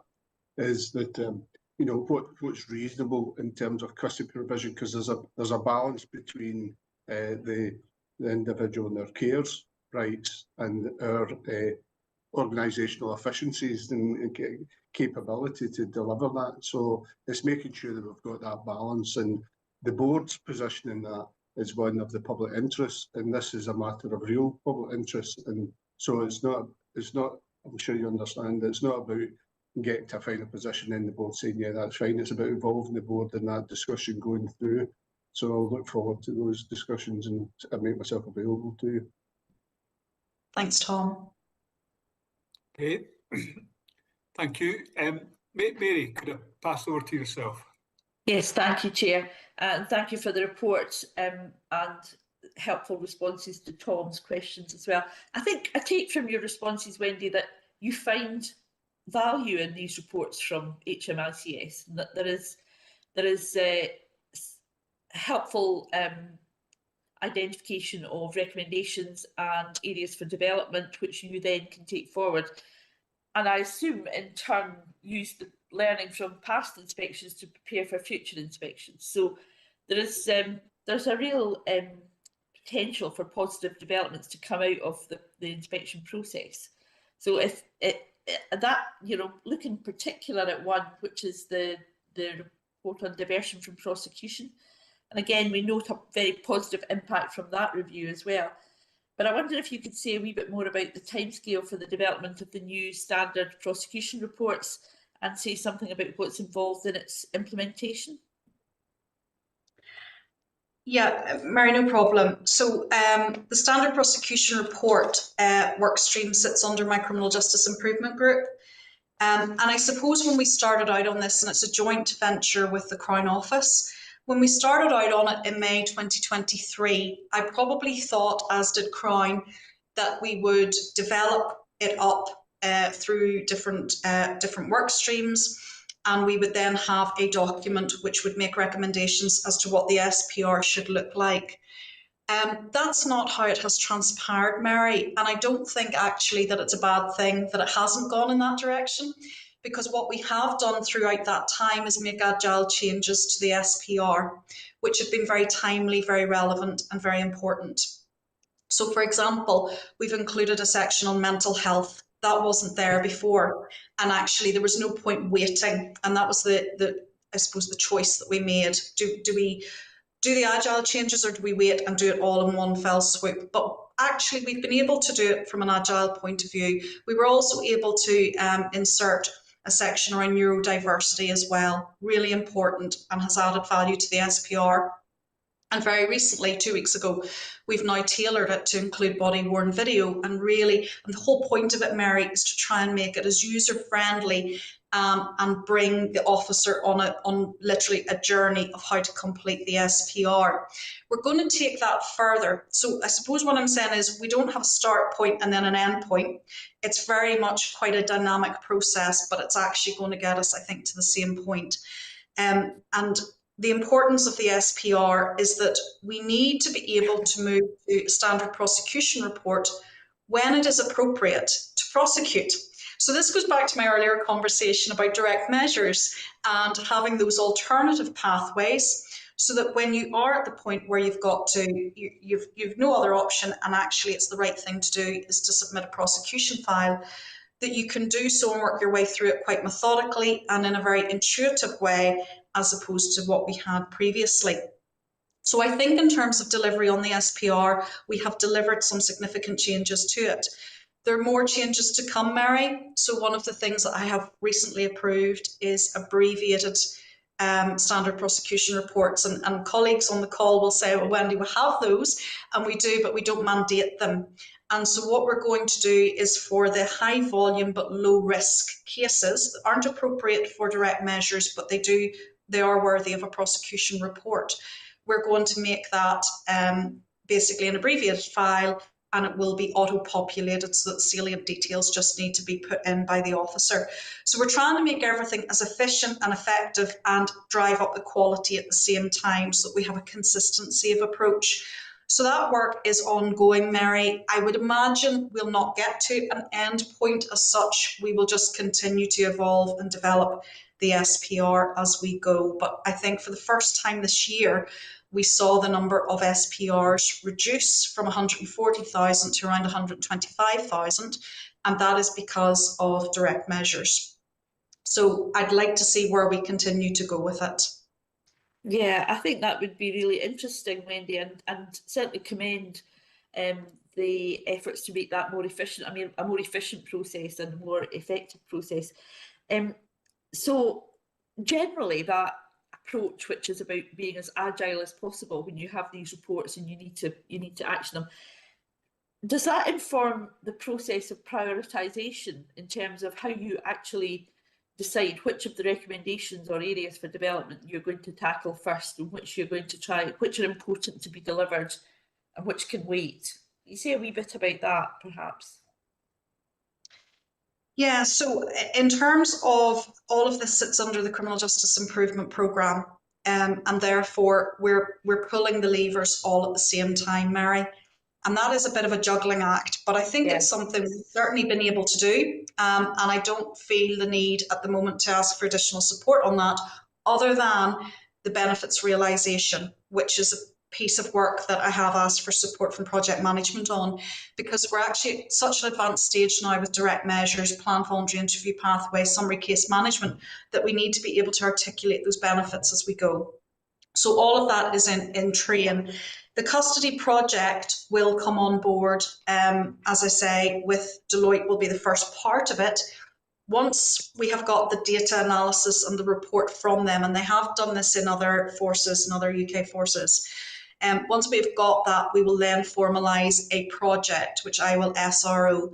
But Mary, that will be in tandem, and all of the recommendations that we can't actually complete at the moment will be pulled into that project going forward. So I'll have a number of work streams under it, and I intend to run it just as I do the Criminal Justice Improvement Group at the moment, albeit I will have formalised project support for the custody project.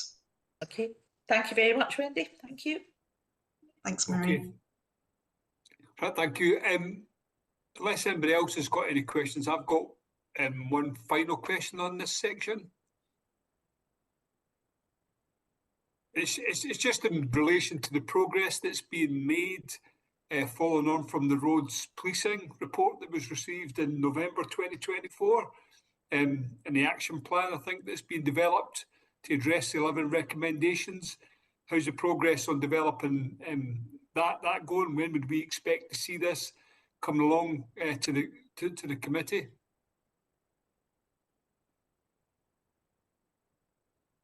DCC Connors. Thank you. Yeah, happy to take that. I had a good chat with Alan Model, who's picked up that whole portfolio. We can certainly bring something to the next meeting. He's put some real momentum behind it, and we're having good meetings with the Federation and HMICS around it, but more than happy to bring an update to the next meeting.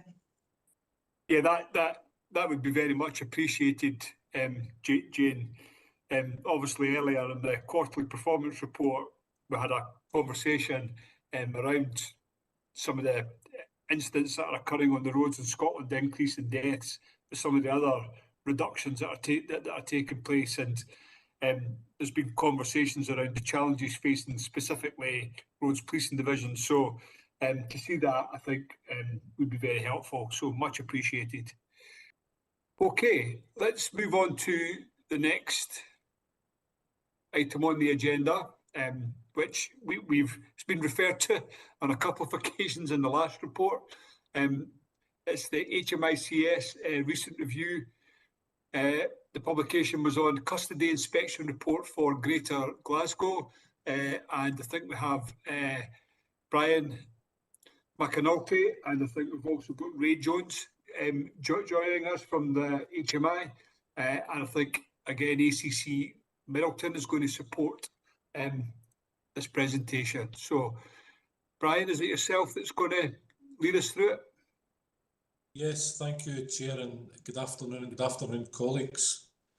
So much of the themes that I'm going to touch on just now have actually been spoken about in the previous item.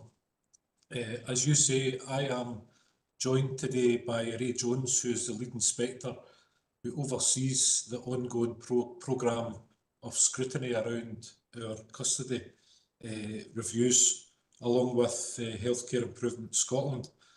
And I think it's probably right to start by acknowledging the amount of scrutiny that has taken place in this area in recent years, and the significant work that's went on across Criminal Justice Services Division to kind of deal with the improvement plans, to progress the recommendations that we've been made, and ultimately to make improvements within the custody environment. It's important to acknowledge that, and also to acknowledge the work that's been done by health and social care partnerships across Scotland. This particular report is on Greater Glasgow, and our inspection team were on site in September of last year across 3 custody centres, so 2 primary centres at London Road Police Office in the east end of Glasgow, and at Govan Police Office in the south side of Glasgow, and one of the ancillary centres at Cathcart, which is also in the south side of Glasgow. And the team were on site to assess ultimately the treatment of and conditions for people detained in custody. And that would include looking at the physical environment, the condition of the cells and the conditions for detainees, including processes and procedures, as has been discussed previously. The team interviewed a whole range of people, but notably detainees, custody staff and healthcare staff across those 3 areas. And there were 6 recommendations in this report. And as has been referenced, the nature of this is such that when you have a national division, many of the recommendations are just as applicable across other parts of Scotland.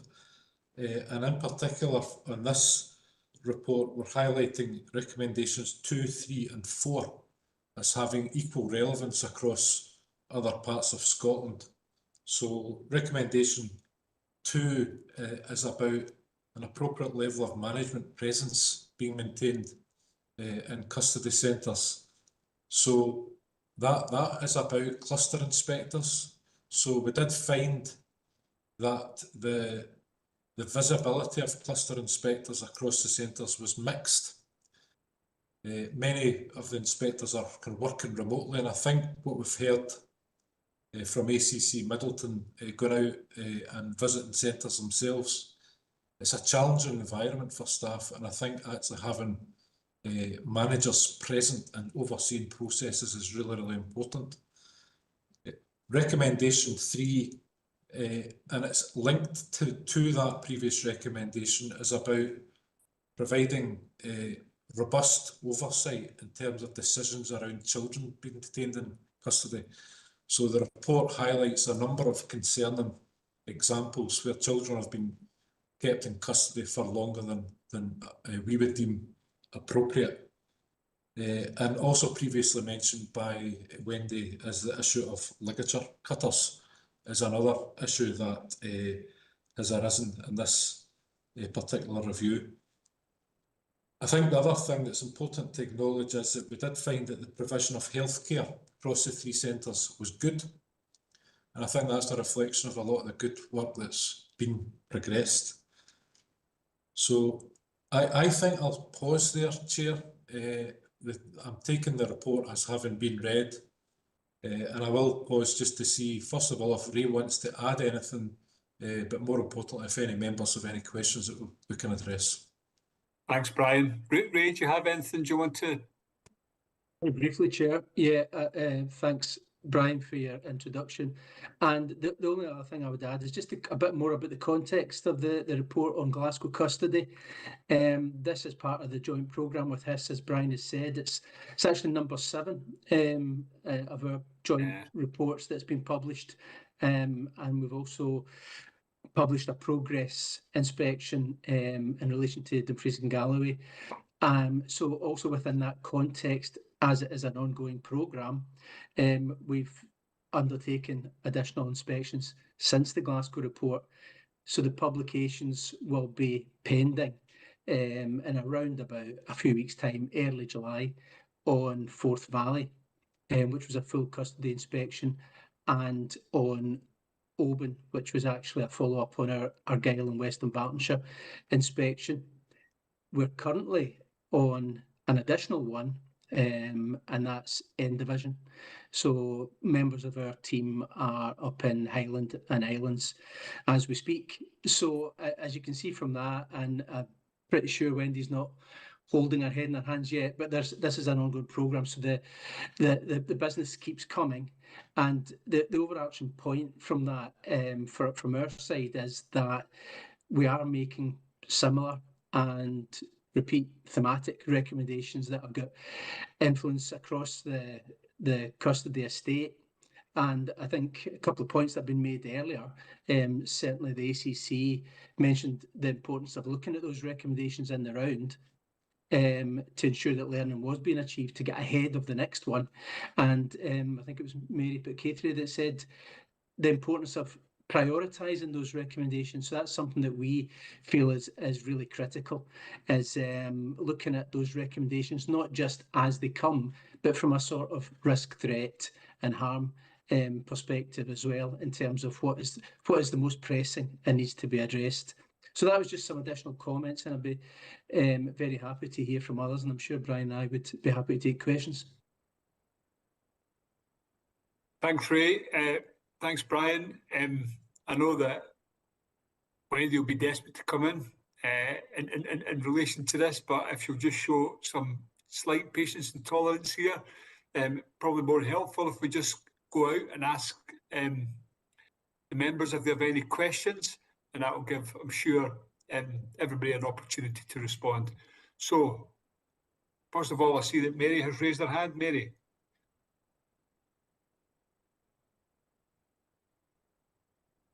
Sorry. Yes, thank you very much. My questions are both about children and young people coming into custody. So I wondered if Police Scotland could say something about how you maximise the welfare and rights of children and young people when they're coming into custody, how you ensure that that's done consistently.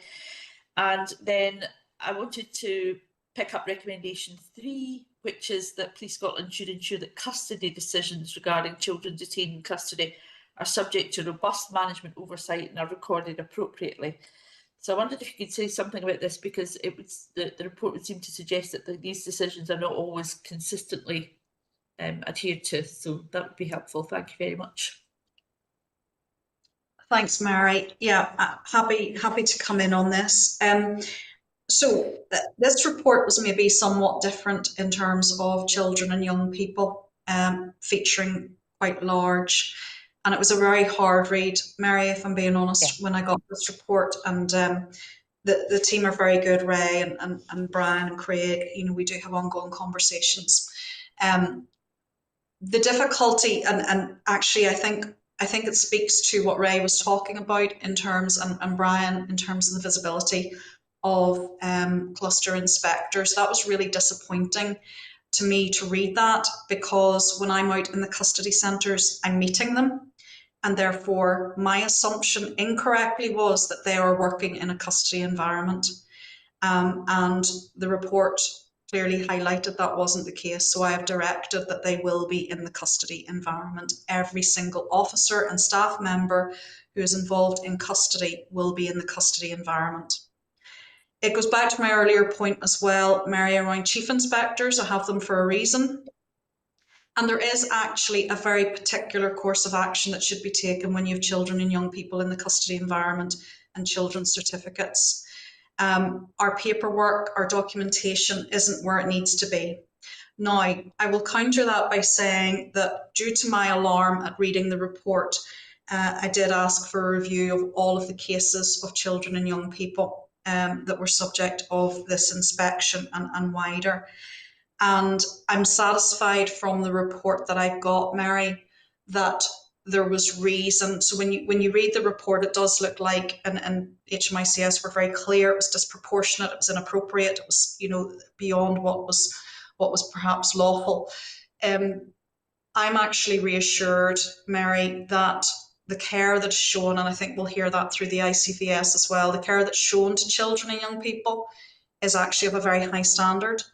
It is a big issue when a child or young person is brought into the custody environment. We don't want to keep them any longer than is necessary, but the reality is, and this will not come as a surprise to any members, that parents are not coming down in the middle of the night to collect their children, social services are not coming down to collect their children, and so therefore we're left in a really unenviable position where we have to decide, do we hold on to the children or do we release them onto Helen Street in Govan at 3 o'clock in the morning? Well, you can imagine, I think, where my position is going to be on that. I think there are opportunities potentially through the Promise Bill. It wasn't taken in terms of the Children's Care and Justice Act around place of safety. Is a custody suite a place of safety for a child? I think that's open to debate.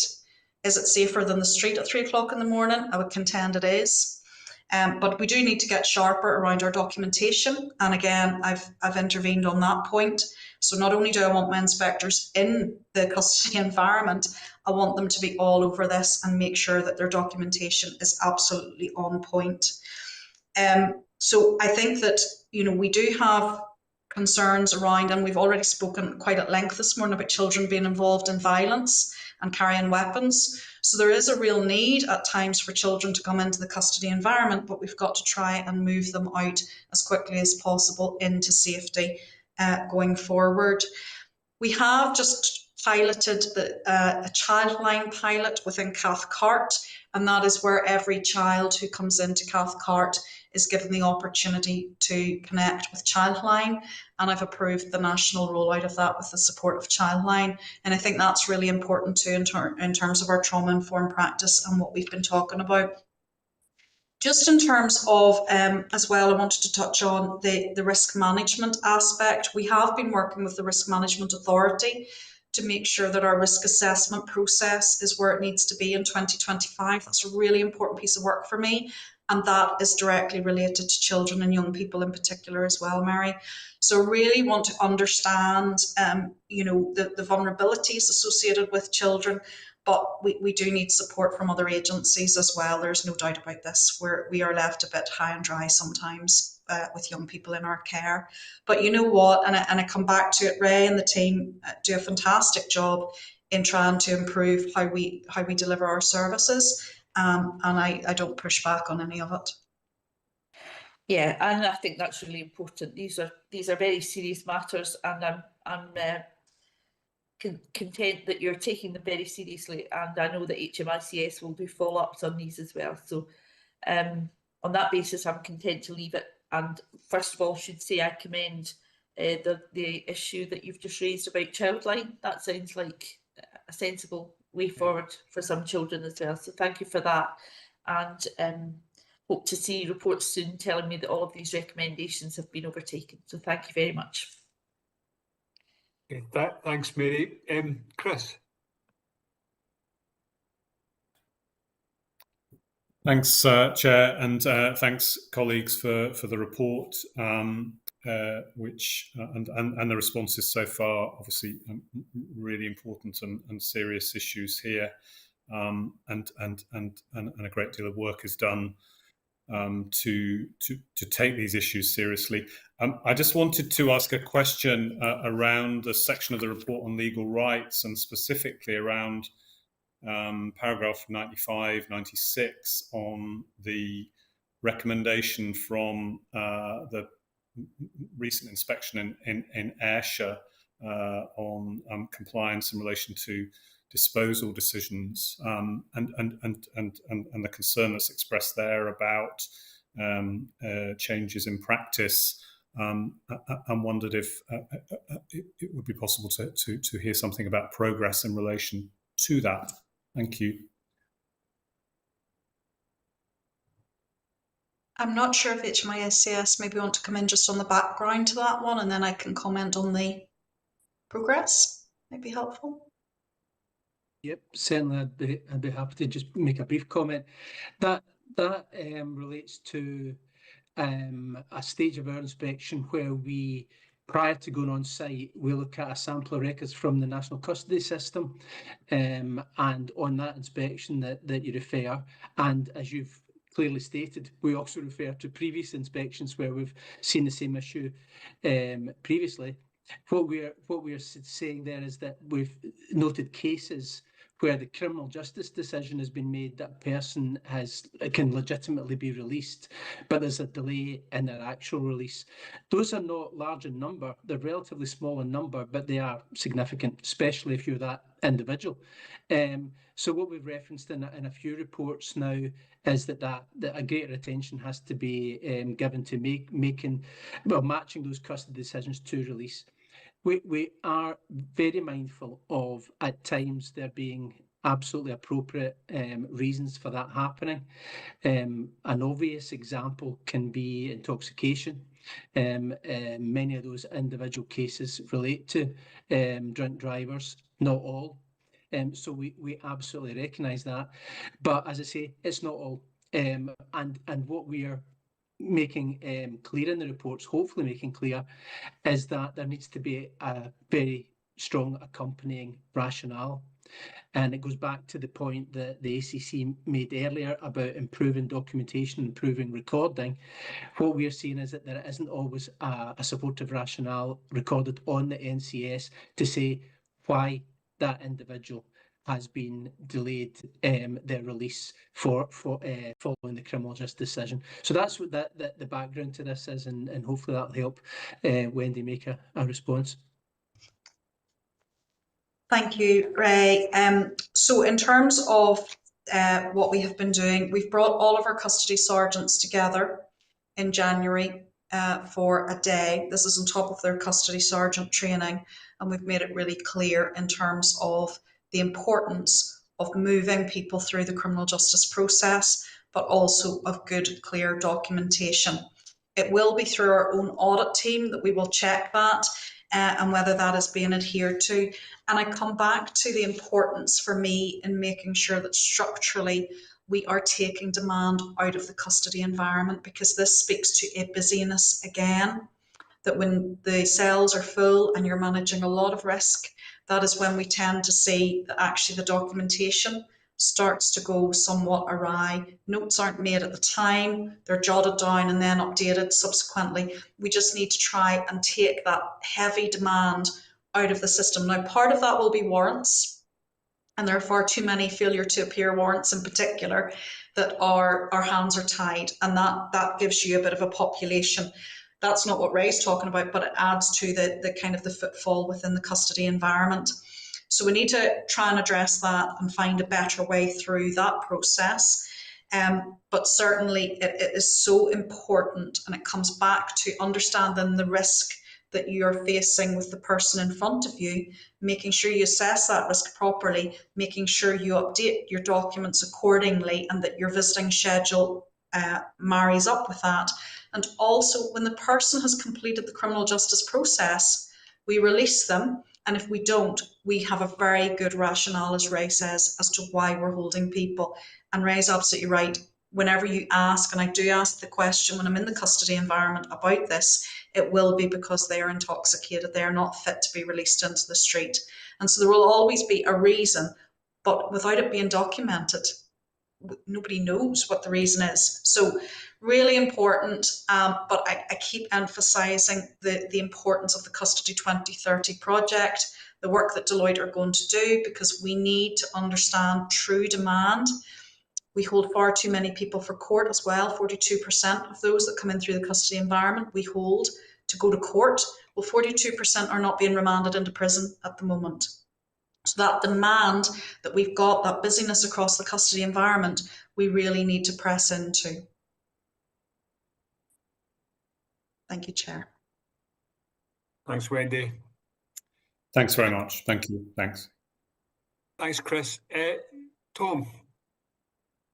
Thanks again, Chair. I must say I take great comfort from the presentation today around custody and the candid responses and explanations given by Wendy on behalf of her team. And it's clear that there's much more scrutiny of this than there was in the past, and that itself is a real safety net. My question's looking for a wee bit more explanation, understanding around the investments that we made, particularly when I think of London Road in terms of discrete processing areas being designed around the needs of children and young people, etc. But I now I'm in this report, I'm learning that London Road's not the default for all young people, children coming into custody, and that indeed there's a growing feeling that Cathcart should be the focus for a hub rather than London Road when we've put all that financial investment into it. Can we understand that a bit more and explain that? And I'm presuming that in terms of the young people who are not going to London Road, that the reasons for that are being recorded. So, Tom, I'm very happy to answer that question. So the facilities in London Road in terms of children and young people, and particularly the discrete charge bar, are very impressive. And indeed, I would like to see that replicated in other sites that we know are going to stay, the likes of Kitty Brewster. However, the one problem with London Road is that it floods, and therefore we've had to move and decant into Cathcart. Now, I have not made a decision that Cathcart is the way forward. This is part of the wider Estates Master Plan conversation. And actually, I'm going to Cathcart and Govan on the 23rd of July following the inspection as well to see how we're getting on there. But we need to arrive at a position, and again, this will come back to the Deloitte demand and the report that I end up getting around demand. I think we need to collectively decide what is the best option going forward, because we're propping up a lot of estates, and some of them are going to continue to flood, and that's not going to be terribly helpful for us. So that's the sole reason why we've decanted everybody out to Cathcart. We've now got a problem in Cathcart, so we've had to head back to London Road because that has now been resolved, but we keep on having to kind of move about because of the challenges with the estates and the problems that we run into. But Tom, it's part of that wider conversation about custody provision and also then where we invest, because what I would like to see when we decide on what the Estates Master Plan is going to look like, I think we're going to have a number of key sites along with potentially more community-based models, the likes of your Obens and your Stranraers that are just a bit more remote. But we're going to have to then make sure we invest in those sites from a children and young person perspective, a neurodiversity perspective, and just kind of broaden our thinking around actually what's needed in 2025 and going forward. So I'm very keen to have that conversation, but please don't read into it that London Road is closed and it's now Cathcart and that's the way it's going to be. I haven't decided on any of that at the moment. It's needs must at the minute.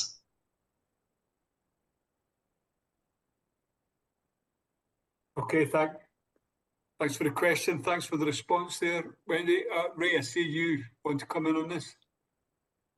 For me, Chair, yeah, just a last comment following on from a couple of the things that's been said to Tom's point about the children in London Road. I think there is another reason that not using London Road is always the best one, and that's transport times and access that children might have to a parent being able to come in as an appropriate person, or even someone from another care setting, as in residential childcare or foster care. So that is part of the equation as well.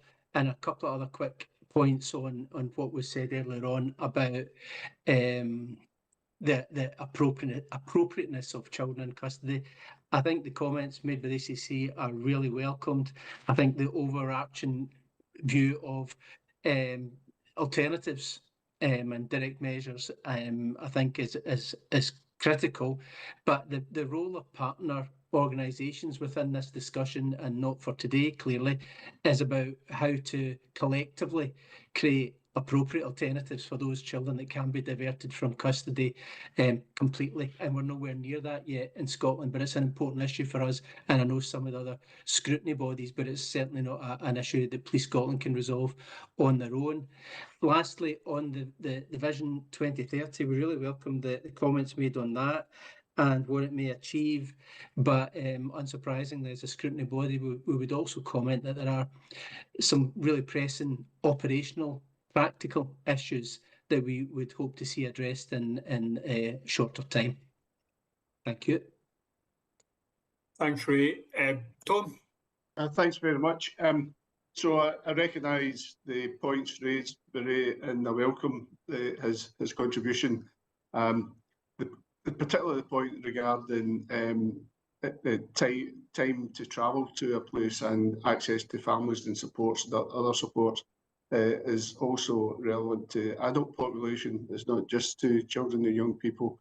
I'd just like that to be emphasised at the moment as we go forward. And you know, the fact that we've had to have the support between to London Road from Cathcart and vice versa tells you the way forward. There is risks in having big central hubs, and we need to be thinking about that in the planning for the future. Thanks, Tom. Wendy?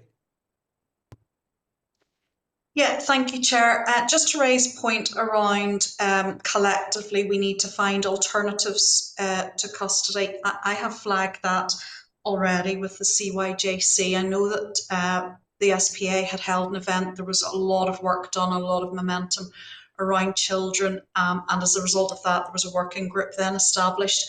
I've asked for that to be reinvigorated, and we have a roundtable this month actually in Glasgow to try and start to stimulate those conversations again, because Ray's absolutely right. We can't do this on our own, and I think now is the time, especially with the Promise Bill coming down the track. There may be an opportunity to think differently around this and to actually do something that makes a difference. So I'll be taking that forward as part of my work. Thank you. Thank you. Any final questions? No. Brian, Ray, I think from the number of questions you've got, you can see the interest that we have, and clearly Police Scotland, you know, have a massive responsibility, but I think the ACC has highlighted the seriousness with which to take it. So we look forward to seeing your recommendations being implemented within Glasgow. But as you highlighted at the outset, there's 3 of them in particular that have a relevance across the rest of the custody estate in Scotland. So we'll look to that progress as well. But thanks everybody for their inputs. So we move on to the final paper today, which is the Independent Custody Visiting Scheme Annual Report, which is going to be introduced initially by Scott Ross, but I'm really pleased to see that we have Frankie Lydon, who's an ICVS visitor, who provides insights of his experience. And we also have Kirsty Scott, who's the ICVS National Manager, who's available for questions. And clearly, given the last 2 reports that we've had, hopefully people have just mentioned, I've had an opportunity to hear a discussion around this. So we really value the role of ICVS, and we look forward to receiving this annual report. So, Scott. Well, thanks, Alistair. And absolutely, the discussion on the 2 items before this has been excellent, and a lot of the issues probably raised within the annual report have been discussed, which is great to see. I'll give a brief introduction if I can, Alistair. But before I do that, I'd just like to thank the Independent Custody Visiting Team here at the Scottish Police Authority and the visitors who give up their free time to help ensure the treatment of those who are detained in police custody. The report fulfils their obligation to produce an annual report, and I'm pleased to report that during the 1,035 successful visits to custody suites and discussions with over 1,400 people in custody, there were no recorded concerns relating to OPCAT, which is the optional protocol to the Convention Against Torture and other cruel, inhumane or degrading treatment or punishment of those deprived in their liberty, apologies. I should note that in the vast majority of visits, ICBs highlight the professional care for detainees and the high standard of welfare and dignity that is maintained whilst people are in custody. As Wendy alluded to earlier, during the reporting period, 77 children were in custody at the time of the visits, and of which 45 agreed to be seen by independent custody visitors. ICBs noted that the children were being appropriately cared for and that custody staff were aware of the additional welfare needs that anyone under 18 required in police custody as well. And there was nothing to report in terms of the treatment of children that were seen as part of those visits. The key area raised within this report is regarding underwear, which was hanging outside a cell in the Police Scotland custody estate. I'm pleased to say the issue was resolved as swiftly as possible by Police Scotland, and the ICVs will continue to watch that closely over the next 12 months, Chair, just to make sure that no further instances of this occurs. I guess you will all be aware that we did report this last year as well, and there seems to be an annual occurrence. And I just wanted to state we do recognise that custody is a very dynamic and operational environment, and that may mean that underwear is outside a cell for a period of time whilst the person's welfare has been taken care of within the custody cell itself. I guess our expectation is that that's for as limited a time as possible, and it's stored away appropriately as soon as possible and as soon as that issue has been resolved. In terms of overall concerns raised in this year, around 88% of those were resolved at the time of the visit, which is great to see. That's up on 85% last year. And I'm glad to say that no issues have been raised that are a cause for kind of concern ongoing when it comes to those specific welfare concerns that were raised. I would ask members to note the positive comments in there about the good working that custody visitors are seeing and reporting on nearly every visit that they carry out within the custody environment. And staff and officers are being observed in everything they possibly can to ensure the care and welfare of those persons in custody. There's probably just two areas that I'd like to highlight, Chair, and then I'll pass over to Frankie if that's okay. The National Police Custody Estate, as we've heard already, is in need of investment, and it's part of that wider estates management plan. Out of 724 issues that we'd noted during visits, only about 46% of them have been resolved. And I think the authority should maintain a focus on the estates master plan and help advocate for the bids for capital investment to upgrade and maintain the custody estate as well. I think that is required. And you'll see that was also highlighted as part of HMICS's reviews as well. Secondly, is that issue around staff shortages that Wendy's touched on already. ICBs do report on staff shortages within the custody environment. It also means that they can't accommodate the maximum numbers of people for the cells that are available because there's not enough staff. And I think ICBs have also observed some instances where staff on modified duties have been unable to help support those in custody as well. And then the last thing about that is about ICBs have also commented on within their kind of written reports about staff morale and the impact that has on welfare when anticipated standard resource levels are maybe below what was anticipated or expected. And I'm aware that's already been covered as part of the questions today. So, Chair, with your permission, I'm going to hand over to Frankie, if that's okay, and maybe he can give us some of his personal insights. Being a relatively new custody visitor who I think just joined us last August, but I think started visiting around January time this year. So, yeah, that's great, Frankie. Please share your insights with us. Hi, thanks very much. Good afternoon, everyone. Thanks for the opportunity to come in this meeting. I'm pleased to represent the 81 independent custody visitors across Scotland. As has been pointed out, I'm the newest. I'm number 81 of 81. I imagine most of the observation I'm going to give today have already been covered, and I've heard some of them myself. I'm based out in the west and visit clusters 8 and 9, Cathcart, Clydebank, Greenup. As you know, Cathcart and Govan have got the highest throughput in the west, so it's quite busy. Sometimes we visit there. If I may, I'd like to give some overall impressions of my custody visiting experience. And the overarching kind of theme of this is, in our observations, people who are in custody are treated with the greatest dignity and respect. that's where we kind of hope to see when I started in this role, and that's what I've definitely seen. It's a very challenging environment, people to work in, for people to be cared for in, and the care that everyone receives is of the very high standard. Most of the issues we find relate to ongoing issues within the custody suites and centres, issues regarding buildings, fabric of buildings, cells being out of issue, and staffing resources rather than the actual care of the physical care of the prisoners by the staff. As far as the visitors concerned, we can report an overwhelmingly positive experience when visiting custody services. We're always welcomed and facilitated in our work in a highly professional manner by the custody suite staff, and we regularly observe staff and officers going over and above their duty to ensure the care and welfare of people in custody. That's reflected in the report.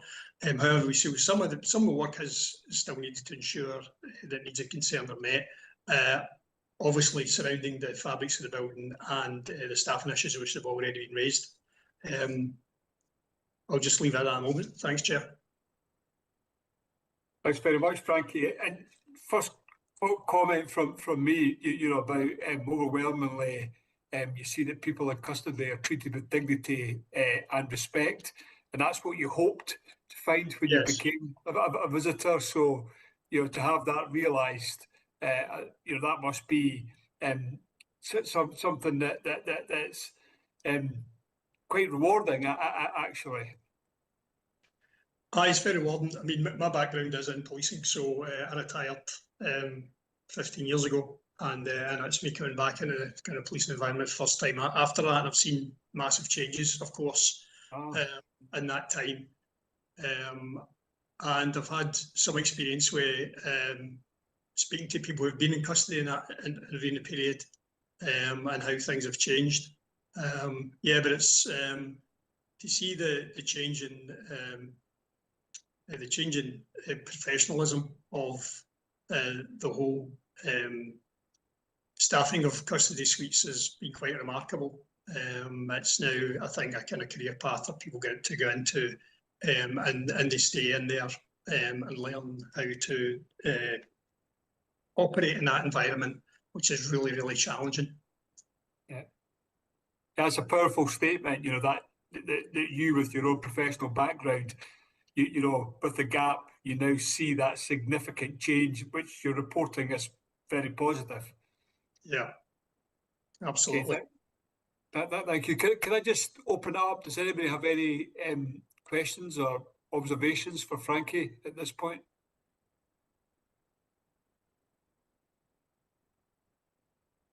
No? Oh, sorry, Wendy. Chair, I was very happy if any members wanted to ask any questions. I just wanted to thank Scott, Frankie and the team. The ICVS is really important to us. It gives a different dimension to the inspections that are ongoing.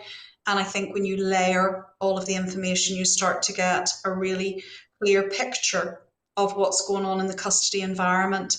And I've been struck, like Frankie said, just by the care of my staff, and it's easy to go to the bits of the inspection report that we need to fix, and we do need to fix them, but it doesn't capture the CJPCSO that goes and buys a loaf of bread and some soup for prisoners on a Saturday afternoon just to keep them nourished and warm. And there's many stories like that when I'm going out and about, so I'm heartened by Frankie's account too. And I just wanted to say that as a result of the importance and the value that we do place on the ICVS chair, they did actually win an award in the Criminal Justice Services Division Partnership Award, Partnership category. And I think what we've done as well is introduce a user experience survey, which has been complemented by the work of the ICVS. And really that's about understanding, is there one thing we could do while you're with us that would have changed your life, that would have given you an opportunity to prevent further offending? That only started in November. It's very early days, but I think just when I talk about layering all the different sources of information with the ICVS, we have the HMICS, we've also got the European Commission for the Prevention of Inhumane Treatment and Torture currently. They've been in London Road and Govan there at the weekend. when you layer all of that information, I think you start to get a really clear picture of custody, and overwhelmingly it's one of care and support for detained people at a really vulnerable time. So we've improvements to make, we know that, but I thank Frankie and the team for their help in doing that. Thank you. Yeah, I mean, I agree. I mean, you can't overstate the importance of the independence of this custody visiting scheme. It really does add weight to that layering. I think the points you brought out, Frankie, as well, about, you know, many of the issues that are long running are around the fabric of the building, they're around potentially staff shortages, and you need a safe number of staff, and you know, to effectively run a custody suite, so you can't always maximise the facilities. You know, we've heard these things on a number of occasions, and they have to be set in the strategic context of what Police Scotland is trying to achieve. But you know, your observations, your feedback, I think it's very important evidence that adds to the layers. So I'm appreciative of that. You did say you're number 81 of 81. So I'm thankful to you know, your 80 colleagues across the country. But I was going to just ask a question of Kirsty, which, you know, in terms of numbers, attracted people to this. They've given off their own time to do a very valuable role. So attracting them and also retaining them. And is there anything that you would want to add that might be helpful for us as SPA board members to understand about the role? Thank you. I think it's just the fact that, you know, the regional coordinators within each of the regions, they have a fantastic relationship with the custody visitors, and that's maintained throughout. We're actually currently going out recruiting at present in certain areas. We've linked into kind of local authorities, local companies, organisations, and we're getting a good response today. We've advertised on Volunteer Scotland again, and that's created a really, really good response. We've put some images of the team, of the ICVs, and I think, you know, we're getting more and more local people are more interested in helping within their local communities.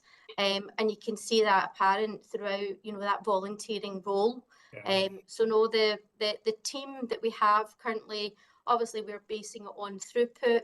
The numbers have reduced dramatically, but it's still within the right level that we require to visit every custody centre per week. Okay, thank you for that. Chris, I see you've raised your hand, and then Wendy. Yeah, thanks, Chair. It was just a very brief comment. I'm not sure I'm allowed to say I'm a new member of the board anymore, but I'm a relatively new member compared to others around the table. And just to say, I really appreciate Scott and Frankie, the report, really, really helpful, insightful, and the responses to it. I think obviously, as you've recognised, both of you have recognised from earlier discussions on the agenda today, this is something that is obviously of great importance to us. And I think it is really heartening to hear about the progress that has been made over time. So really taken your comments on board there, Frankie, and in a sense all the more heartening given you know, the candid acknowledgement that there are operational resource challenges that in terms of staffing and those pressures. Yeah, just to underline the value of the report to us. Thank you very much. Okay, thank you. Any final comments you want to make, Frankie, or any final comments, Kirsty?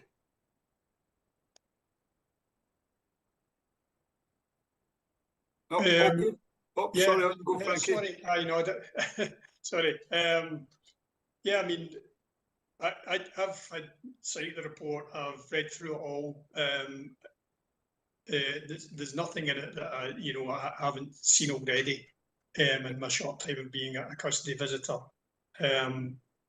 One of the things I just want to raise, and it's kind of a bit of an aside, but I think it's important to say that I've met cluster inspectors, I've met custody sergeants when I've been at working, but the work of the PCSOs is remarkable, and to see people in really vulnerable, difficult situations when they're in custody, and some people are really, you know, it's awful to see them in that situation, and to see the care and dignity that they're dealt with by the PCSOs is amazing, and it's really heartening to see that there are people with that kind of compassion are in that role.